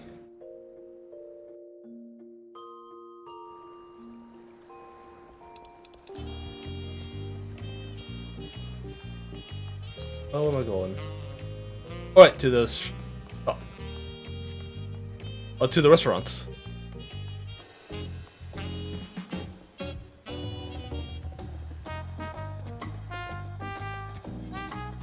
They went above. Ah.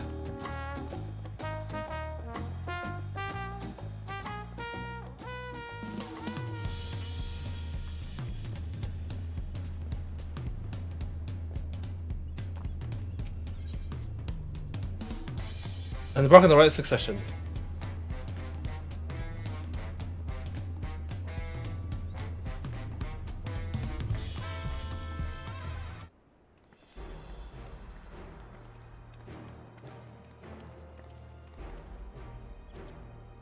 Wish you be the keenest to hit out Socorro.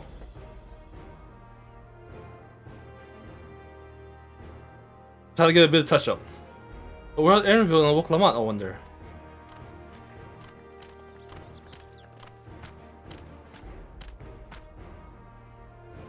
Oh good, you are here. Who might your companions be? Seeing as we need information, I thought we would better to get it from them, the locals. These who hail from the village we're thinking of visiting.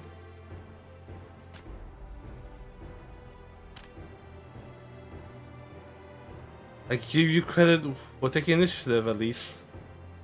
What do you mean, at least? I am honored that the Third Promise would seek my advice. I too am happy to answer your questions. Any encounters might be an opportunity to do business. Thank you for your help. Before we begin, will doubtless be other occasions where when we need to act independently. So I thought these are the two of you. Oh, link shells. Or link portals. What's this? It's called the link portal. A gemstone harvested from a special shell. When linked together, they allow people to communicate across great distances. That's so. What a handy thing to have.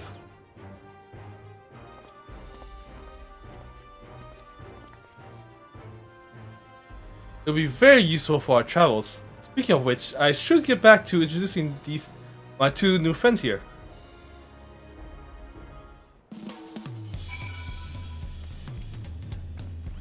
Is there a reason the Pelu Pelu wear those masks? I just asked that, Alize. Who should we pick first, do you think? Even up close, the Hanu are remarkably similar to the Vanu, aside from those bright feathers, of course. Is that the only thing you think about, Alphanod?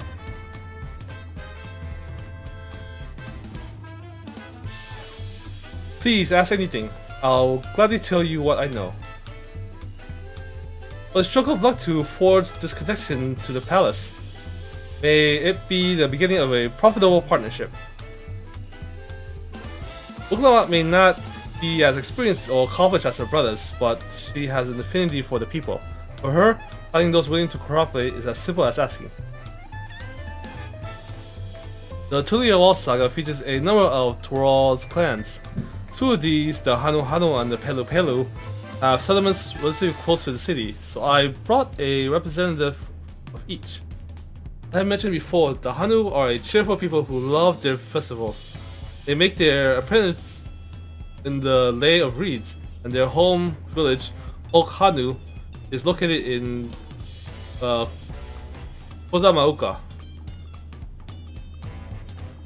The other smaller fellow is one of the Pelu, a clan of business-minded folks from Urukapacha. They appear in the Lay of Gold and craft all kinds of marvelous goods in Wachunpelo, their village. Now, as for deciding which village to visit first, why don't you put that adventurous instinct of yours to work for us, Coral? Pick our destination. Oh, this is when we split up. Alright. Hanu Hanu would probably put helpful Hanu Hanu would put from something. Vice versa. Come available from the rest of so once you have the elements, the cluster walls will not be affected.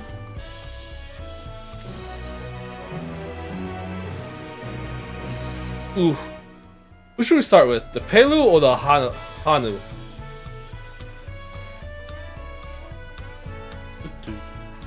You know what? Since the Pelu are more newer than the Hanu, we have the Vanu. Let's go with the Pelu. The quest to Kazamauka will become available once you have completed this quest series, beginning with the Portugal Pelu. Urukapacha. What is it you'd like to know? Our main concern was confirming the state of the road ahead. As I recall, to reach Urukapacha, depart from the Arc of Dawn, then take the road west at the first fork. To we be wary of anything along the way. That is indeed the way to Urukapacha. After the damage wrought by the recent downpour, however, you'll be doing more stumbling than walking. But do take heart. When it comes to rugged terrain, we have a most dependable solution available. Come with me.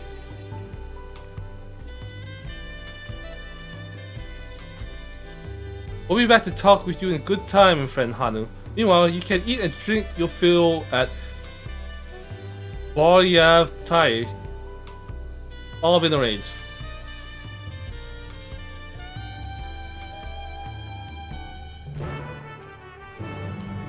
So I can order anything I like at Bai Tai? Anything? The third promise is too generous. Oh no! Side quests. New Dawn and New Hunt. Place in the West. Side quests. Oh yeah, I'll do the side quests tomorrow. But I probably need to pick this one. So this is the hunt one and the other one's the sightseeing log.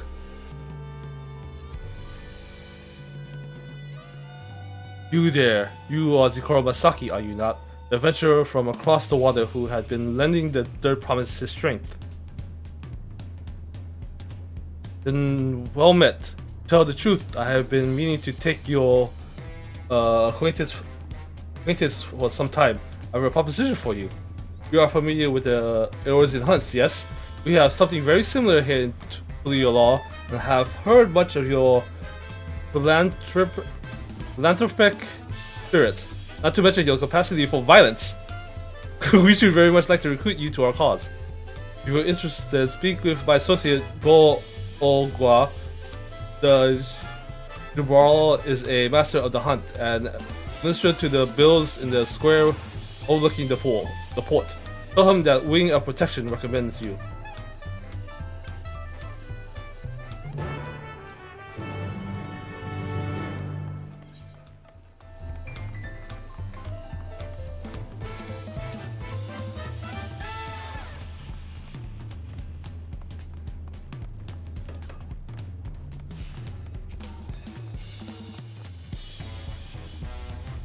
What do we have here? Your posture could use some work, but you got good eyes. Eyes that have seen a few things. Here to sign up? The Wings of Protection recommend you, do they? Well, you're always on the lookout for new hunters. Oh, we're always, alright, and if you're good enough for Woklamat, you're good enough for us. Pleasure to have you with us, Ikoro. Suppose I better get down to the introductions. Maybe I don't need to? This whole idea came from your side of the sea, after all. It was Koana who showed us your ways. Either way, I'll keep it brief. Our hunt works much the same as they do in Eorzea. You put a bounty on those beasts that to prove themselves an enemy of the people. You kill them and bring us back the proof. You get your reward. Or your reputation may precede you, rules are rules, and the rules is I have to test your every hopeful out on beginner's bills. Can't just have every youngling with nothing in his name but a plow, chair, and a dream of glory skipping merrily away to his doom. Prove yourself in Tural and I'll give you some bigger, bitier fish to fry.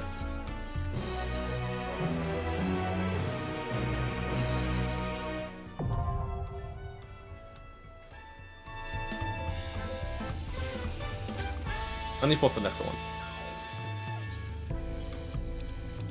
Ooh. Those are... How much experience did they give? Pretty much 500,000, so that's really good for leveling.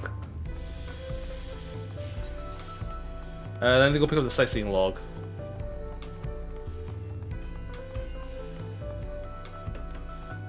Oh, please.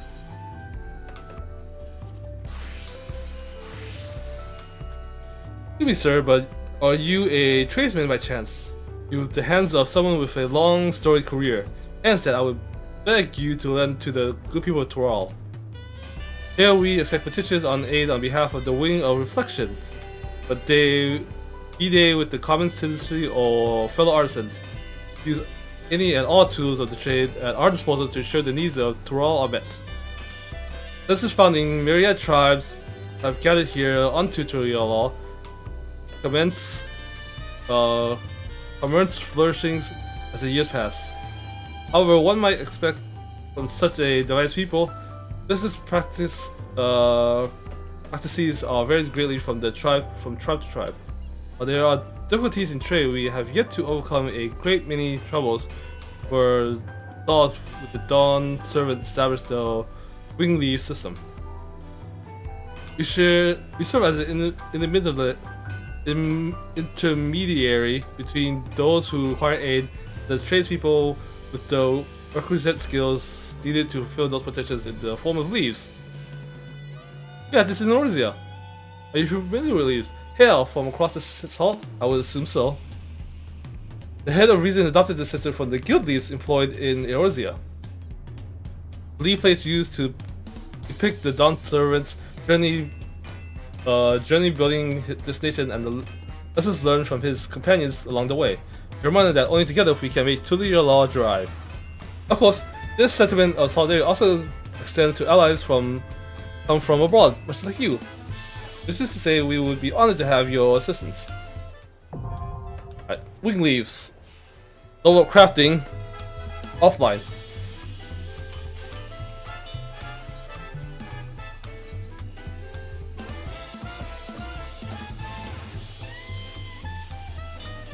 Any easy cooking ones?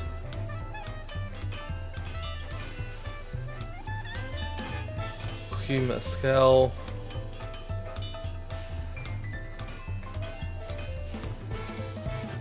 Dinner.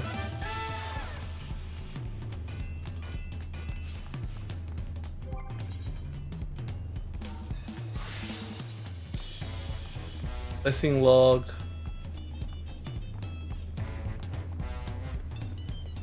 Side quest. What's up there?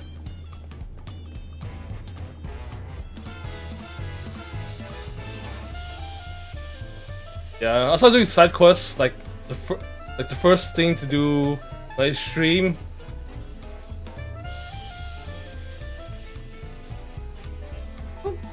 You higher? Who are you?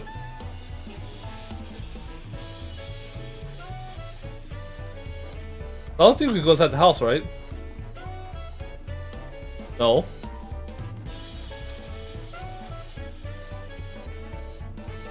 He's above.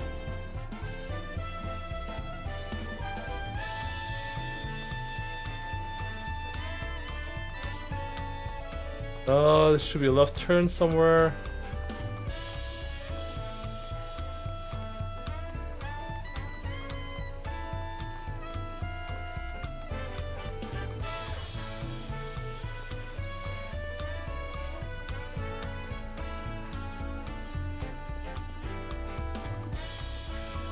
SB Ironhearts. A fellow Eorzean, am I right? Do you fancy yourself much of a sightseer? Kinda. I do it when I get the chance. Did old Millis gave you her journal? My, what a small world. It just so happens that I'm her cousin. SB Ironheart at your service. Elsby. Well, if you met Cousin Millis, I'm sure you can guess why I crossed the salt, as they say. This continent is possibly brimming with sights unseen by Eorzean eyes, and I'm here to discover them all. My twin sister and I, that is. See, I had more interest in Yok while she was drawn to the vistas of Zok. So it was that we parted ways at the bridge, each of us touring half of Toral. So give me your sightseeing log then. There you go. Let's see. Oh, how beautiful! I should like to see these places myself someday. Sorry, I was going to just scribble down. I noticed on Yogg-Toral, I included what my sister shared for me of Yogg-Toral, but I'm afraid it isn't much. Two sisters is Emmeline, and she's still wandering above over there. Given your natural affinity for Ironhearts, you'll definitely run into her someday. Well, I'm sure you'll got places to be and vistas to behold. May your journey through Toral be bright and unforgettable.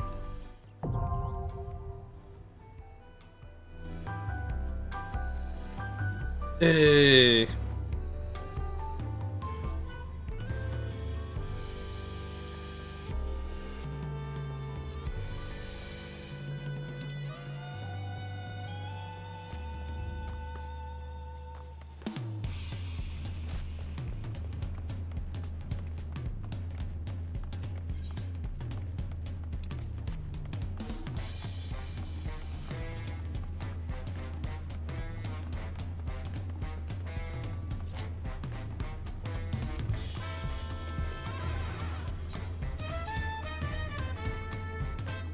Another quest up there.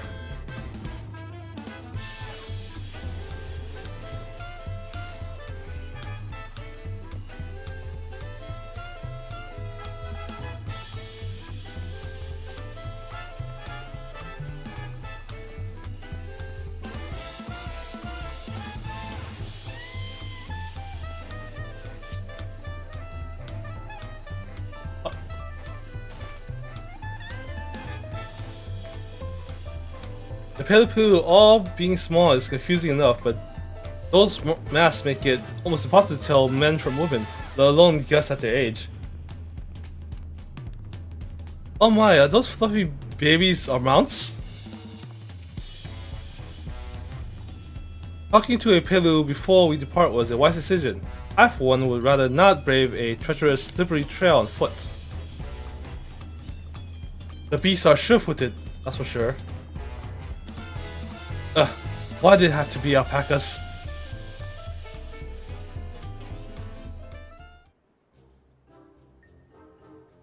I introduce to you our most dependable companions, the alpaca.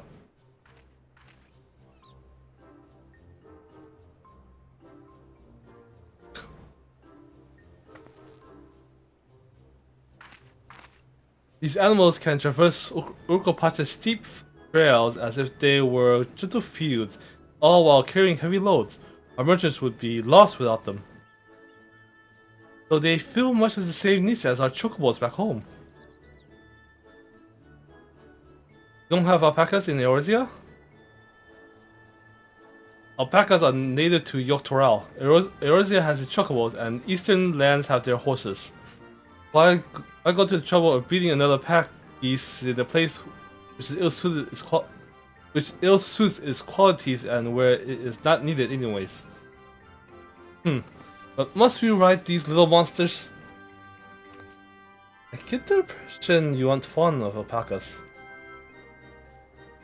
When I was small and being a bit naughty, I went around pulling on their wool. One of them spat on me and it was the foulest stench you can imagine.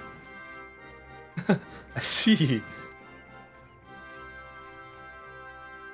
What do they like to ride? Alpacas bred as mounts are inquisitive and docile. Even those without experience find them easy to handle.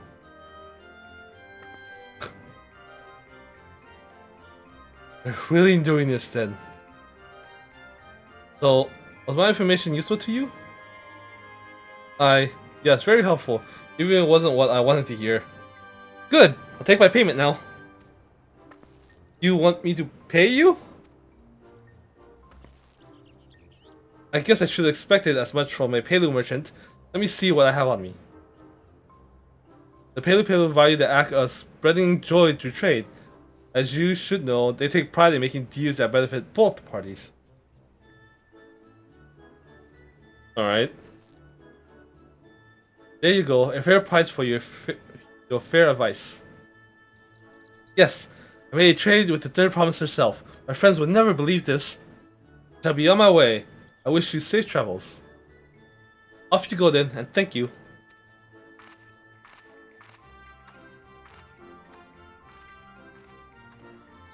I better not get spit on again. You brought that on yourself. Remain calm and gentle, and so would they. I'm still not happy about this, but if we need to ride alpacas to reach Urkopacha, then that's what we'll do.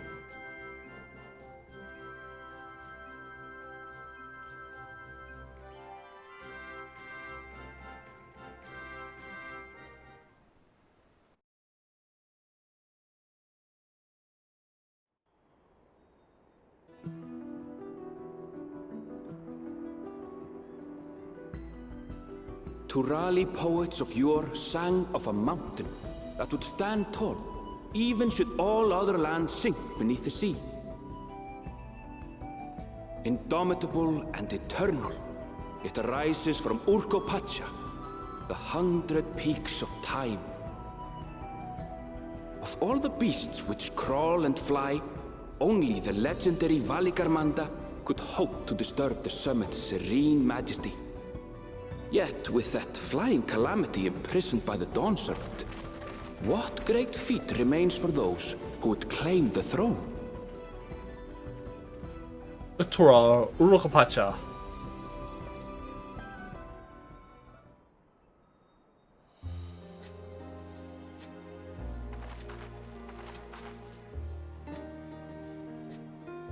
So this is Urkopacha. I've never actually been here before.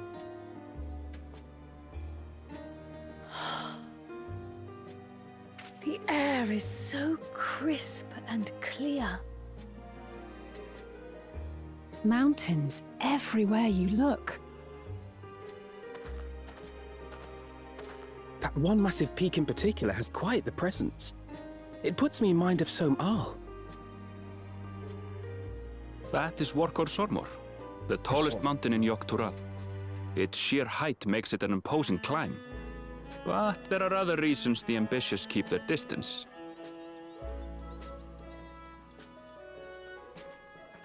Oh? Do tell. Where to begin? Excuse me, but you're Wook Lamat, are you not? I hadn't thought to encounter one of the Dawn's promise here, of all places.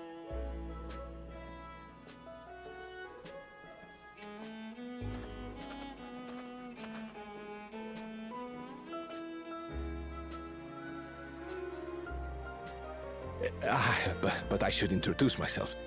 I am Bol Nok, a weaver by trade. Well met, Bolnok. We're on our way to Watranpelo. Oh, truly, I've just come from there, as it happens. I'd asked the Pelu who sell me their wool to give me a tour of their alpaca ranch. The head rancher and I shared a bottle of mezcal while he explained the finer points of wool production. Mezcal, is that a local beverage? The weaving texture looks It's so an good. Urkopacha specialty, a spirit made from distilled agave heart juice.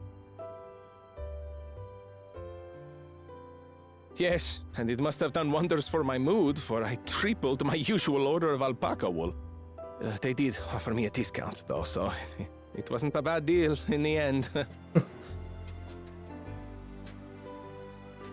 But listen to me, boring you with my tedious stories. I will leave you before you are lulled to sleep. Goodbye, and safe travels.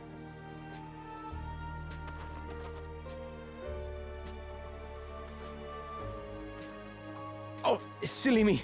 I almost forgot to say the thing I actually wanted to say. Peace for Tural. I agree with your vision, Third Promise. You have my support in your bid for the throne.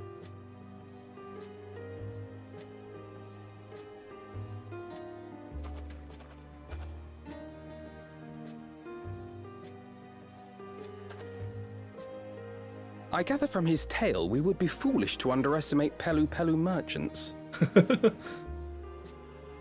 Yes, they do more than run the markets in Tuliyollal. Pelu peddlers can be found everywhere in Tural, traveling from place to place on their sturdy alpacas. They are effusive and engaging speakers, and many's the customer who's been talked into spending more than they bargained for. They won't find this customer so easily charmed. You will be easily charmed.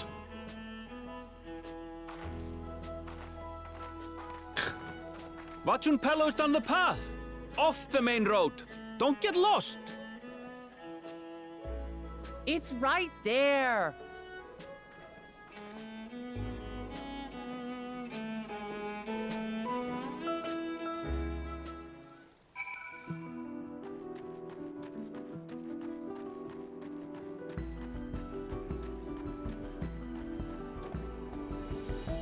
Oh, just look at this place. Going from the other especially Dawntrail.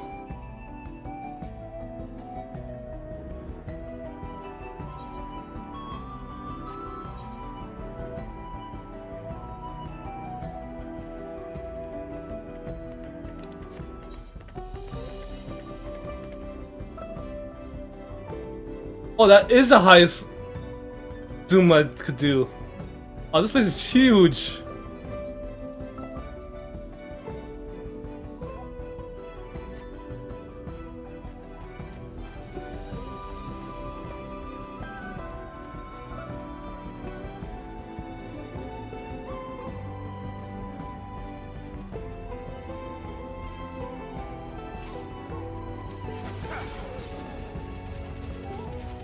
Only turn on battle music.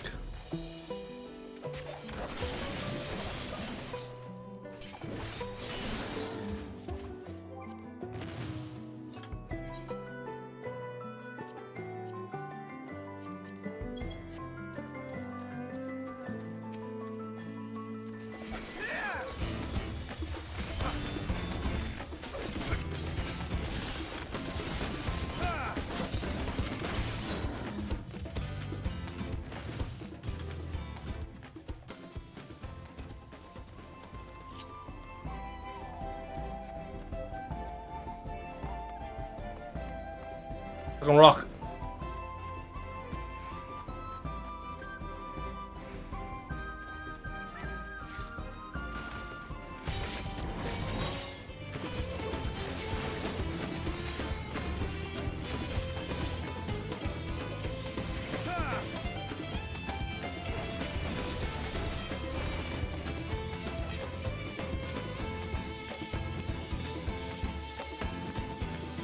I know this spot. This is where the Mediator people first got to play the jobs. They got to play the jobs. At least, well, most of the videos are.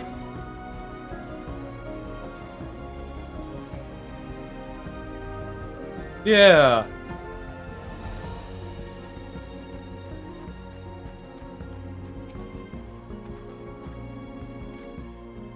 I feel the change in altitude most keenly. While mayhap not the same degree as the sea of cloud, the air is suddenly thin here.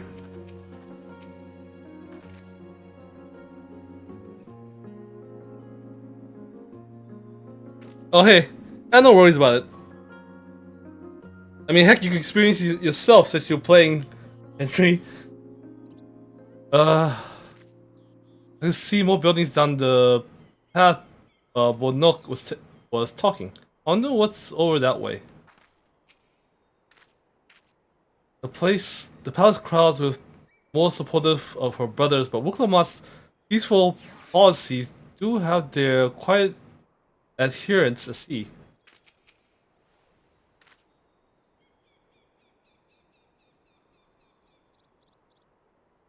What is it? Wachun Pelo, home of the Pelu Pelu.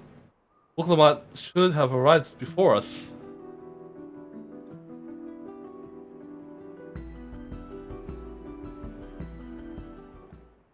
That's not good.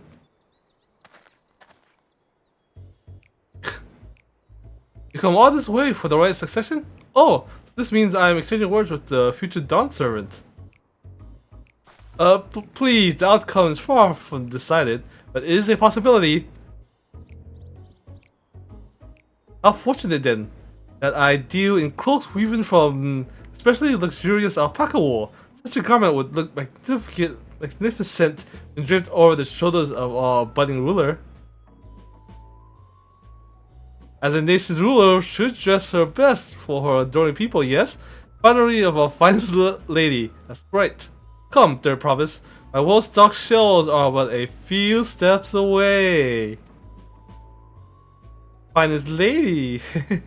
I like the sound of that. Alright, I suppose a quick look wouldn't hurt.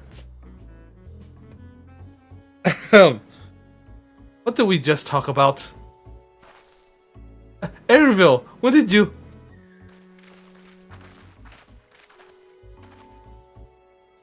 Ah, a Shitona from far off Dawntrail? Northern winters are bitterly cold affair, I'm told. I cannot imagine how you survived there without a lovely warm cloak of quality alpaca wool.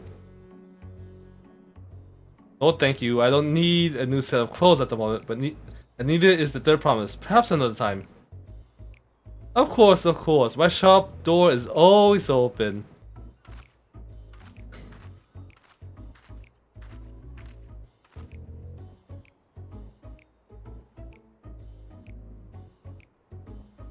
You were saying something about not being easily charmed? I was just... As I mentioned previously, the Pelu people live for bringing happiness through trade. They won't cheat you or sell you defective goods. They will, however, disarm you with their daft tones of phrases and unwitting customers like Wuklamat fall prey to their affordable approach time and time again. The only recourse is a clear and firm refusal. They won't pursue the matter should you make your disinterest plain. Oh no, Alphanaud! You can't be here! A valuable insight in the minds of the Pelu. Let us all take Aaronville's word of caution to heart. I'll say me.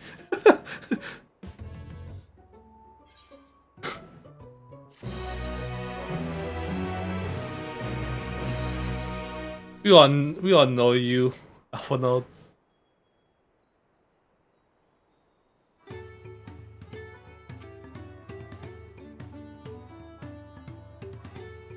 Wuklamat is lucky to have Aaronville. Everyone, royalty especially, needs a friend unafraid to chide them when the need arises. I swear, I let her out of my sight for one moment. The scene the Pelu are also partial to coffee. All these houses are building made to Pelu size. And mine too, come to think of it.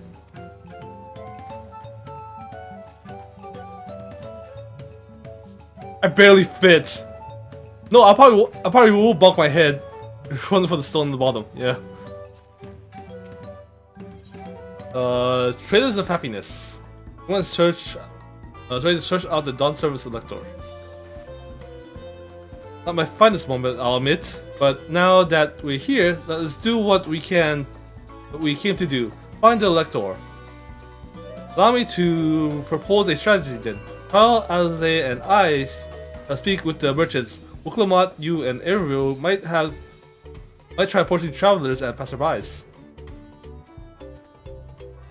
Ikoro, pray investigate any of the other establishments which catch your eye. Should we learn aught to use, let us relay it to the third promise.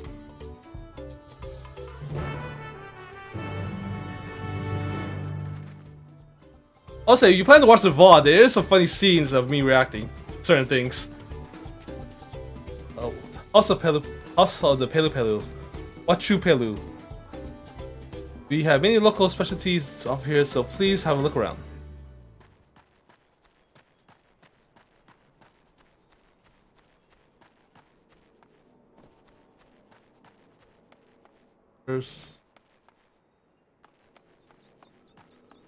Oh, I forgot. I should do this.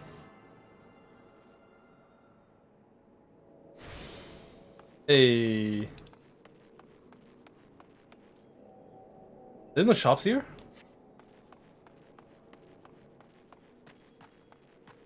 Guess not. And now we can. Ooh, I see you.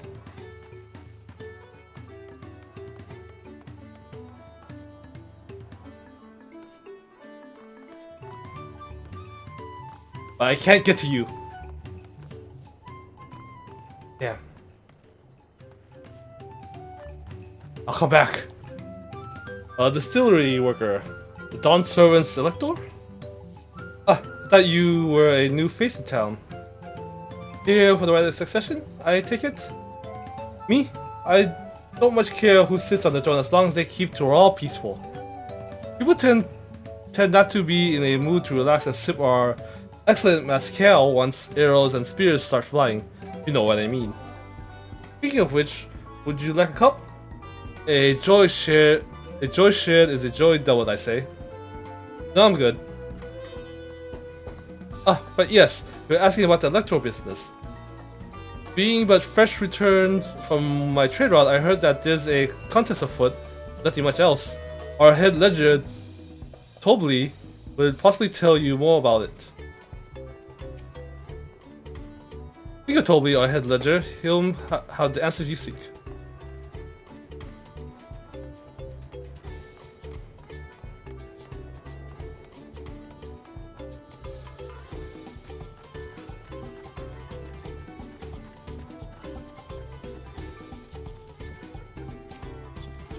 Patient Porter. Electors? Ah yes, I heard all about the right of succession. They're looking to put a new ruler on the throne, eh?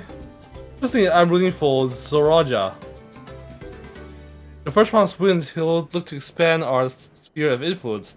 That means access to more resources and more customers. The thousands call them potentially. So many new trading opportunities to spread happiness far and wide. Others have been coming around to my way of thinking, so I began crafting goods inspired by the resilient sun. Good to purchase something. Please just answer my question. No, I would not. Very well, you said you wanted to know about the Elector. I could help you, but I won't. I can tell you no supporter of Zoraja or his policies.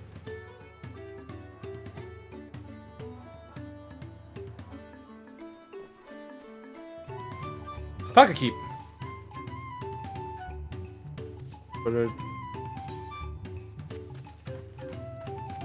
Oh, the gemstone trader. Please report that my stall is open for business, though I do not accept L or Gil. Bi-colored gemstones are most welcome.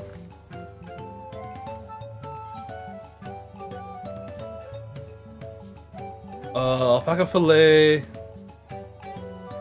Mega Megui pineapple. Silver lobo hides. I may need those for crafting later. Oh, here's a merchant.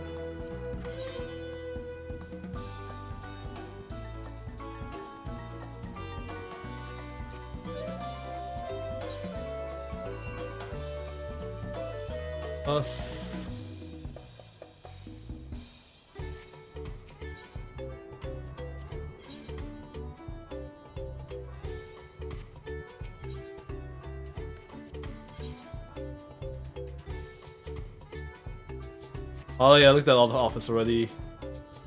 Right here.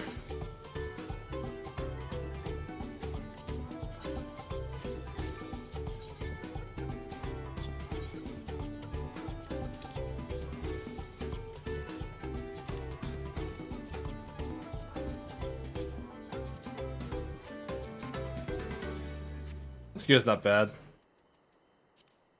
Items, area. In space.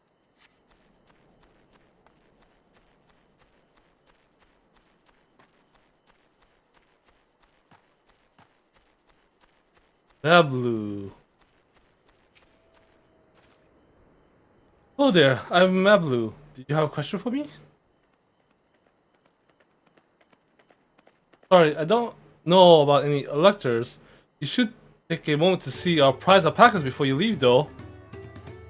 Oh, but be sure to admire them from a respectable distance. Getting too close, our nervous darlings may be tempted to spit on you. That stuff stinks. It happened to a visitor visiting by not so long ago. Hobley, that's the head rancher, was so mad at me for not giving a proper warning. No one makes a mistake without totally noticing. He knows everything that happens on this ranch.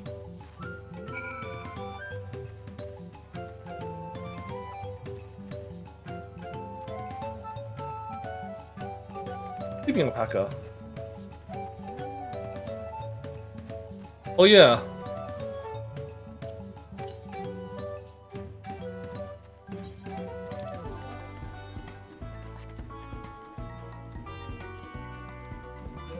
That's to be in town somewhere, right?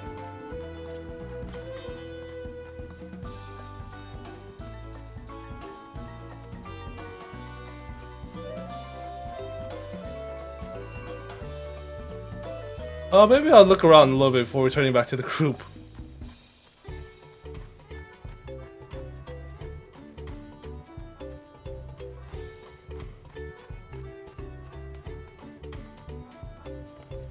Hey girl, just a bit longer and you can rest.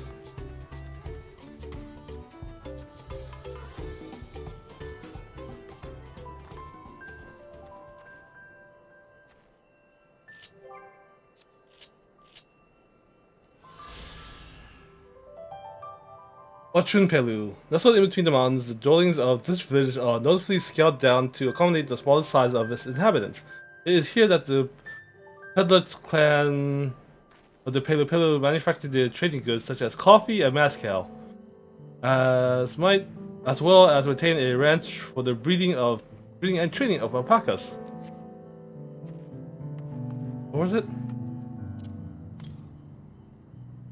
It's south. I did miss it somewhere.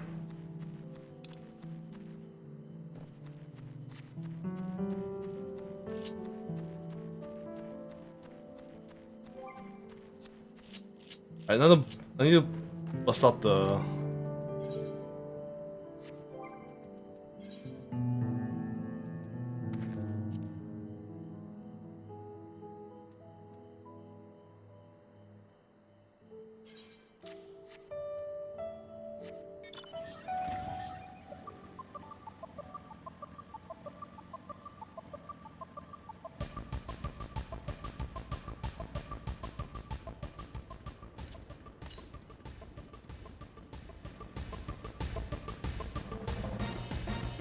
There it is.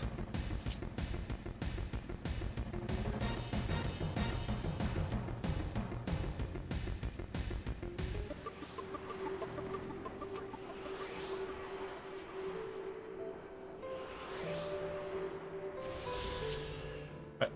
Back to the city.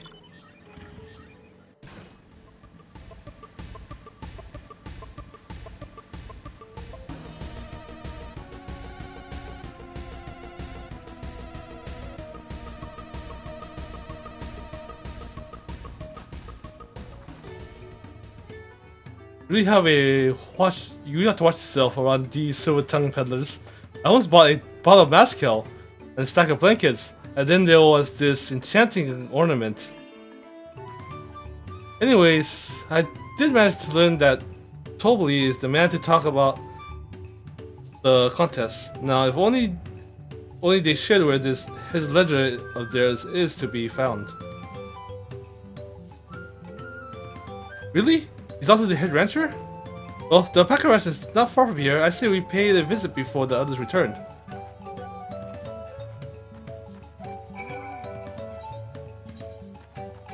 Mole and tree thing.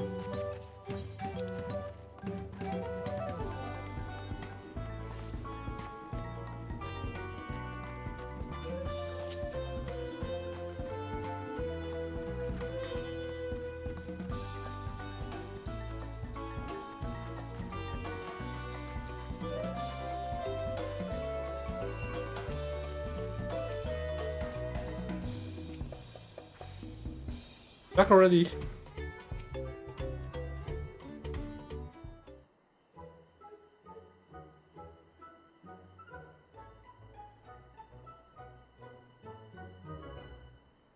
Ugh. That is a lot of alpacas. Still, you know the head ledger could be here somewhere. I can't let fear deter me. Not to say that I'm scared, of course.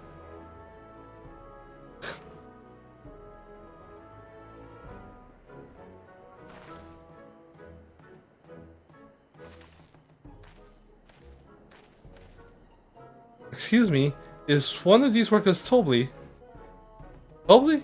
Ah yes, he likes to mingle with the ranch hands, keep an eye on things. Can't tell you which one he is though. You can't? It's part of the contest? All I can say is that Tobli often mentions his favorite pungent subject. He also can't resist a profitable trade, though who among us could, am I right? Still, if you bring him a very good deal, he might let his identity slip. So it is like a game. Easy enough. All I have to do is offer Tobly a deal he can't ignore. No problem at all. Well, maybe one problem. I don't think my purse is deep enough to pay everyone everyone we think might be Tobly. Ask some questions first to narrow down the field. Great! We can meet back here to share our impressions.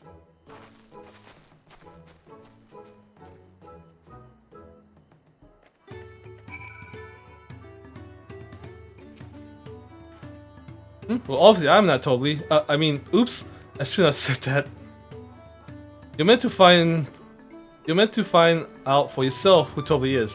Or if an elector is even in the village at all. Good luck!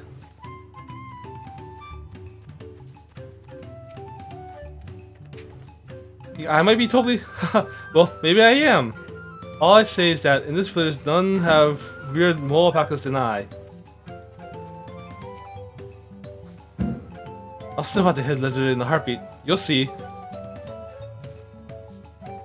Am I Tobly? Yes. Yes, that's me. Excellent work with the third promise and her entourage. Top instinct shall we commence the rite of succession then? Alright, it's definitely not him. Diligent ranch hand. Ah, a visitor from across the salt, if I'm not mistaken. Be warned, the alpacas will spit if you startle them. I suggest you keep your movement slow and deliberate.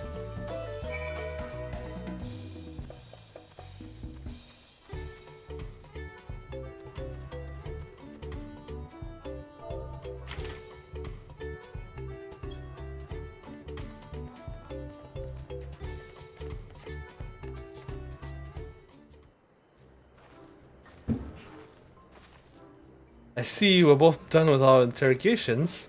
So, who do you think it is? I have my suspicion, but let's hear your pick.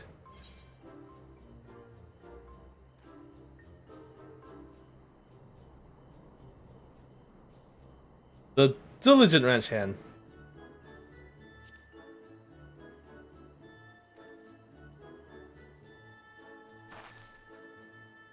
Ah, the work is so intent on stable chores.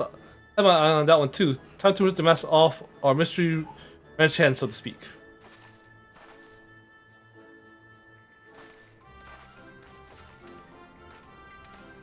We know it's you, Tobly, and to prove it, I propose a deal, a generous sum of coin for confirmation of your true identity.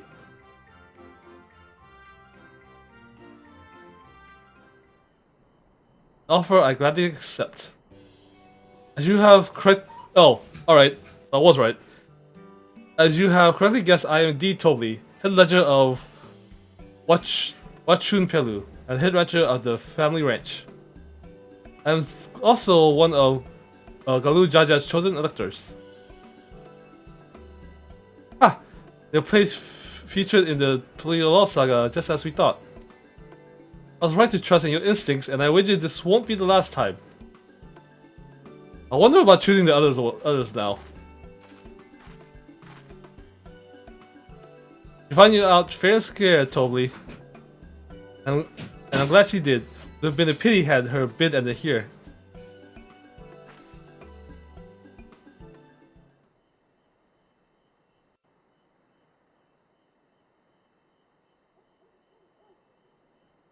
Deducing the Dawnservant's elector was the first step of the feat. Too simple a task for this aspiring ruler, eh? Right. Not hard at all. Oh yeah, it was our first choice.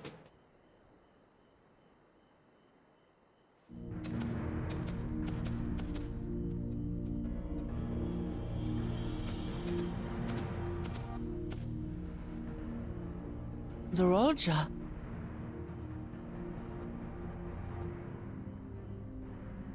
I am told the head ledger, Tobly, is to be found here. You have to guess which one of us is Tobly. That's part of the test.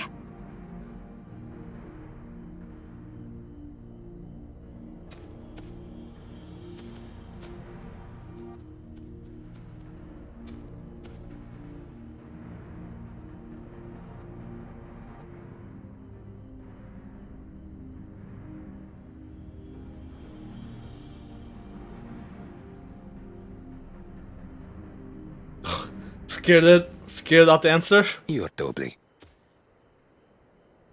The Without eyes. even asking a single question.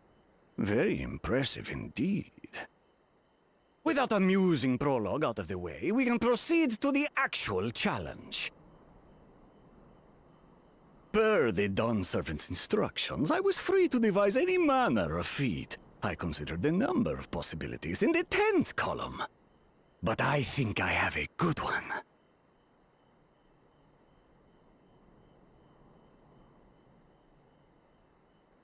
You must go forth and capture for me an alpaca.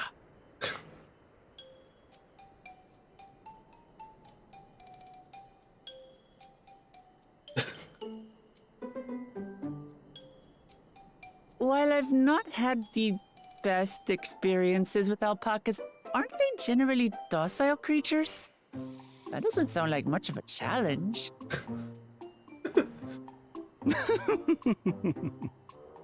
Bring out the example!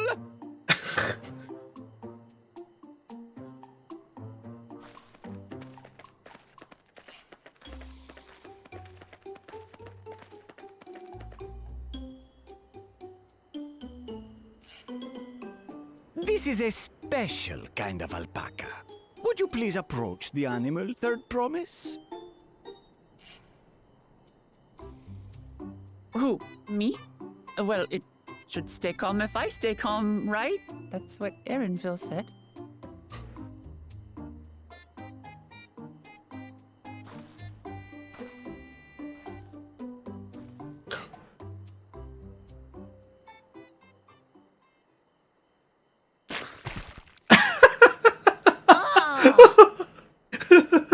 The little monster spat on me! Oh, that stinks. I can't.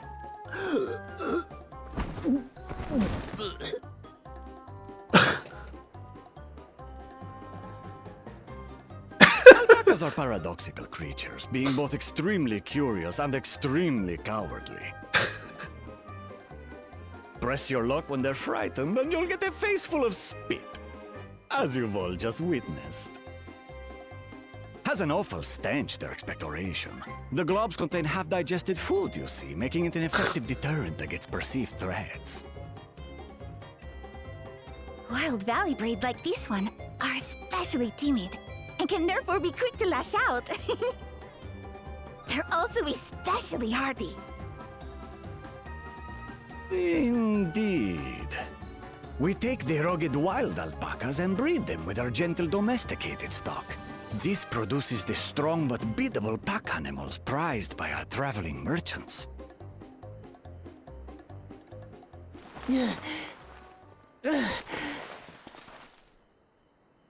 That's all well and good, but did I need to bathe in alpaca spit for you to make your point? So, the task is to catch a wild alpaca. That is correct. But be warned that it is a feat easier said than done.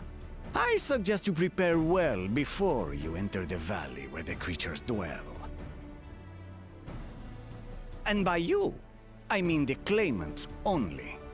Allies are not permitted to assist with the catching. The alpacas will help me judge which of you is worthy of receiving a keystone.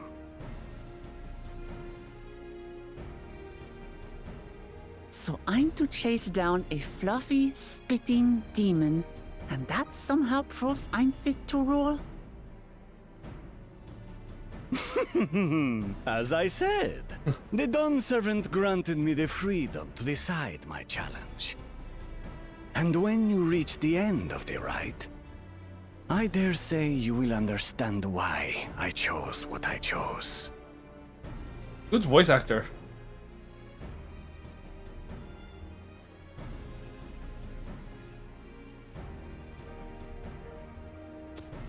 Very well. This won't take long. Wait! Didn't I warn you this was easier said than done? There are preparations to be made, factors to consider. A beast is a beast. All yield to strength.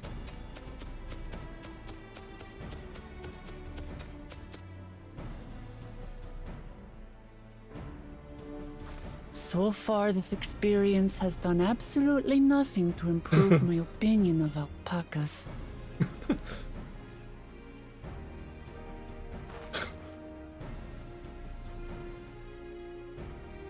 But that doesn't mean I can't do this. Revolting spit aside, they're just another animal.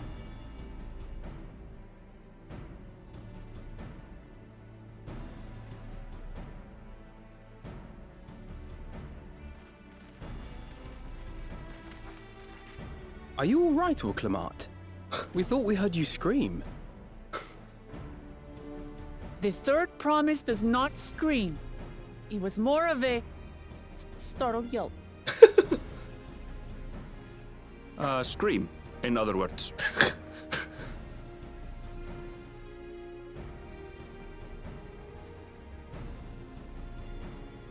Did you find the Elector?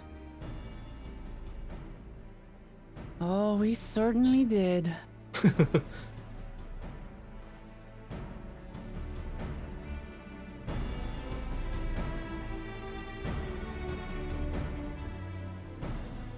Catch an alpaca.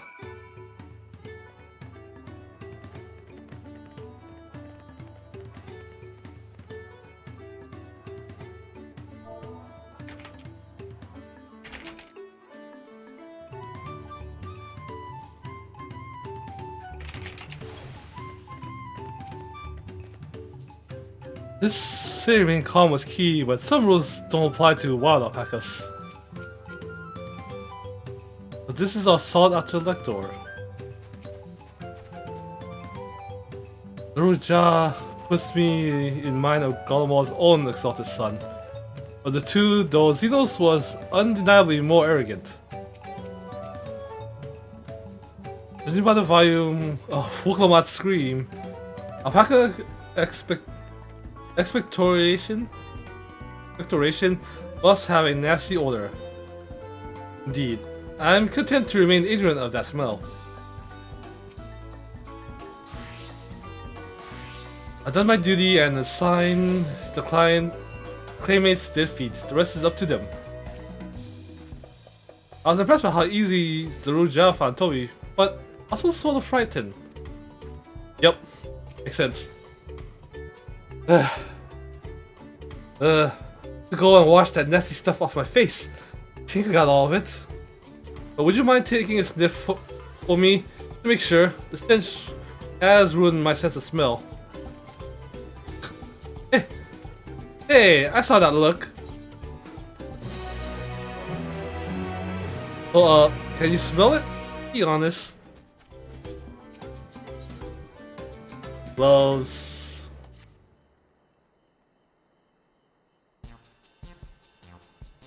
Wuklomat helped demonstrate the valley alpacas are wary of people. Getting close enough to catch one will not be an easy task. Well, warned me about that earlier. I had trouble with tame alpaca. How do you expect me to wrangle a wild one? With the proper saddle. We infuse the leather with an relaxing scent that soothes the spitting beast. Wonderful. Give me one of those then. Have you perhaps forgotten we are a clan of merchants?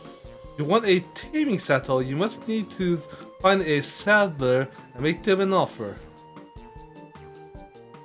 They don't come cheap, of course. Crafting a saddle will cost you the equivalent of 10 pel in the thousands column.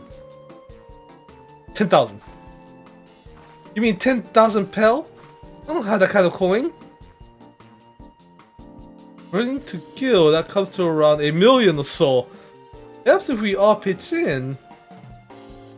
No, this is my feat to accomplish. I wouldn't feel right about having others pay the cost. I'll find the money. Somehow.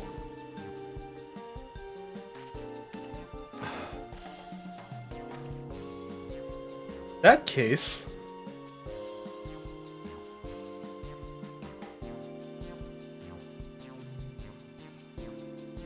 That basket of wool is worth the sum you paid me earlier. 1 pel, the thousandth column. Getting with the wool, you can trade for more valuable goods until you have something suitable to bargain for the saddle. That's a nice gesture, but you think I can turn 100 pel into 1,000,000? That's 10,000 times more. Oh, that's an interesting challenge. We need 10,000 pel, not 1,000,000. So we're looking at 100 times more. Oh, right. I panicked and got it confused with Alphanald's Million Gil.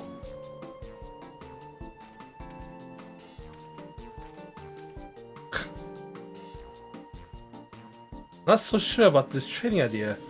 You were almost talking to buying a cloak you need mere moments after you arrived. But I hate it when you're right. Then let me help you with your deal making. Hello again. Bablu. I work here as a wrench hand, but I'm also learned a lot about the peddler's profession. It's alright if I aid them now, yes? I guided the climate towards the first step of the feat, like you asked. As long as Wuklamat goes alone to capture her alpaca, she is free to accept assistance from whomever she likes. Hooray! Let's see about you getting that settled in, Third Promise. I don't know why you made your offer, but I could use an ally with their beak for bargains. Welcome aboard, Mablu. The rest of us stay behind then? Perhaps? It might be easy to haggle over prices without so many voices chiming in. Yes, stay here and pitch in with the ranch work. With Mablu gone, I'll need extra hands to tend to the alpacas. Gladly, Adozikuro, I think you should go with Wuklamat. Oh, I want to tend to alpacas. Alright. You see markets and bazaars the world over, and surely you have sage advice to share. I'll try my best. In that case, you should also hold on the alpaca wool. This misplaced or soiled anyway, you'll have nothing to bargain with. As if I do such a thing. But I'll leave the wool with Zocoro anyway. I better keep my hands free.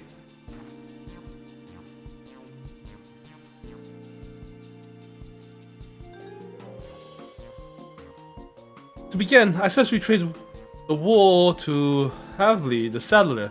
He won't agree to the deal, of course, but it'll give us an idea of how much he'll accept for his wares.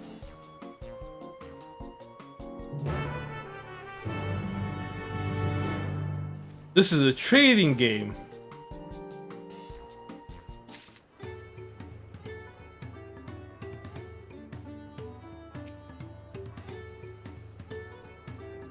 Yeah, 100 payload worth of wool into 10,000 pay. No, saddle is exactly the kind of suggestion I expect from the head of a merchant clan. Ironic if it was just Wuklamat, but it sounds like Mablu knows a thing or two about trading. I have every confidence you'll come back with the saddle. Tending the alpacas, are we? I have some experience with that when I was younger. Although hasn't given up, I see.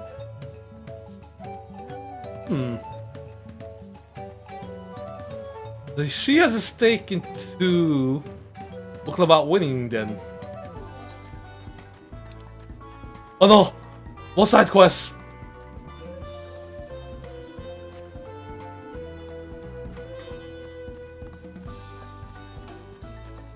Yo, me, so what? I want to say, is that my chocobo? About the same color.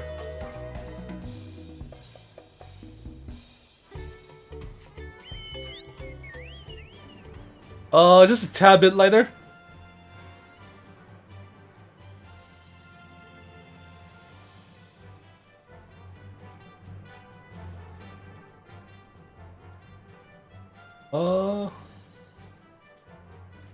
Has the same shoes and everything.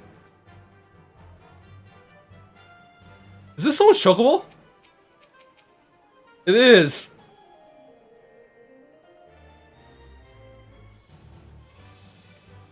I'm trying to spook this guy with the same chocobo.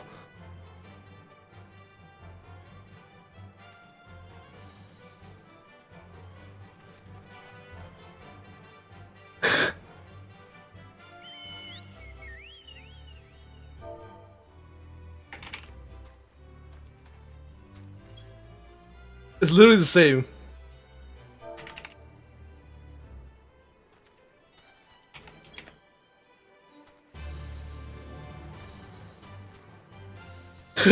Even the same close aside.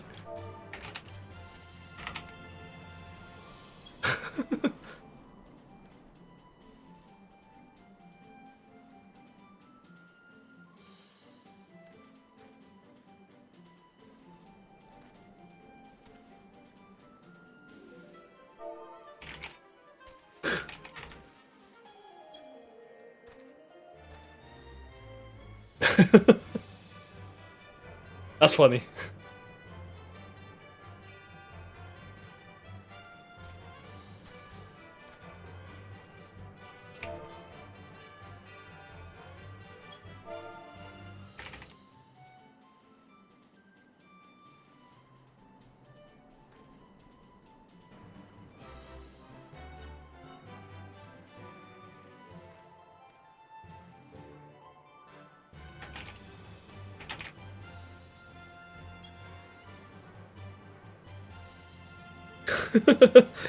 We're just chatting each other's chocobos.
There's a funny coincidence in this large game of ours.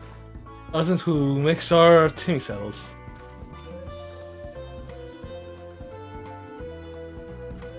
Times what the wool is worth just through trading.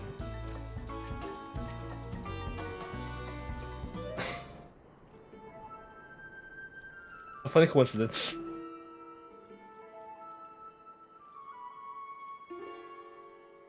Nothing I can help you? Can do for, or something I can do for you? You come to bargain. I need one of your special taming saddles to catch a wild alpaca. Hell is it? And how much and how will you be paying for it? Just like it, it's basically a fine alpaca wool.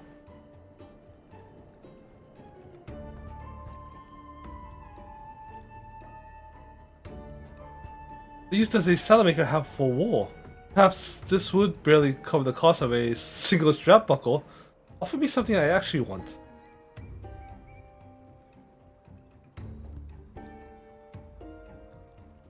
And what might that be? Ask Cal. I like to nurse a cup of at day's end while I inspect my finished work. Bring me a jug of quality stuff and you'll get yourself a deal. That was well for us, their promise. Such mescal can be had for only 5 pel in the thousands column.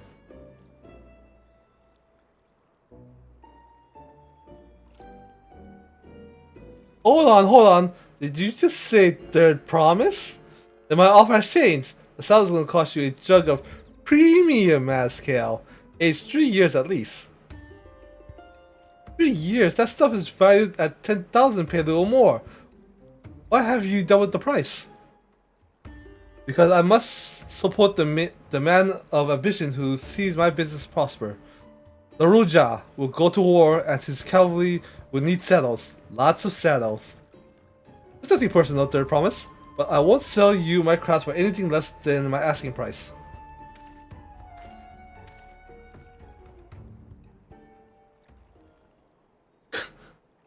Well,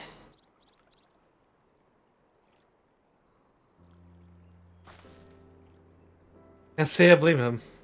I'm known for championing peace, and peace is unlikely to bring him more customers. Those of our grandparents' generations remember the dark days when the clans were at war. Many of those Pelu pray for your victory, Wuklamat. The younger ones, though, them, strife and bloodshed are as children's stories. They think themselves safe from those horrors and take the peace we now enjoy for granted. Still, others are unsatisfied with this quiet prosperity and crave the future the second promise envisions. They've become obsessed with innovations like the dirigibles that made trade swift and easy. Then you have those like Havli convinced that the first promise's plan for conquest will afford them opportunities for great profit. What about you? What about you, Mablu? Aren't you of the younger generations? At least a year or two younger than me, I say. Oh, I was raised on the old tales. I've memorized the accounts of what it was like when the Yokhyud ruled our village. That's why I offered to help. I want you to become Dawn Servant, to keep our nation from going back to the way it was. Well then, I guess I better make sure I win the contest. But the type of mascale the Salaryr wants is so very expensive. Weren't we expecting to need 10,000 Pelu from the outset? Nothing's changed, we just need to get on with it. I may not have a head for trade or the stomach for alpacas, but I won't give up with the piece of Tural on the line. Tuliol on the line. Then neither will I. I will make you Dawn Servant. Aiming for that 10,000 Pelu jug right away will only bring us failure and frustration. Let's try to exchange the wool for anything even a touch more valuable. The trick is to find someone who needs alpaca wool and is willing to trade at a loss to acquire it. Someone who supports your bid for the drone, for instance.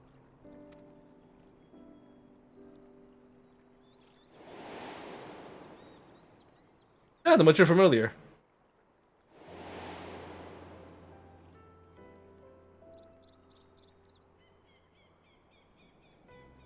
Of course, the Weaver, or Nook, was his name, I believe.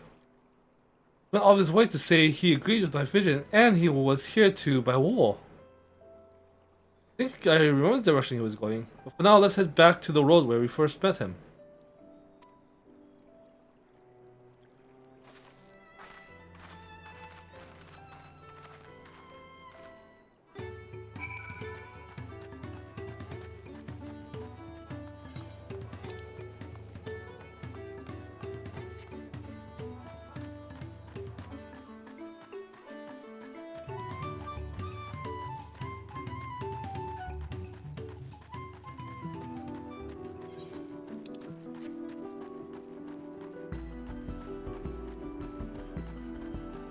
So many wild alpacas.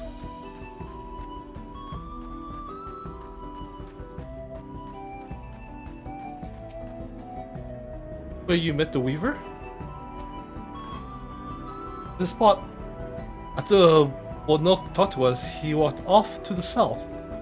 And he was probably going to Ikuvlol's Inn. Most visitors to Wachun Pelu end up staying there. But let's go and check, shall we?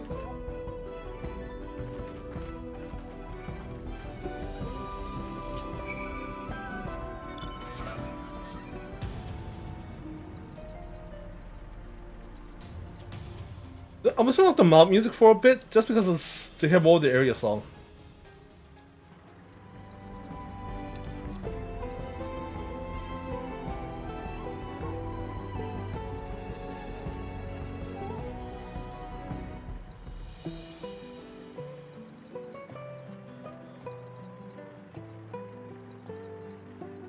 Oh, this place is nice.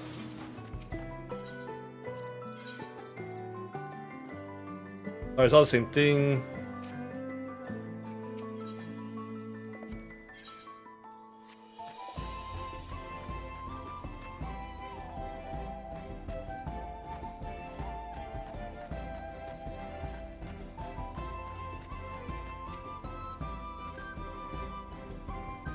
Hope he's willing to offer us something wonderful in exchange. Ah, we meet again. Oh wait, aren't you on your way to Wachun Pelu?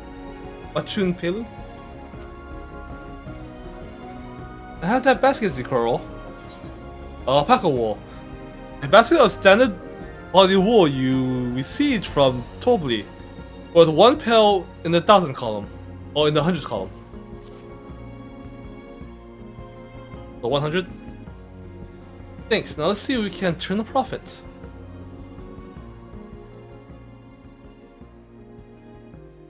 Well, look, I'm glad we found you. Are you interested in making a trade? Good promise. You wish to do business with me? May I ask what this is all about?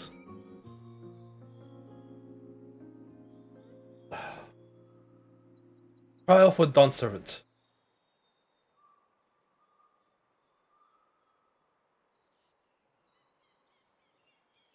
I see. The goal is to turn that basket of wool into a jug of 3-year-old premium mezcal. Then allow me to invest in your efforts.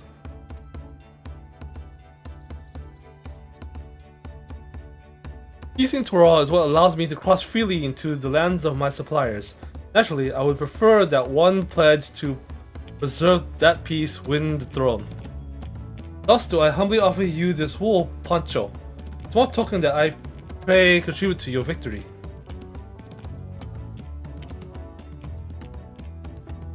Ah, that's fine craftsmanship. A garment like that could easily fetch 5 pel in the 100s column. That's very generous, Bonok. Thank you. I promise I won't let you down. I have every faith in you, Third Promise. May fortune bless your future dealings.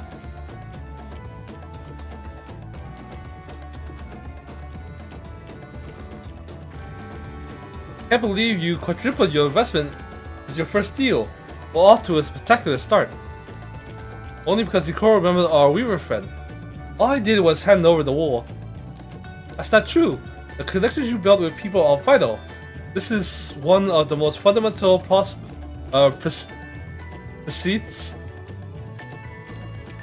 steps of trading. One which you've distinctly mastered. You think so? I know so. Now, let's take our 500 Pelu poncho and trade it for something even more valuable. Here's the girl, you take the poncho. If I lost it somehow, Ervil would never let me hear the end of it.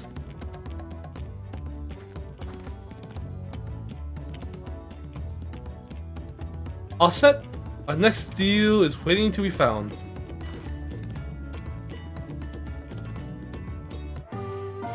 Excellent trade! Oh, poncho, 500 payload. Success, you traded 100 pel basket of alpaca wool to a 500 pel wool poncho.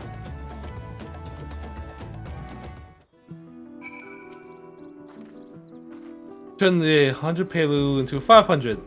I knew it's only I know it's 5 times more, but it feels like 500 times more.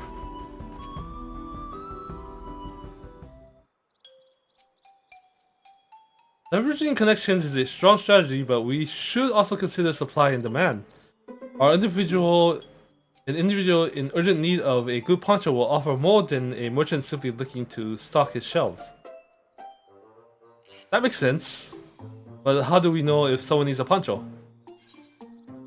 They aren't wearing one? They have a family sense of style. They have a family sense of style.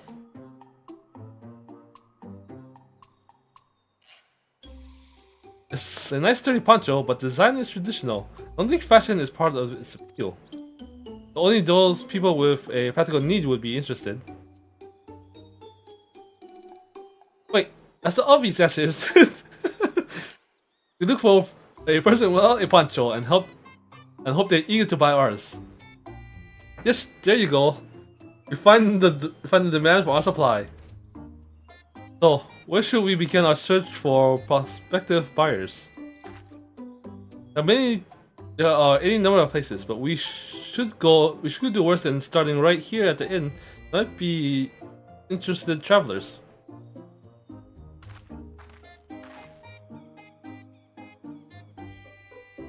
Who here needs a poncho? A lot of Mojo hardly wear anything to begin with. There are possibly land guards or sellswords. Mojo who soldier for a living for not to wear much above their waist. It hampers their movements. If so, if they have bared shoulders, Mojo carrying arms can be struck off the list. Okay.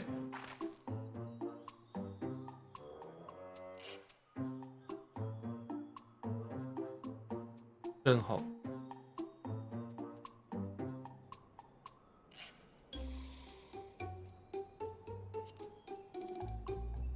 One of the gather tribes you think might be. So professional fighters like those lifeguards who have little interest. So the same could be said for any Torah who practices ease of movement in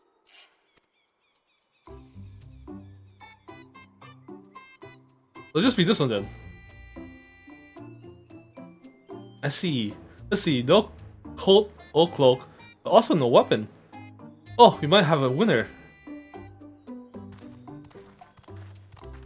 Oh there, friend. You're not a mercenary by trade, right? I was curious about your bold choice of dress, or lack thereof. Oh, it was no choice of mine, believe me. I was attacked by beasts on the way here, and barely escaped with my scales intact. The coat was not so lucky. I'm actually a toolmaker from Tuliolol and was dressed quite smartly. All the better to show the prelude I am a man who takes pride in his appearance, and therefore his work as well. Look at me now. Oh sir, this is your lucky day. Oh, you like this poncho? Very traditional, good looking. Well, it's better poncho. This would be the perfect replacement for the coat I lost. We'll be willing to part with it if you'd like to make a trade. For one of your fine tools, perhaps? How about this hatchet? I crafted it myself and will vouch for its quality.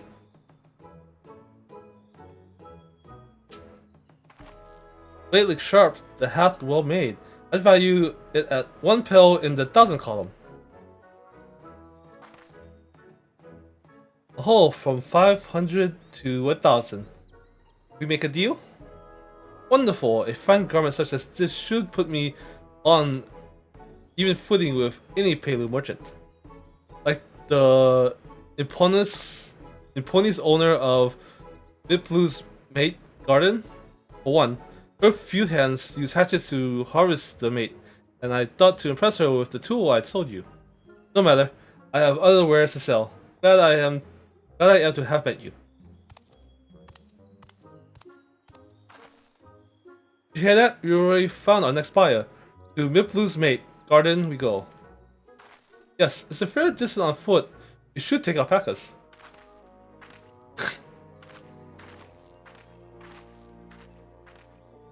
These ones will become type. Right? Excellent trade. This actually traded 500 Pelu wool poncho to a 1,000 Pelu hatchet.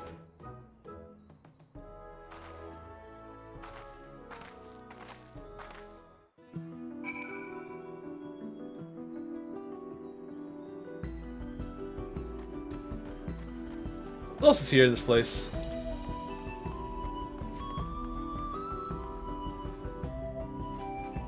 I have a feeling crafting things will be happening here later.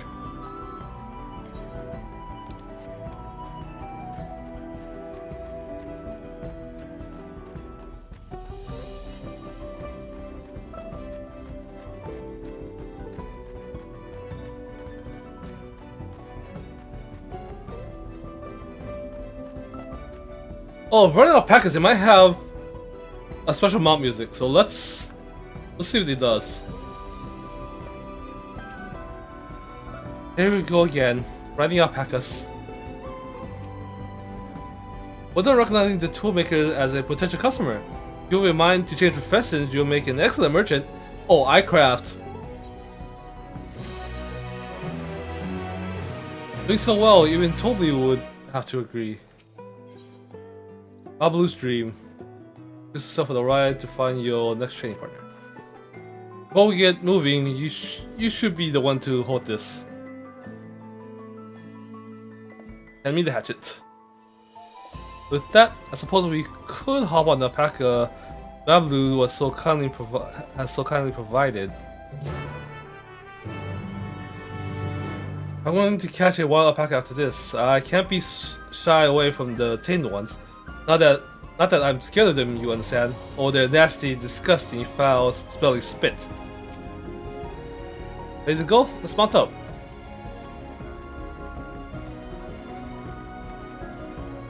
Oh, guess not. No mount music. Please don't spit. Please don't spit. You'll be fine. These ones are accustomed to people.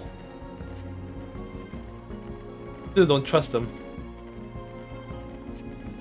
You have a knack for riding, no matter what you say. Without our alpaca friends, we Pelu would never have become traveling merchants. Can you imagine walking all the way across the wall?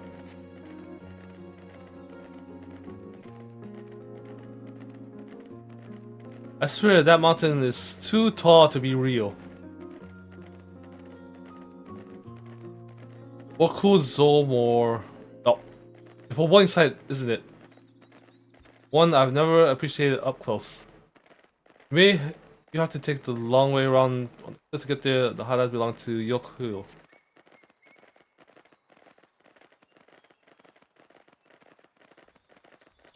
So Mablu, you said you were learning about the peddler profession. You don't care for ranch work? Oh no, I love it. I love working with alpacas. But becoming a peddler has always been a dream of mine. Yes, I'm not sure I have the talent for it. If I can help you buy the taming saddle though, then it'll be proof that I can do this after all. In that case, you best get ready to be a merchant. Look, we're almost there. Noto Cactar.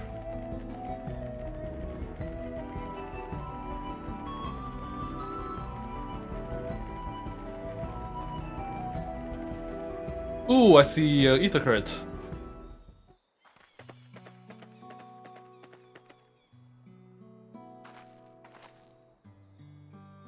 We made it, and without a single smelly incident. I sent the alpacas back to Ikulo's inn. So we'll walk along the main road when we return to the village. Speaking of roads to travel, you were adopted by the Dawn servant. Weren't you, Third Promise? Yes, I was. And perhaps you understand, I was an orphan too, you see. Probably took in all the ranch hands, actually. All of them? Yes, and everyone worked hard at the chores, grateful for the opportunity to repay the head ledger's generosity. Yet here I am, the only one wanting to go off and be a merchant.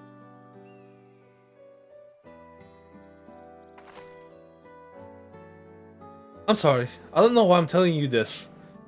You need to keep trading things for your saddle if we're to prep for the feat of gold. As it's mate harvesting season, they can't have too many quality hatchets. Add to that Woklamat's way with people, and we should be able to no trouble making a favorable deal. That's Miplu herself over there. Pass the hatchet to Third Promise and let's get to bargaining.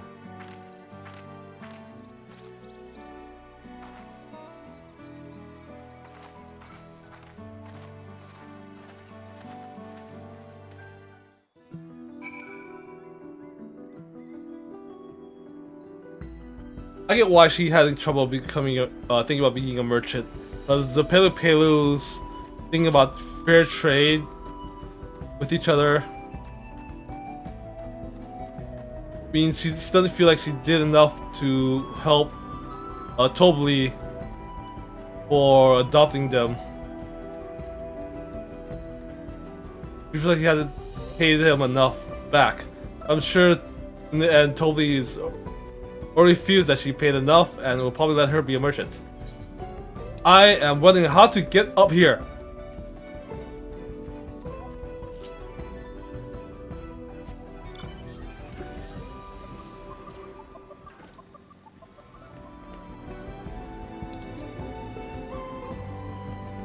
Alright.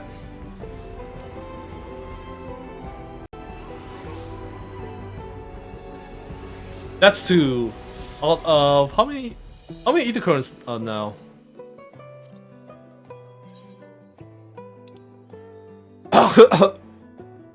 There's 5 quests and 5, 6, 7, 8, 9, and 10 currents.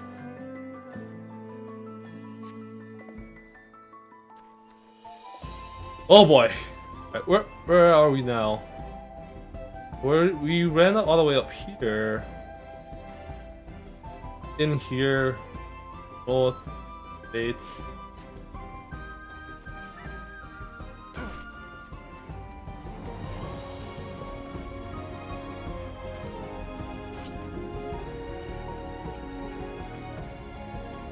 You give the hatchet back to Huklamat? You should let her do the talking. The honor. Did the ask for me? A quality crafted hatchet you receive in trade for a wool poncho with 1 pearl in the 1000th column.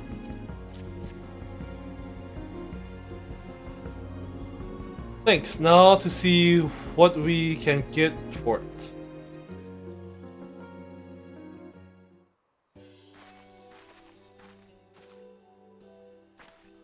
Yo, Miplu, the owner of these fields, I have a mine to trade if you're interested.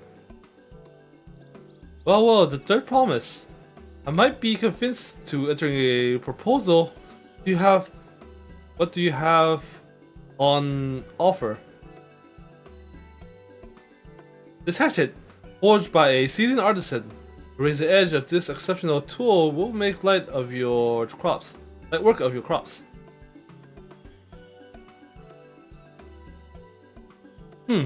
quality is acceptable, I suppose. I'll offer you a large sack of mint leaves in exchange. Sack of mint leaves is valued at 1 pelu in the 1000 column, the same price as the hatchet. This deal would bring us no closer to the Maskel. If I may, Mistress Miplu, harvesting season is it not? Does not the demand of hatchets afford them a higher value? It is indeed the season, which is why I procured an ample bunch of tools well in advance. We missed the window for demand. In that case, we'll have to fall back on connections. Think of it this way, a generous deal here would put you in the third promise's good graces. Surely that's worthy of consideration. I do not wish to give offense, but I must tell you that I stand with the second promise. This innovations will improve every aspect of our lives, I believe, including farming, and I will no longer have need of hatchets. I assure you that I have nothing but respect for Wuklamat. Why, I am prepared to purchase the spare hatchet at a fair price. I suppose it is fair given your reasons. We ourselves would be no better off for the transaction. How about this then? If I were to help bring in your harvest, would you give us a better deal? As a matter of fact, I would. Until Koana's reforms come about, we can always use more hands in the field. You can go ahead and add our labor to the bargain.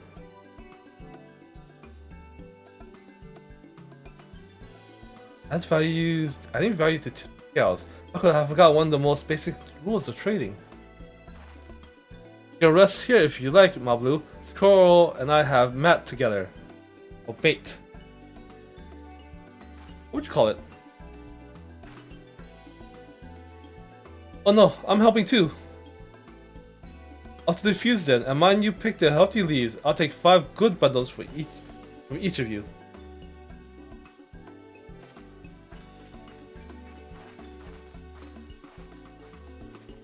Also, they added the effect of some of the grass being affected by your steps.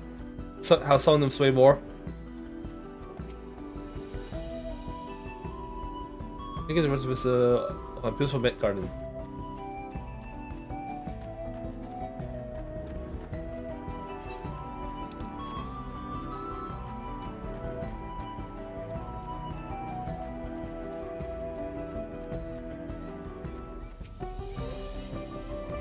See how Wuklamat came to my rescue there? She really is good.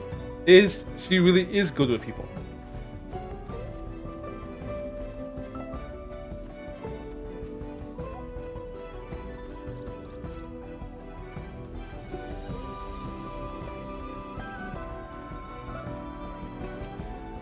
Met these.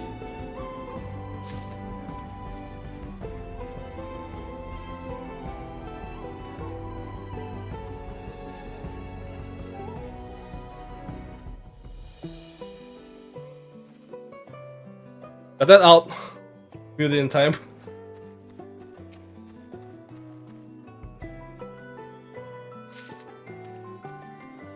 Oh, another Vista. Who could use the experience points? Ooh, maybe Sage will level up with this.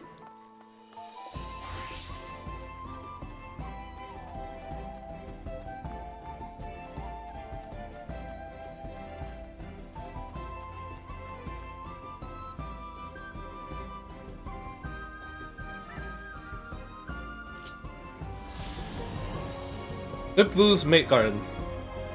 A Mat Garden?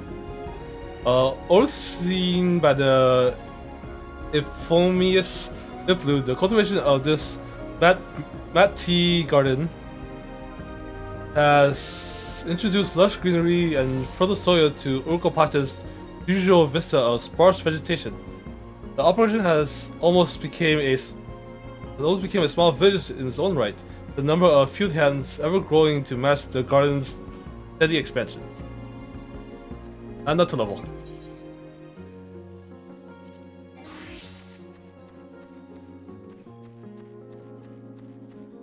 And there's no current nearby.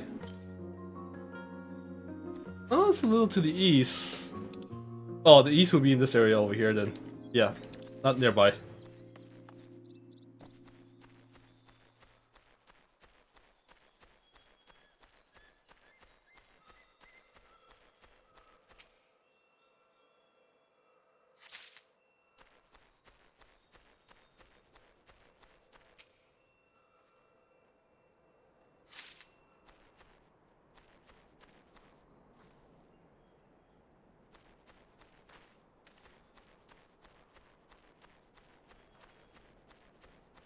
Ah. Right here. There it is.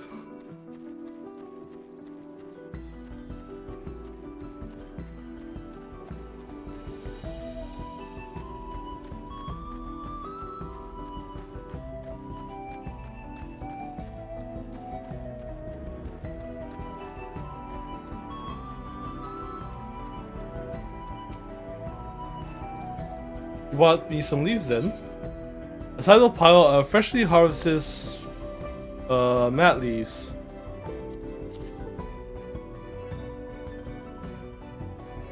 An acceptable harvest. We'll see how your companions fared before I make any decisions though.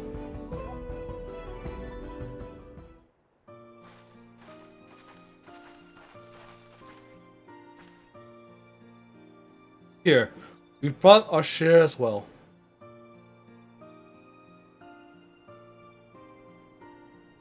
Thank you, dear Promise. It's more than enough to hold up your end of the bargain. Now it's time to honor mine. After adding the value of your labor to the price of the hatchet, I am prepared to offer you a full sack of our highest grade mat leaves. Here you mat. While at the shop, one sack of these leaves would cost no less than 5 pelu in the 1,000 column. Then we can bid farewell to this hatchet.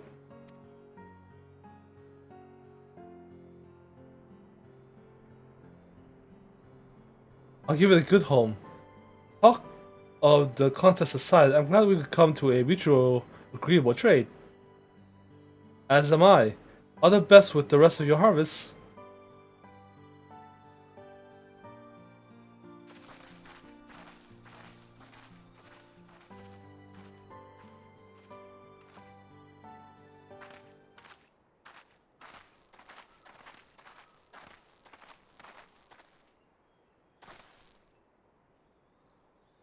Blue, what's wrong?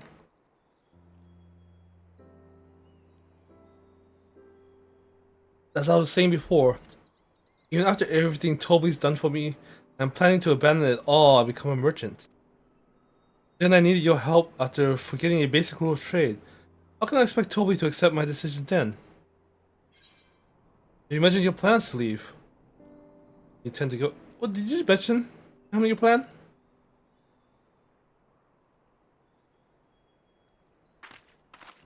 Not exactly.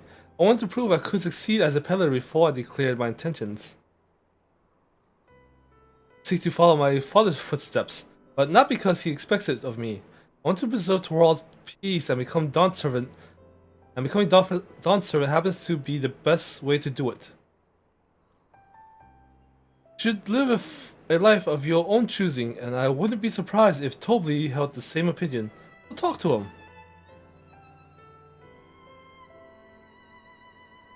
You're right. It's better to find out for sure than worry over what he might say. Thank you for the advice.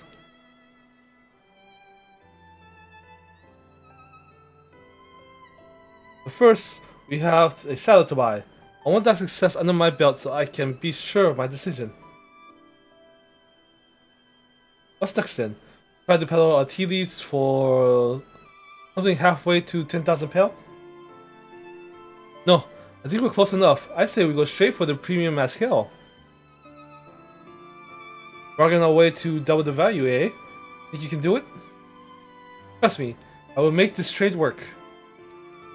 I admire you, their promise. That you're holding your own against such strong competition for the throne is inspiring. Am I really holding my own against Konoha and Noroja?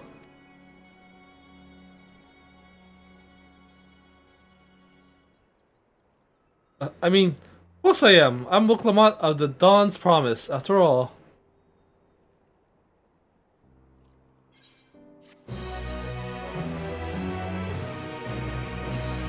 She's just putting up the front to be brave to her. People who look up to her to hold to the peace of the land. Success! You did a dozen pel patch to a 5,000 pel sack of high-grade mat leaves.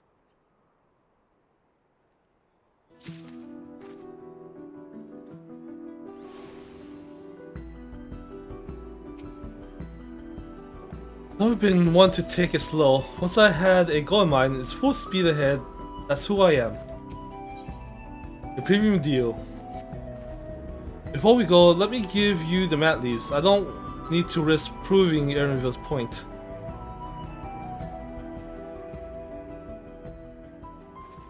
Ready then? Next stop is the Mascal Distillery.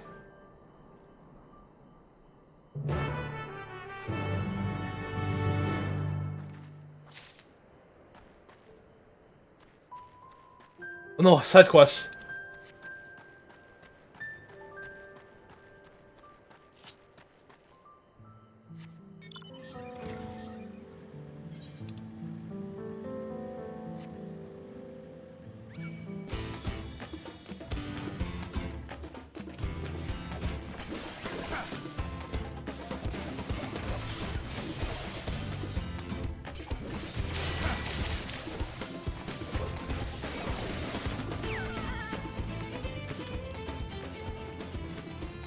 You saw it, he attacked me first.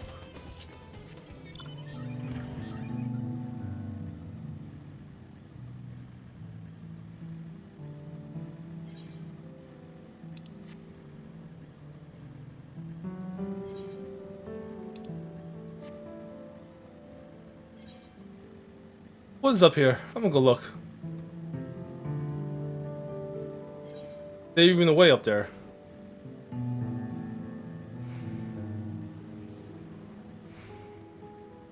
I hear you, Current.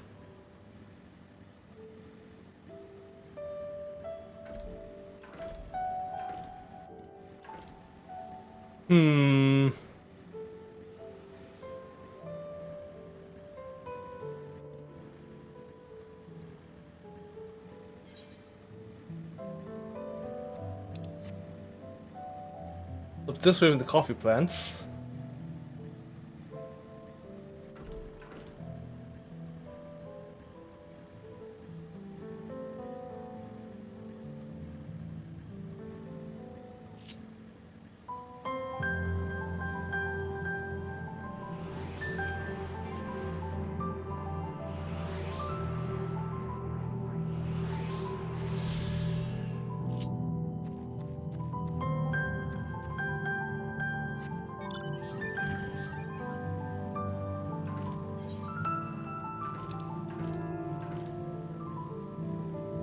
So this has to be to a new area.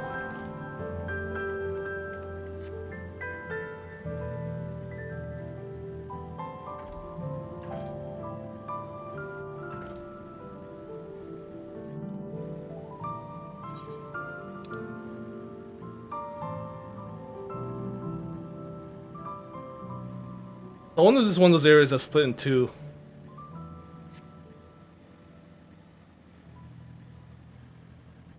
Oh, there's one of the things I need to kill. Who to do it as? I could get 93 Picto by killing them. Oh, 91. Yeah, I need to do Picto.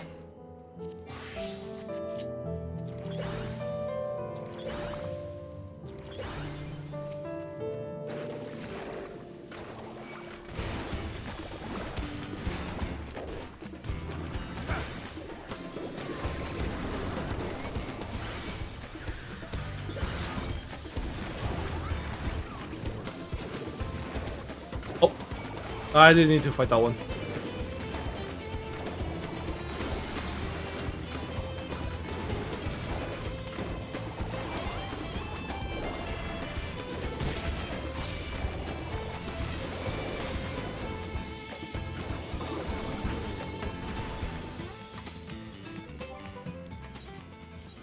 The other one is this tree somewhere.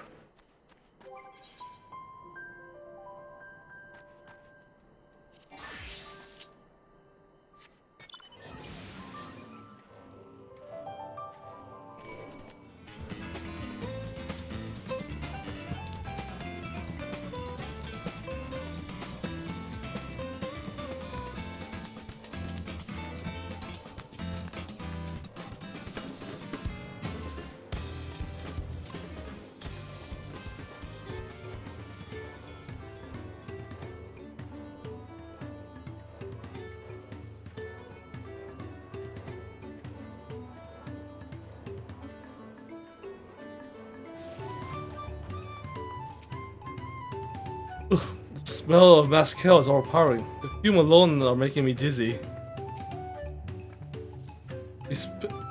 We want to speak with a man by the name of Gobley. Even among his fellow distillers, he is regarded as a master of the craft.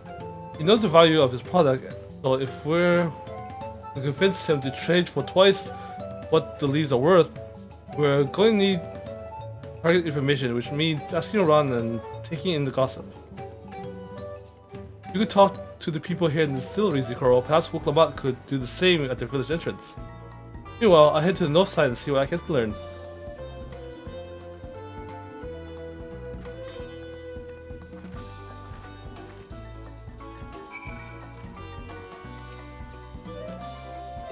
The Belja. Me?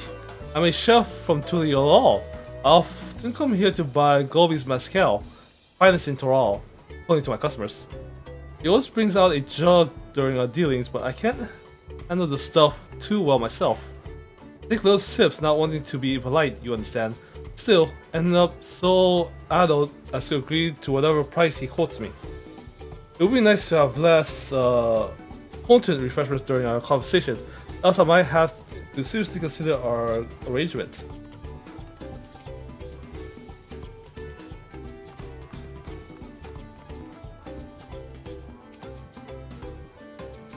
Suvli.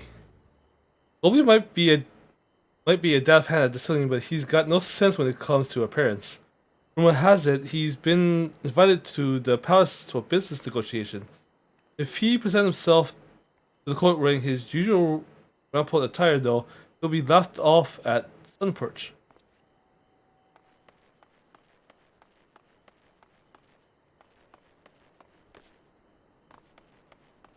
Raplu. There's not much I can say about Gobley, but I can tell you what Gobley's been saying. The other day, he was wondering about monsters prowling around Agava Jaws. That's a field where they gather ingredients for the Mezcal. The president has made it harder to procure said ingredients, and thus driven up the price of his product. A boon. But some might agree, but it's hard to celebrate when it affects the work as it does. You can't rightly bring joy to people if you can't keep making the thing you love.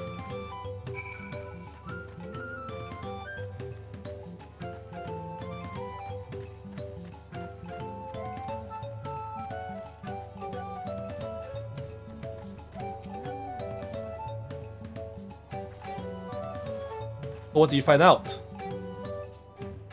His appearance and monsters at the lava plants. Oh, you can make use of all these tidbits. He was as good as sealed. As for me, I found out where Gobley is working. There's a millstone at the top of the slope behind the distillery. You go on ahead and I'll bring Wuklamat.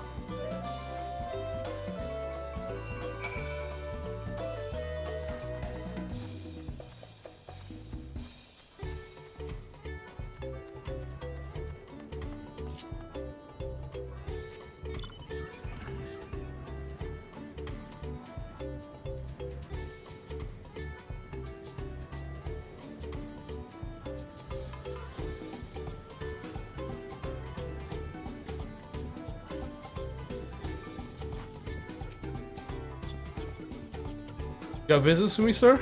Why don't we talk down below so as to not distract the alpaca at his work?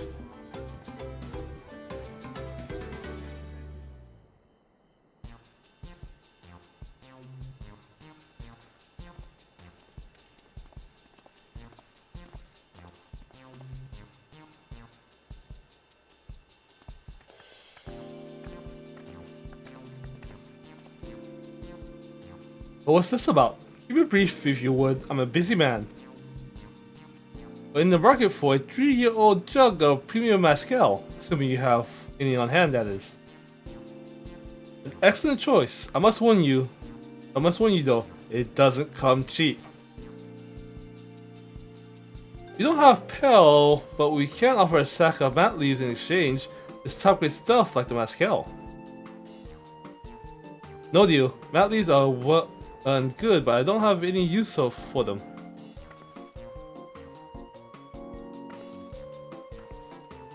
No deal. Just like that? Still, I used to send you away empty-handed. Why don't we sit and chat a while over a cup of mezcal? Now the true bargaining begins. Whichever card do you want to play first? Just this taste for strong drinks. The monster I'll give a few. Let's go to chefs for strong drinks. So he won't overpower us with drinks. I appreciate your hospitality, but I'm afraid I can't hold my drink. I've heard one of your regular customers, a Albigo chef, is the same. Seeing as not everyone can enjoy mezcal, I wonder if you might benefit from having other refreshments to offer. Something like mat tea, for instance, and brewed from the finest leaves, of course. Oh, you're right. Absolutely right. I've noticed a growing reluctance on the part of my Albigo friend, but did not realize I myself was to blame. I must endeavor to be a better host. Still, even with the added value in mind, no sack of these is worth the mezcal you're after.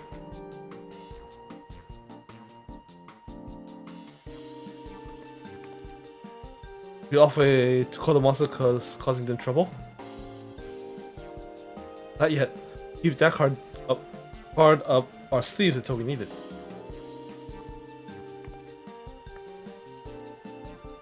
As I expect you're aware, the rite of succession is currently taking place, so that the promise has graced us with their presence.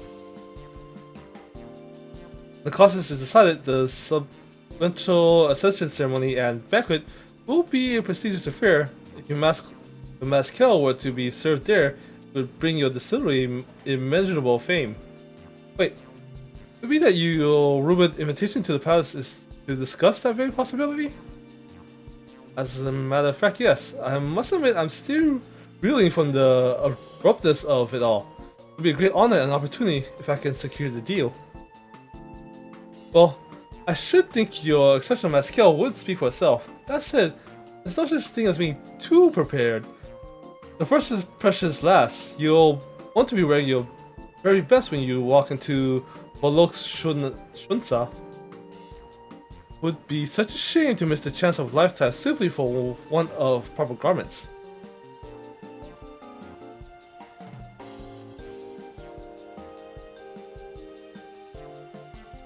That it would. Are you saying you have garments to offer? Something ideal for court? We have no garment on hand, but I'm afraid, but we can provide you with the next best thing, an introduction to a weaver. His name is Bodnuk, and his works are highly regarded in Tuliolol.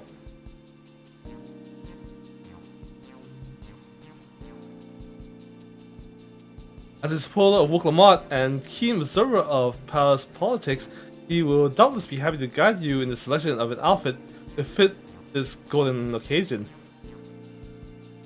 This is truly a tempting proposal, and one of which I should like to take in full advantage, but the scales still aren't quite balancing.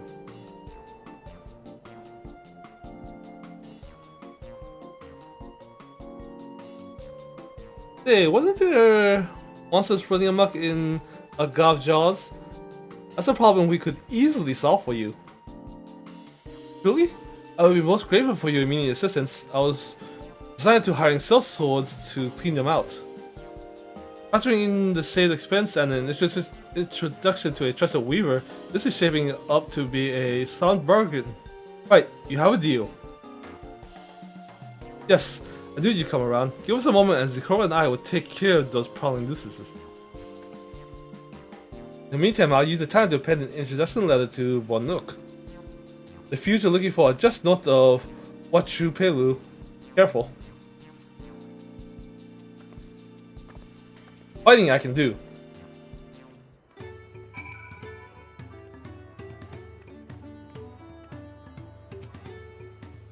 The woman is one formidable trader. Be careful out there.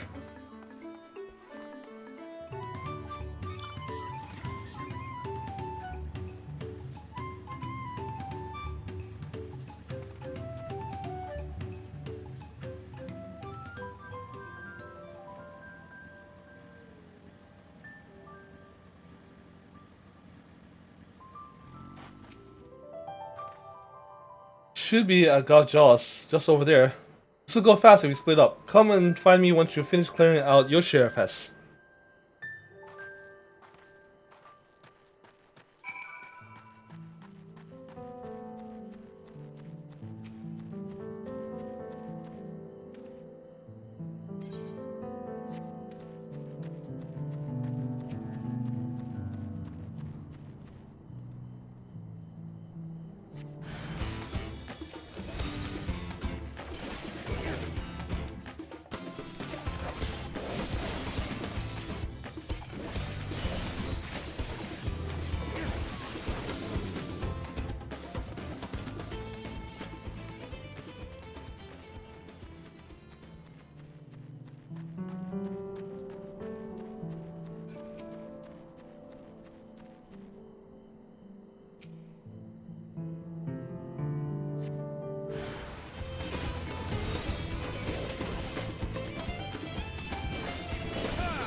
I'll just go blue.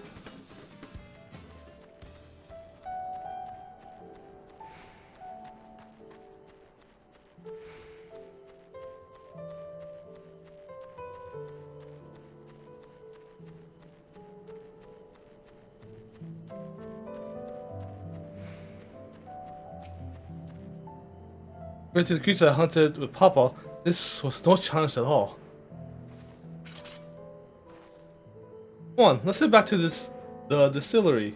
All that's left is to give Mablu the sack of leaves so she can seal the deal.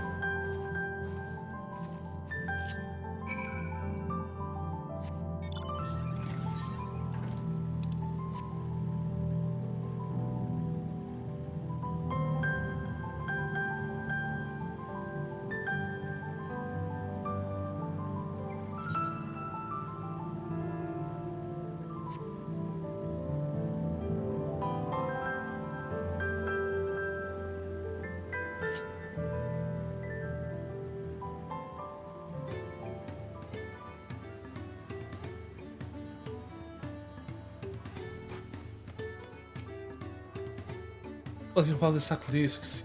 Cool. Your hard mercenary would do for longer. It seems now if you could just hand the sack of leaves.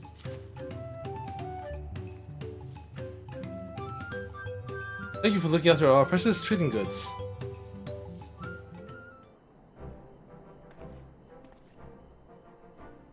Once the problem has been solved, Master Gobley, here are the mat leaves and a written introduction to Bold Nook, as agreed.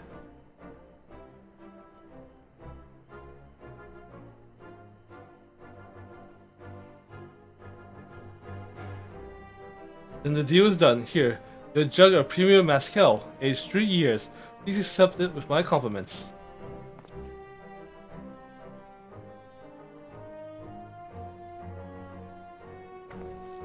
Yes, we finally have the Mezcal. Great work, especially you, Mablu.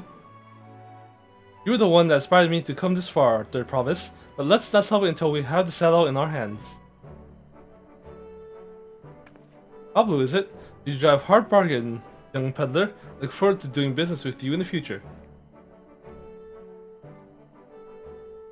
Thank you, but truth be told, I'm just a ranch hand. Well now, if I ever become a proper merchant though, I'll be back to strike more deals with you.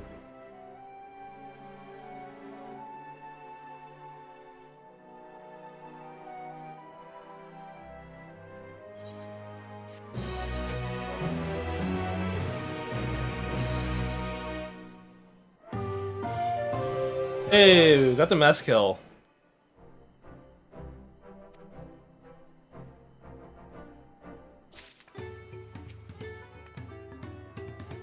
This makes me confident I can be a peddler after all.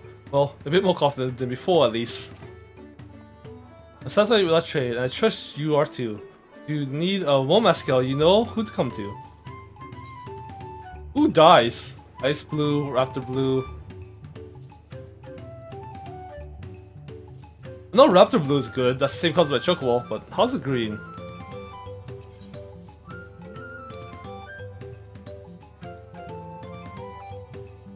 Oh, character green is not that bad.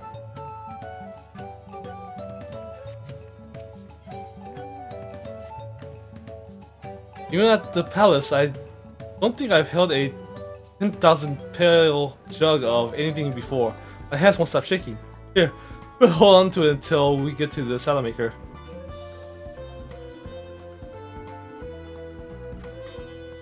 Can you imagine if we dropped it and had to start over again? Don't jinx us. Luckily, Havli's place is not far. We just need to head across the plaza.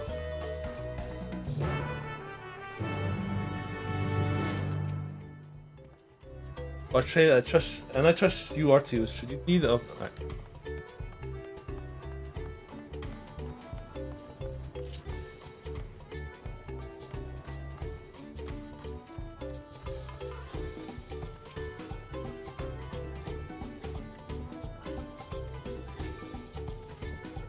The promise looks ready to trade the Mezcal now.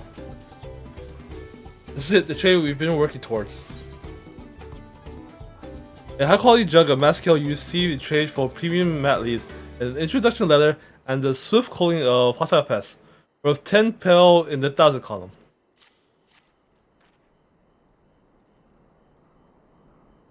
Phew, still one piece. Right, time to make our deal.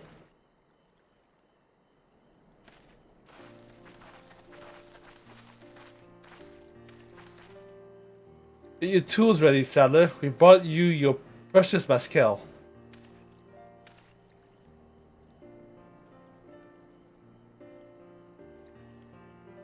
Wait, you actually got your hands on the jug? But you had nothing. A few measly clumps of wool. What we had was an aspiring trader with a gift of negotiation.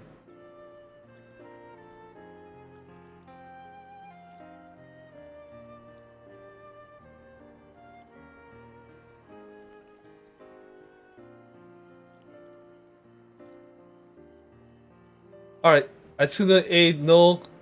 Although I'd sooner aid no claimant, but the Ruja, I cannot go against the guiding principle of the Pelu Pelu. Trade is a fair one. I shall craft your saddle, dear promise. Great! Stay and wait if you like. I have all the requested materials, so this won't take long.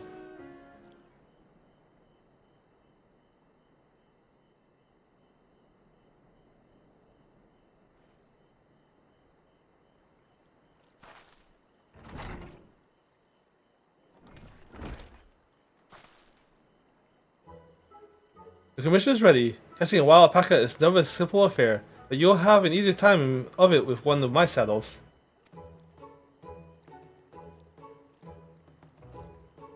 Now, if you don't mind, I have other works that needs finishing. I can taste that smooth Mascal already.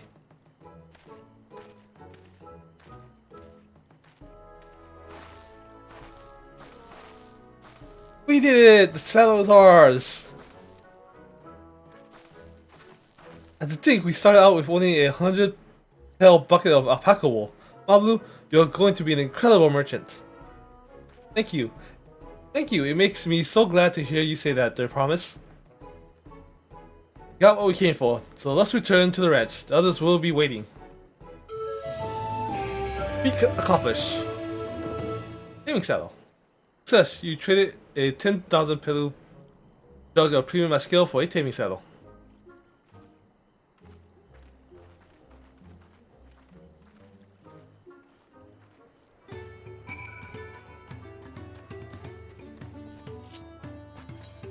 Ah, more quests popped up. You're doing those tomorrow.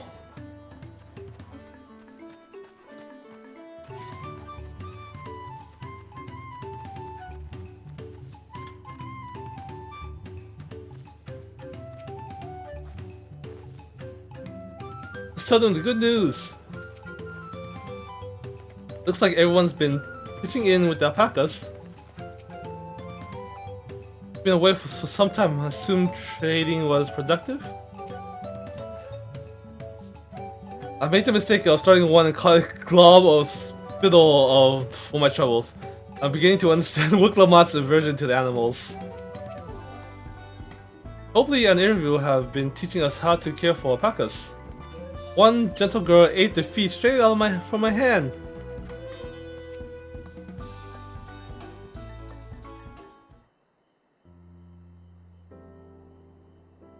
Requires the saddle then? Yes, and thanks to no small part to Mablu. Before you rush off to catch an alpaca though, let me teach you how to saddle one. I'll bring one of our wild-born friends so you can practice.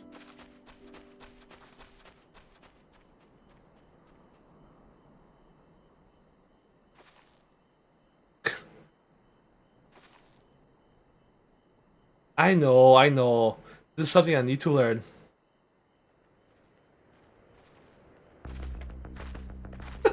The music.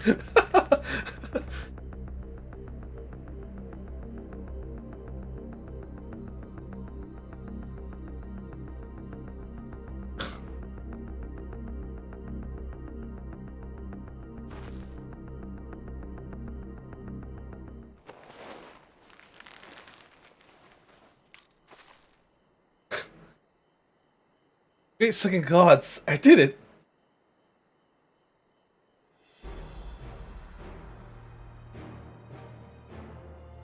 He hardly seemed bothered, much less inclined to spit, as if he was completely accepting of Oklamat's touch.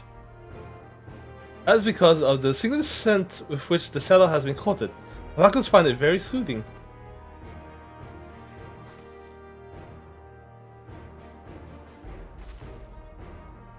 You know, I never taken a good look. I've never taken a good long look at one of you before, but you're actually kind of cute. You only now notice that?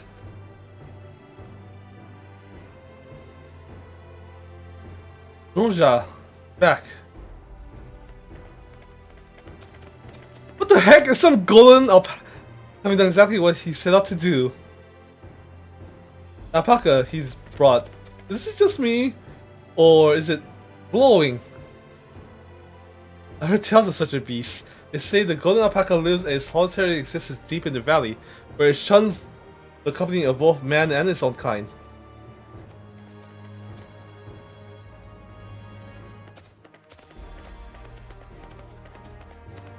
Dude brought in his shiny Pokemon. How did he manage to steal a prize like that? A beast knows it's better. Faced with overwhelming strength, it will yield rather than risk death. An apt illustration of how greatly the power of the first province sees yours, Wuklamat. That alone won't win him our father's throne. I'll be the one to find the Golden City, and then Toral can remain at peace. An everlasting desire for peace can only be forged in the fires of war. Unite as one, the people must be taught. You must suffer the horror and hopelessness firsthand. Exhaustion from prolonged conflict, the wages of war, mercilessness nature. Those are what moved the clans to join in the founding of Toral, all those years ago. Considering the younger generation of this village, since birth has been bathed in unbroken harmony, and behold, they regard war not as tragedy but opportunity. Thus does the resilient son seek to provide education. He offers much needed lessons in the realities of conquest and a renewed appreciation for peacetime. It's true that war's misery breeds a longing for peace. But I have seen with my own eyes what became of an empire forged through the violence you propose, the rebellions it spawned, and the ruin it left behind. The Guardian Empire was a congregation of simpletons.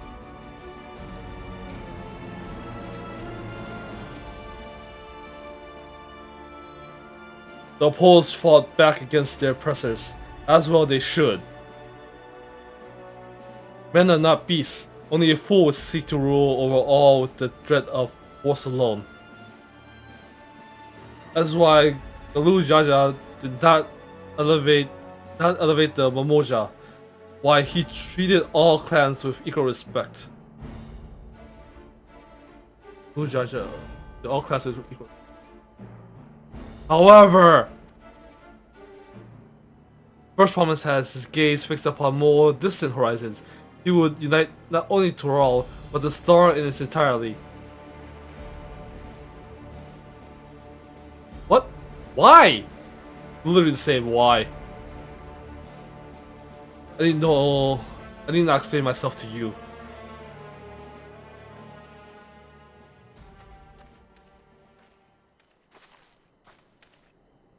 Well done indeed. The First Promise has completed the feat of gold with an appropriately golden flourish. I present to you your much-deserved keystone.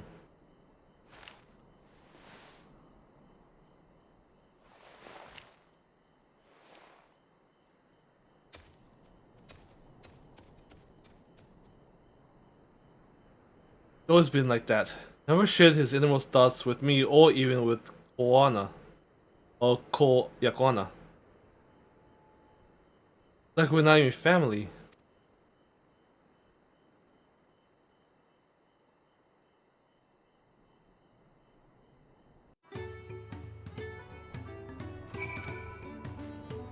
Much for a star. How much for a star? Gun to embrace reconciliation and rebuild, and this would-be warlord would thrust us all back into turmoil. We cannot allow it to happen. Zoroja is willing to go to war for his twisted vision of peace, but would he achieve peace, then what? What kind of idiot thinks the world can be united with war? Even most Guardians have since realized that their conquest was a mistake. Golden Alpaca in the flesh. Like the Golden City, I taught them a children's tale. I could never agree with Zoroja. I want Tuliyollal to be a land of peace, now and always.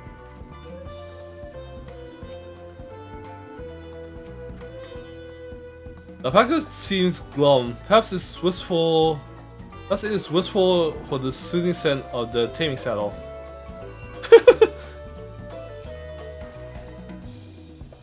I think that's gonna be the alpaca that we get at the end of Dawntrail. I'll ponder Zoroja and his mystery later. Right now, I need to think about finishing the Feet of Gold. I have my saddle, I've practiced how to use it, so lead on to where the wild alpaca roam.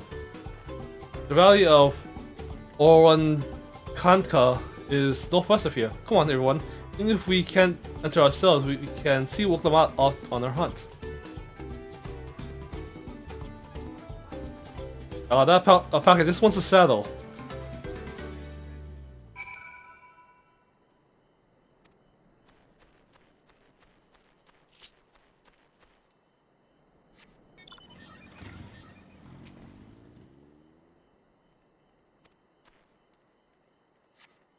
Engine dialogue.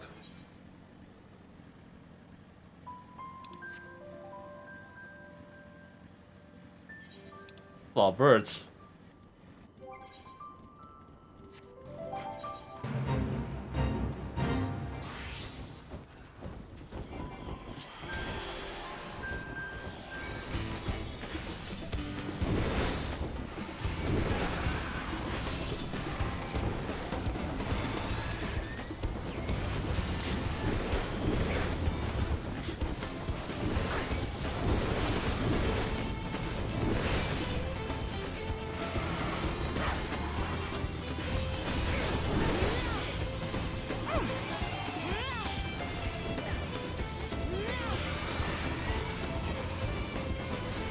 I'm like, how could I heal myself?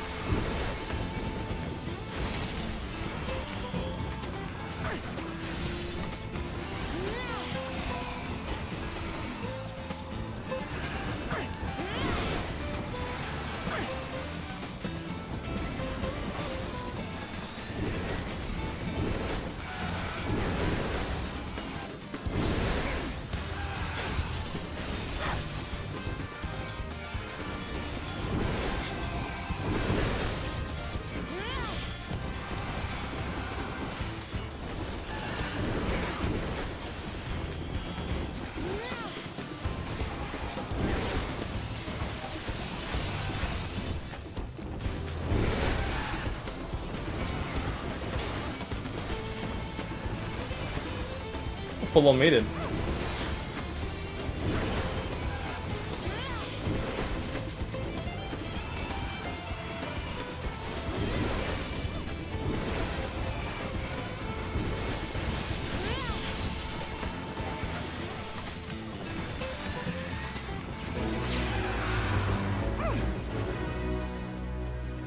Oh, so close to level.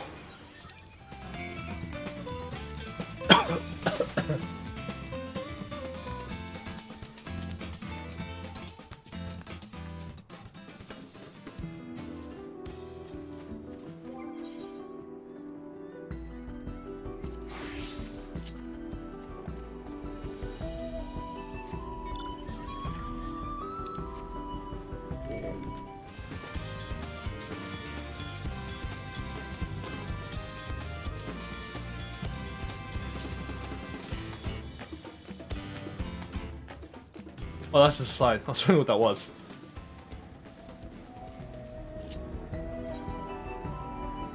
I need to do another fate here to clear that. Udine Valley is. I glanced over the edge on the way here, but the mist was too thick to even speculate. No set foot beyond this point. The valley is said to be home of fiends far more ferocious than spitting alpacas. Kantka is a steep and treacherous place, so only those with the Head Ledger's blessing are permitted to go there. Babu's right. The least we can do is let Uklama know we're cheering for her. Rojaja may have caught the Paka first, but that doesn't mean Wuklamat is out of the running. She can do this. I can do this. I know I can.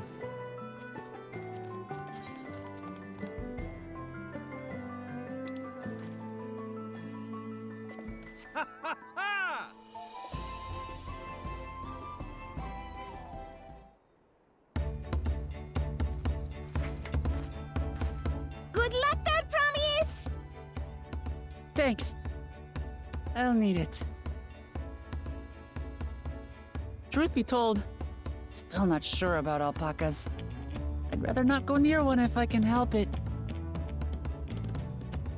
But if I'm to rule this nation, then I'll need to learn how to live with them. Tural is their home too.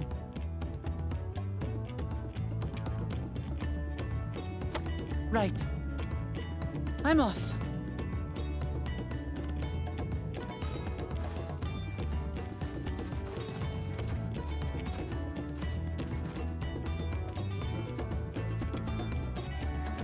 So, shall we head back to the ranch, or...? I'm staying here. As will I. Wuklamat is alone in this. The least we can do is stand watch and await her return.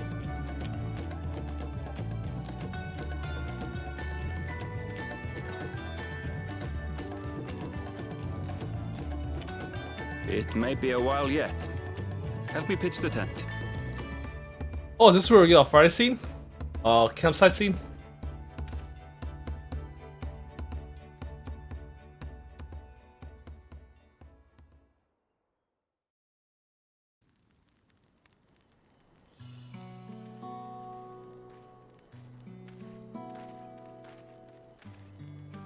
Trust a gleaner to come prepared for anything.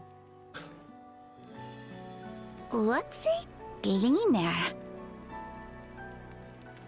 Someone whose job it is to travel the world and procure uncommon things for their employers. Erenville specializes in finding animals, I believe.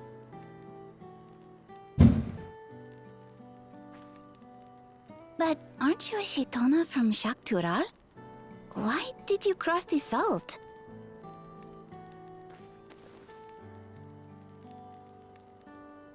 When I was much younger, the thought of leaving Tural never even occurred to me. But then, some years ago, my mentor tasked me with a difficult hunt. Something I could never find, she said, so long as I clung to the familiar. She suggested that I leave home, leave Tural, and join the Gleaners of Sharlian. As one of their number, I could experience the world, immerse myself in myriad cultures and customs, see the many faces of nature. And once I had learned what is truly important, I would find that which I seek. My younger self took those words to heart, and off I went to become a gleaner. Her words alone moved you to leave behind everything you'd ever known? You must have great respect for your mentor.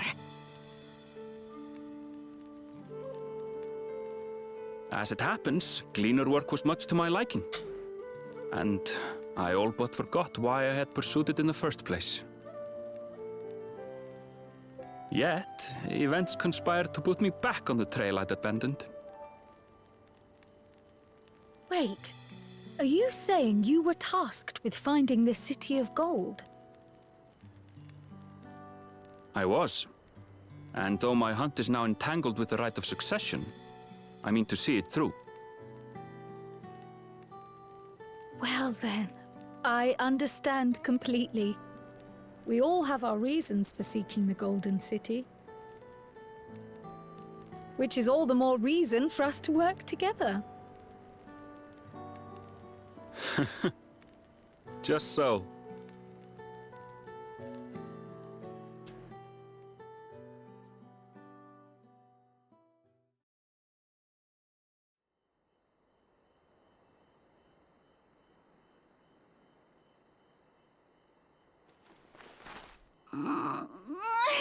She should have been back by now. What if something's happened to her? We need to tell Tobli and arrange a search party. Wait. Do you hear that?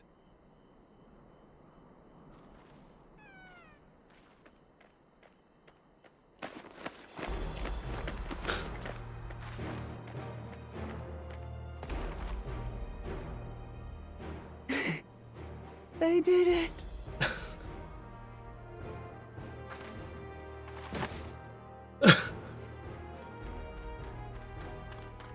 Oh, it could have been.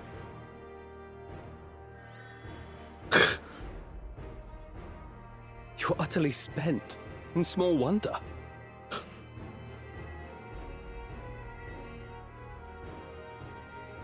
Well done, Third Promise.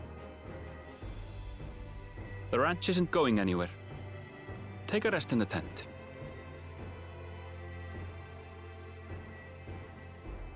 I think I will. Thank you all for believing in me.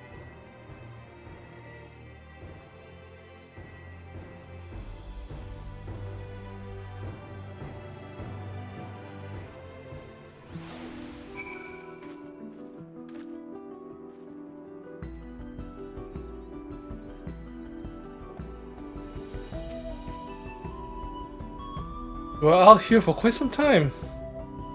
I'm glad Wicklamat was able to catch her alpaca, and everyone choosing to hear her story with us was a welcome surprise. Although I was quick to lend a hand with dismantling the tent, is this to be his new obsession now that he's mastered collecting firewood? After on his healing hands, I can actually stand again, maybe even walk. Wicklamat had no serious injuries to speak of, however she had clearly been pushed to a very limit of her endurance. I spoke too much. If Wicklamat is up to it, we should head back to Tobli. So relieved that their promise came back to us safely. The package she tamed is a healthy looking piece. Surely this will be enough to satisfy the feat of gold. Take the cactus green.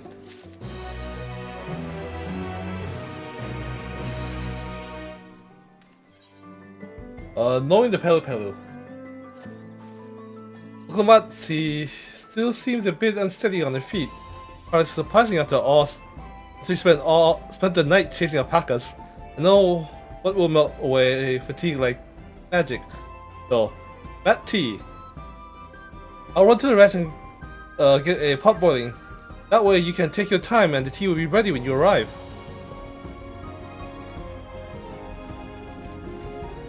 As Balu so wisely suggested, we shall set a slower pace or exhausted their promise.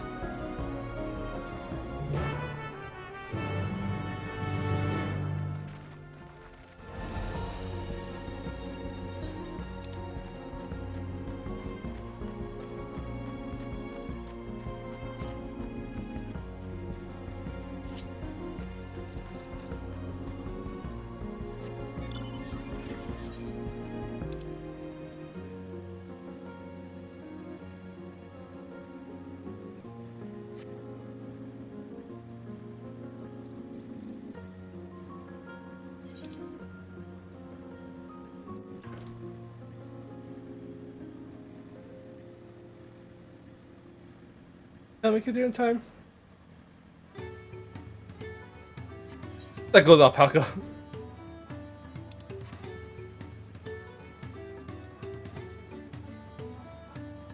Oh my god, I think that's one of the big gil spenders in the game later on.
Ah, that one got silver, but give me the level up I needed.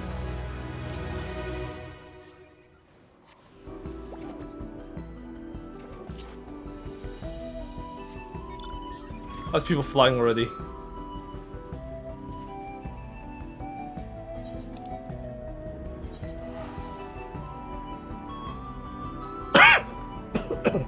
Oh. Alright, finishing up this area will be the last thing I do for the night. Get out.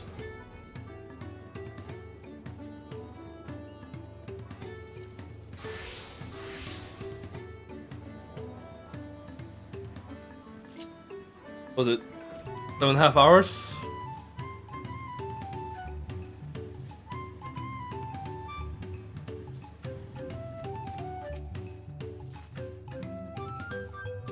Come back ahead of the others, did you? Should hurry along with the tea, then. Pokemon can't be that far behind.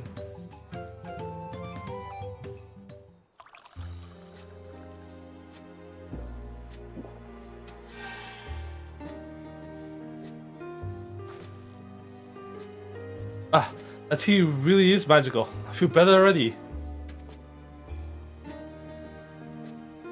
Little dinosaur. Ox. See you become more comfortable around our fuzzy friends. This one taught me a lot about alpacas. What grasses and fruits they eat, what sounds they react to, their adorable little quirks. Guess I've grown kind of fond of them.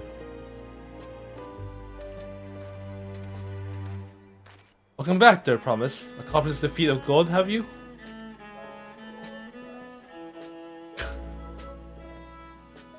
Yes, there's no mistaking a valley alpaca.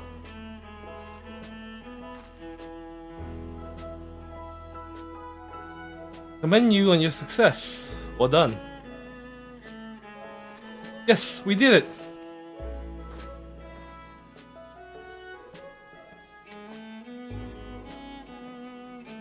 Although I can't find a shiny one like Roja did. I'd be surprised if you had. Golden alpacas are born but once every few decades. They are elusive, solitary creatures that are rarely seen, much less captured, thanks to their innate physical and magical gifts. Only a single other person known to have caught one before, that being the little Jaja himself. Papa was chasing alpacas too? So my grandfather's story says. It was before the founding of Tuliolal, at a time when the mountain giants, the Yokhyul, held our people in thrall. Compelled by their overlords, our forebears would ride their alpaca mounts to the highlands, deliver gifts of food and other tributes. Those were wretched days to hear grandfather tell it. Then along came the young Galul Jaja, yet unburdened by the mantle of Dawntrail.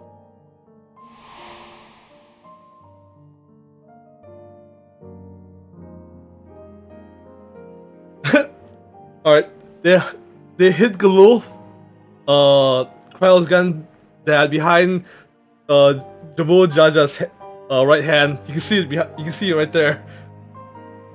Pretty funny. Our people were amazed by this imposing two-headed figure, equal to the Yokhyul in stature, and puzzled by his entourage of mismatched companions. Some trembled in fear, believing a new conqueror had come. Yet, the Lu Jaja showed no such inclinations. He sat and spoke with us, sipping from the cups of bad tea we offered, and grew somber when he learned of our plight.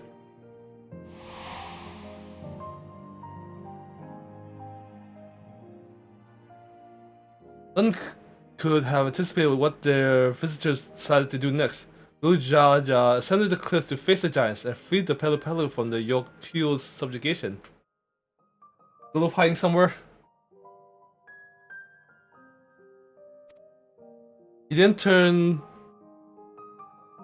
the blazing eyes upon our riders and proposed we take to the road to peddle our beverages. The suggestion seemed obvious for one who traveled as he did, intending to fostering enmity between the clans. I do not see him here. So was that a few words from Galul Jaja transformed us into a clan of itinerant merchants? Itinerant merchants.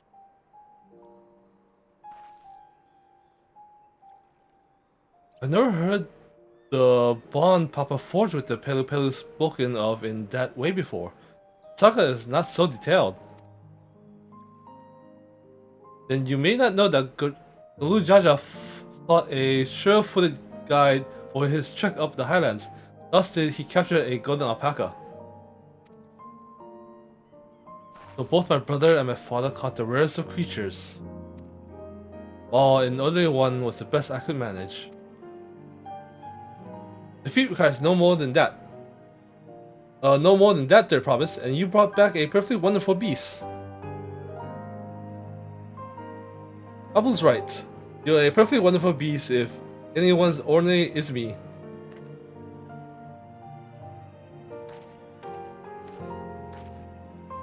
Not only did you accomplish the feat of gold, you also made many trades and brought joy to many people in true Pelu Pelu fashion. I solely doubt your siblings could have achieved that same result. Be proud of the accomplishments. Each earned you and your keystone. Which earned you your keystone.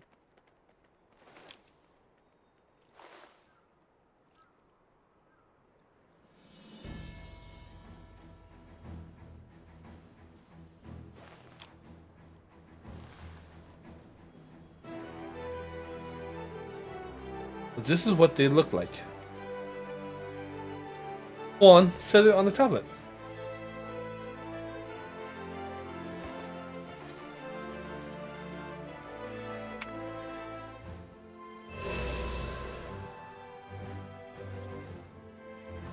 Perfect fit. I'll leave 6 more.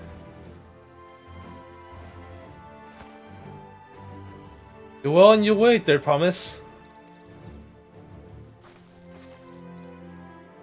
Been lost without you, Mablu. Thanks to you, I learned so much about the Pelu people and your customs. It might seem obvious, but I've come to realize the importance of properly knowing something. It was because I didn't understand alpacas that I was uncomfortable around them. I'm thankful for you as well, Wuklamat. You've given me the courage to say what I wasn't sure I could ever say.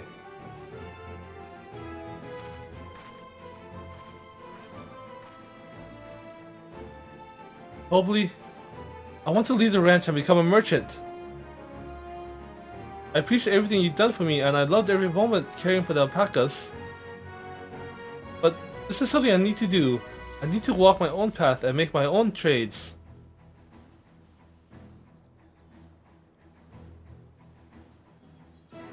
As your parents, allow me to say one thing. I've always tried to give my wards lives filled with as much happiness as I could provide, yet never once have I wanted that to be the only happiness you knew. You have my blessings to walk any path you choose, Mablu. It gladdens me to hear you found a calling you wish to pursue with such passion. You will make an exceptional peddler, I'm sure of it. See, I knew it. Thank you, Tobli. What did I tell you, Mablu?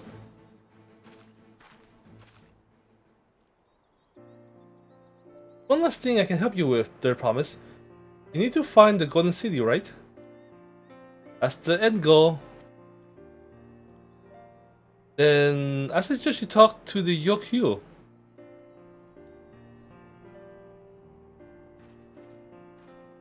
They once ruled over far more than just Urukpacha and the Pelu Pelu.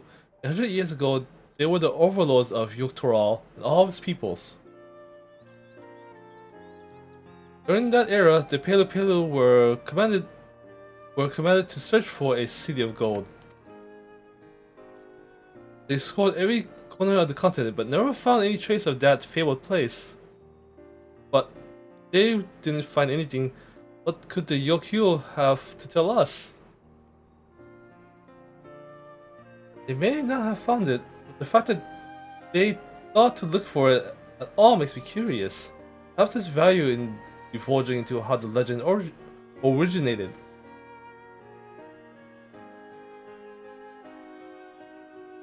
We lose nothing for asking the questions. Besides, we're determined to follow the path of the saga. We're visiting the giants eventually.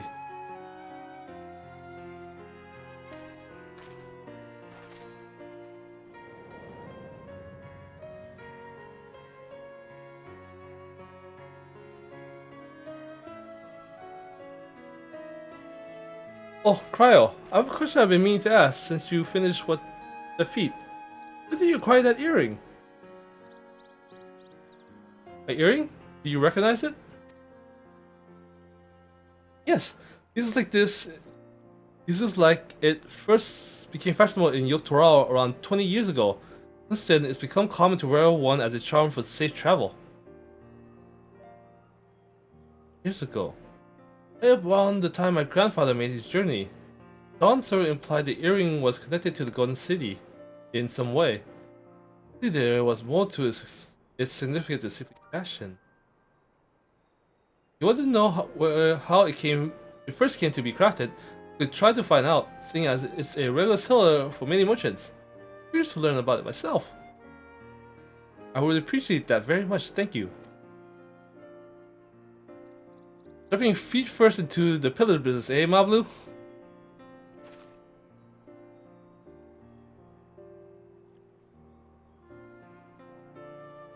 Right then, let's head back to Tuliyola, get ready to search for the next elector.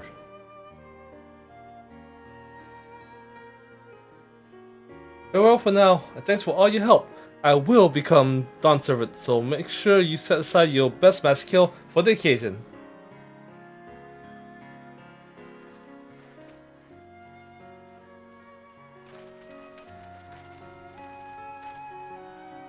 She has a fearsome opponent in that brother of hers. He even brought a golden alpaca to heal.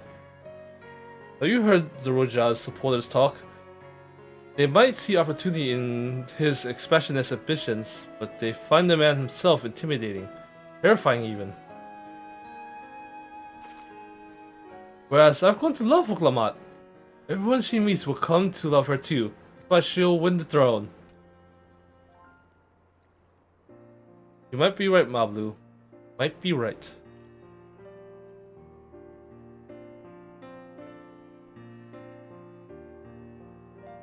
Alright. So finishing this quest over at... I will probably be heading back. I never dared hope we would find the lead in this earring mystery so quickly. Four-legged trouble aside, Wuklamat completed the feat and earned the keystone. That's all that matters. The Yukio once ruled the entirety of Dawntrail. I'm curious to see what has become of them. I expected as much from the moment I saw him. But winning the contest against Zeruja would not be easy.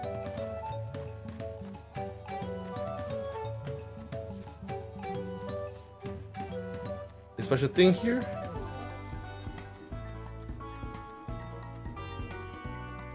Just look at it!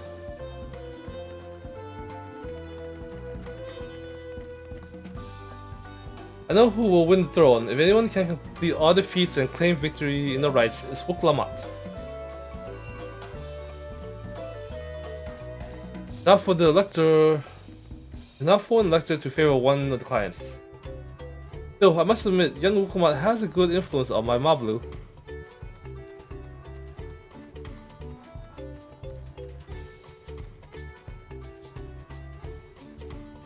I like talking to people.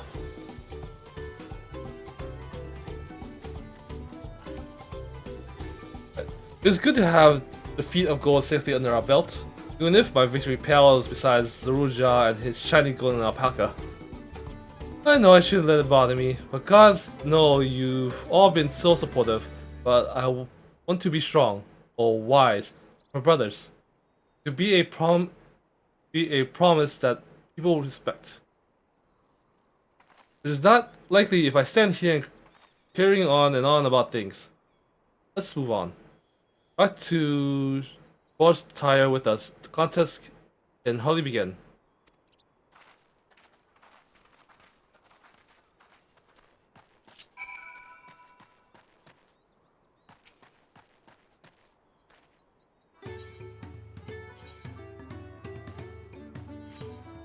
Or maybe this has a mount song.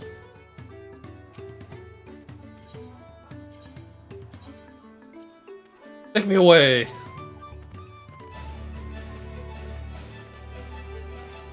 Oh, it's just a regular flying song. Alright. I thought we'd have a special one.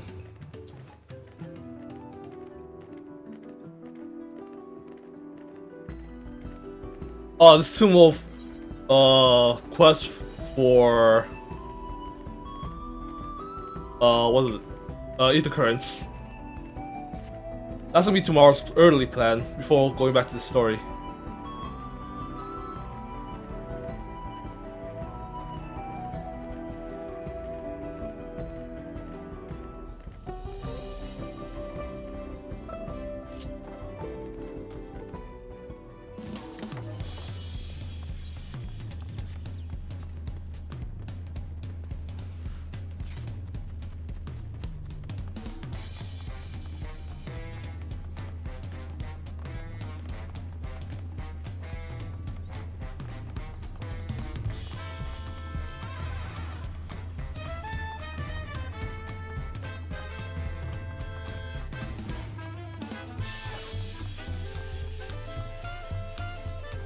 Ooh.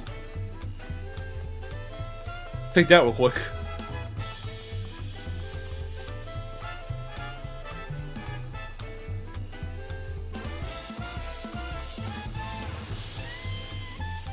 Bayside Bevy. Playing host to a never-ending stream of customers, the largest marketplace in Tuliolol is replete with goods from every corner of Tural. Its proximity to the harbor ensures that cargo unloads from the boats and barges can be transported directly to the shelves of local merchants.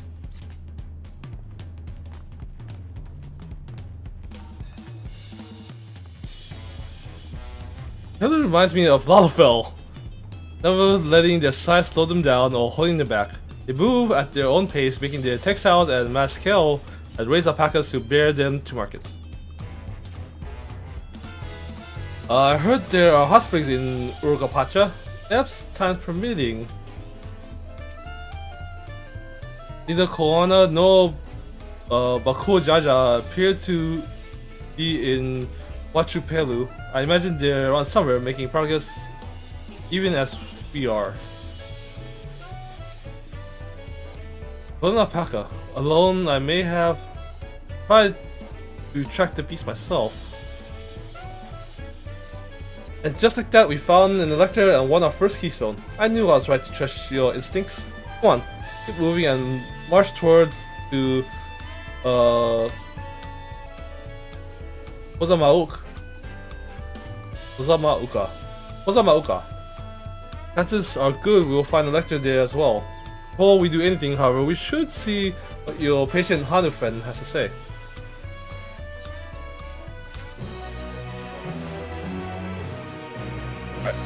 And with that, we'll finish off the second half to later. Not even tomorrow, it's 3 AM for me. 7.5 hour stream. Ooh, my butt's sore. Alright. And with that, I will see you guys tomorrow. I will be streaming all month of July to finish up and play most of Dawntrail. Well, finish Dawntrail and all the raids and streams and Savage that we might do. Alright. Have a good night. I'll see you guys later.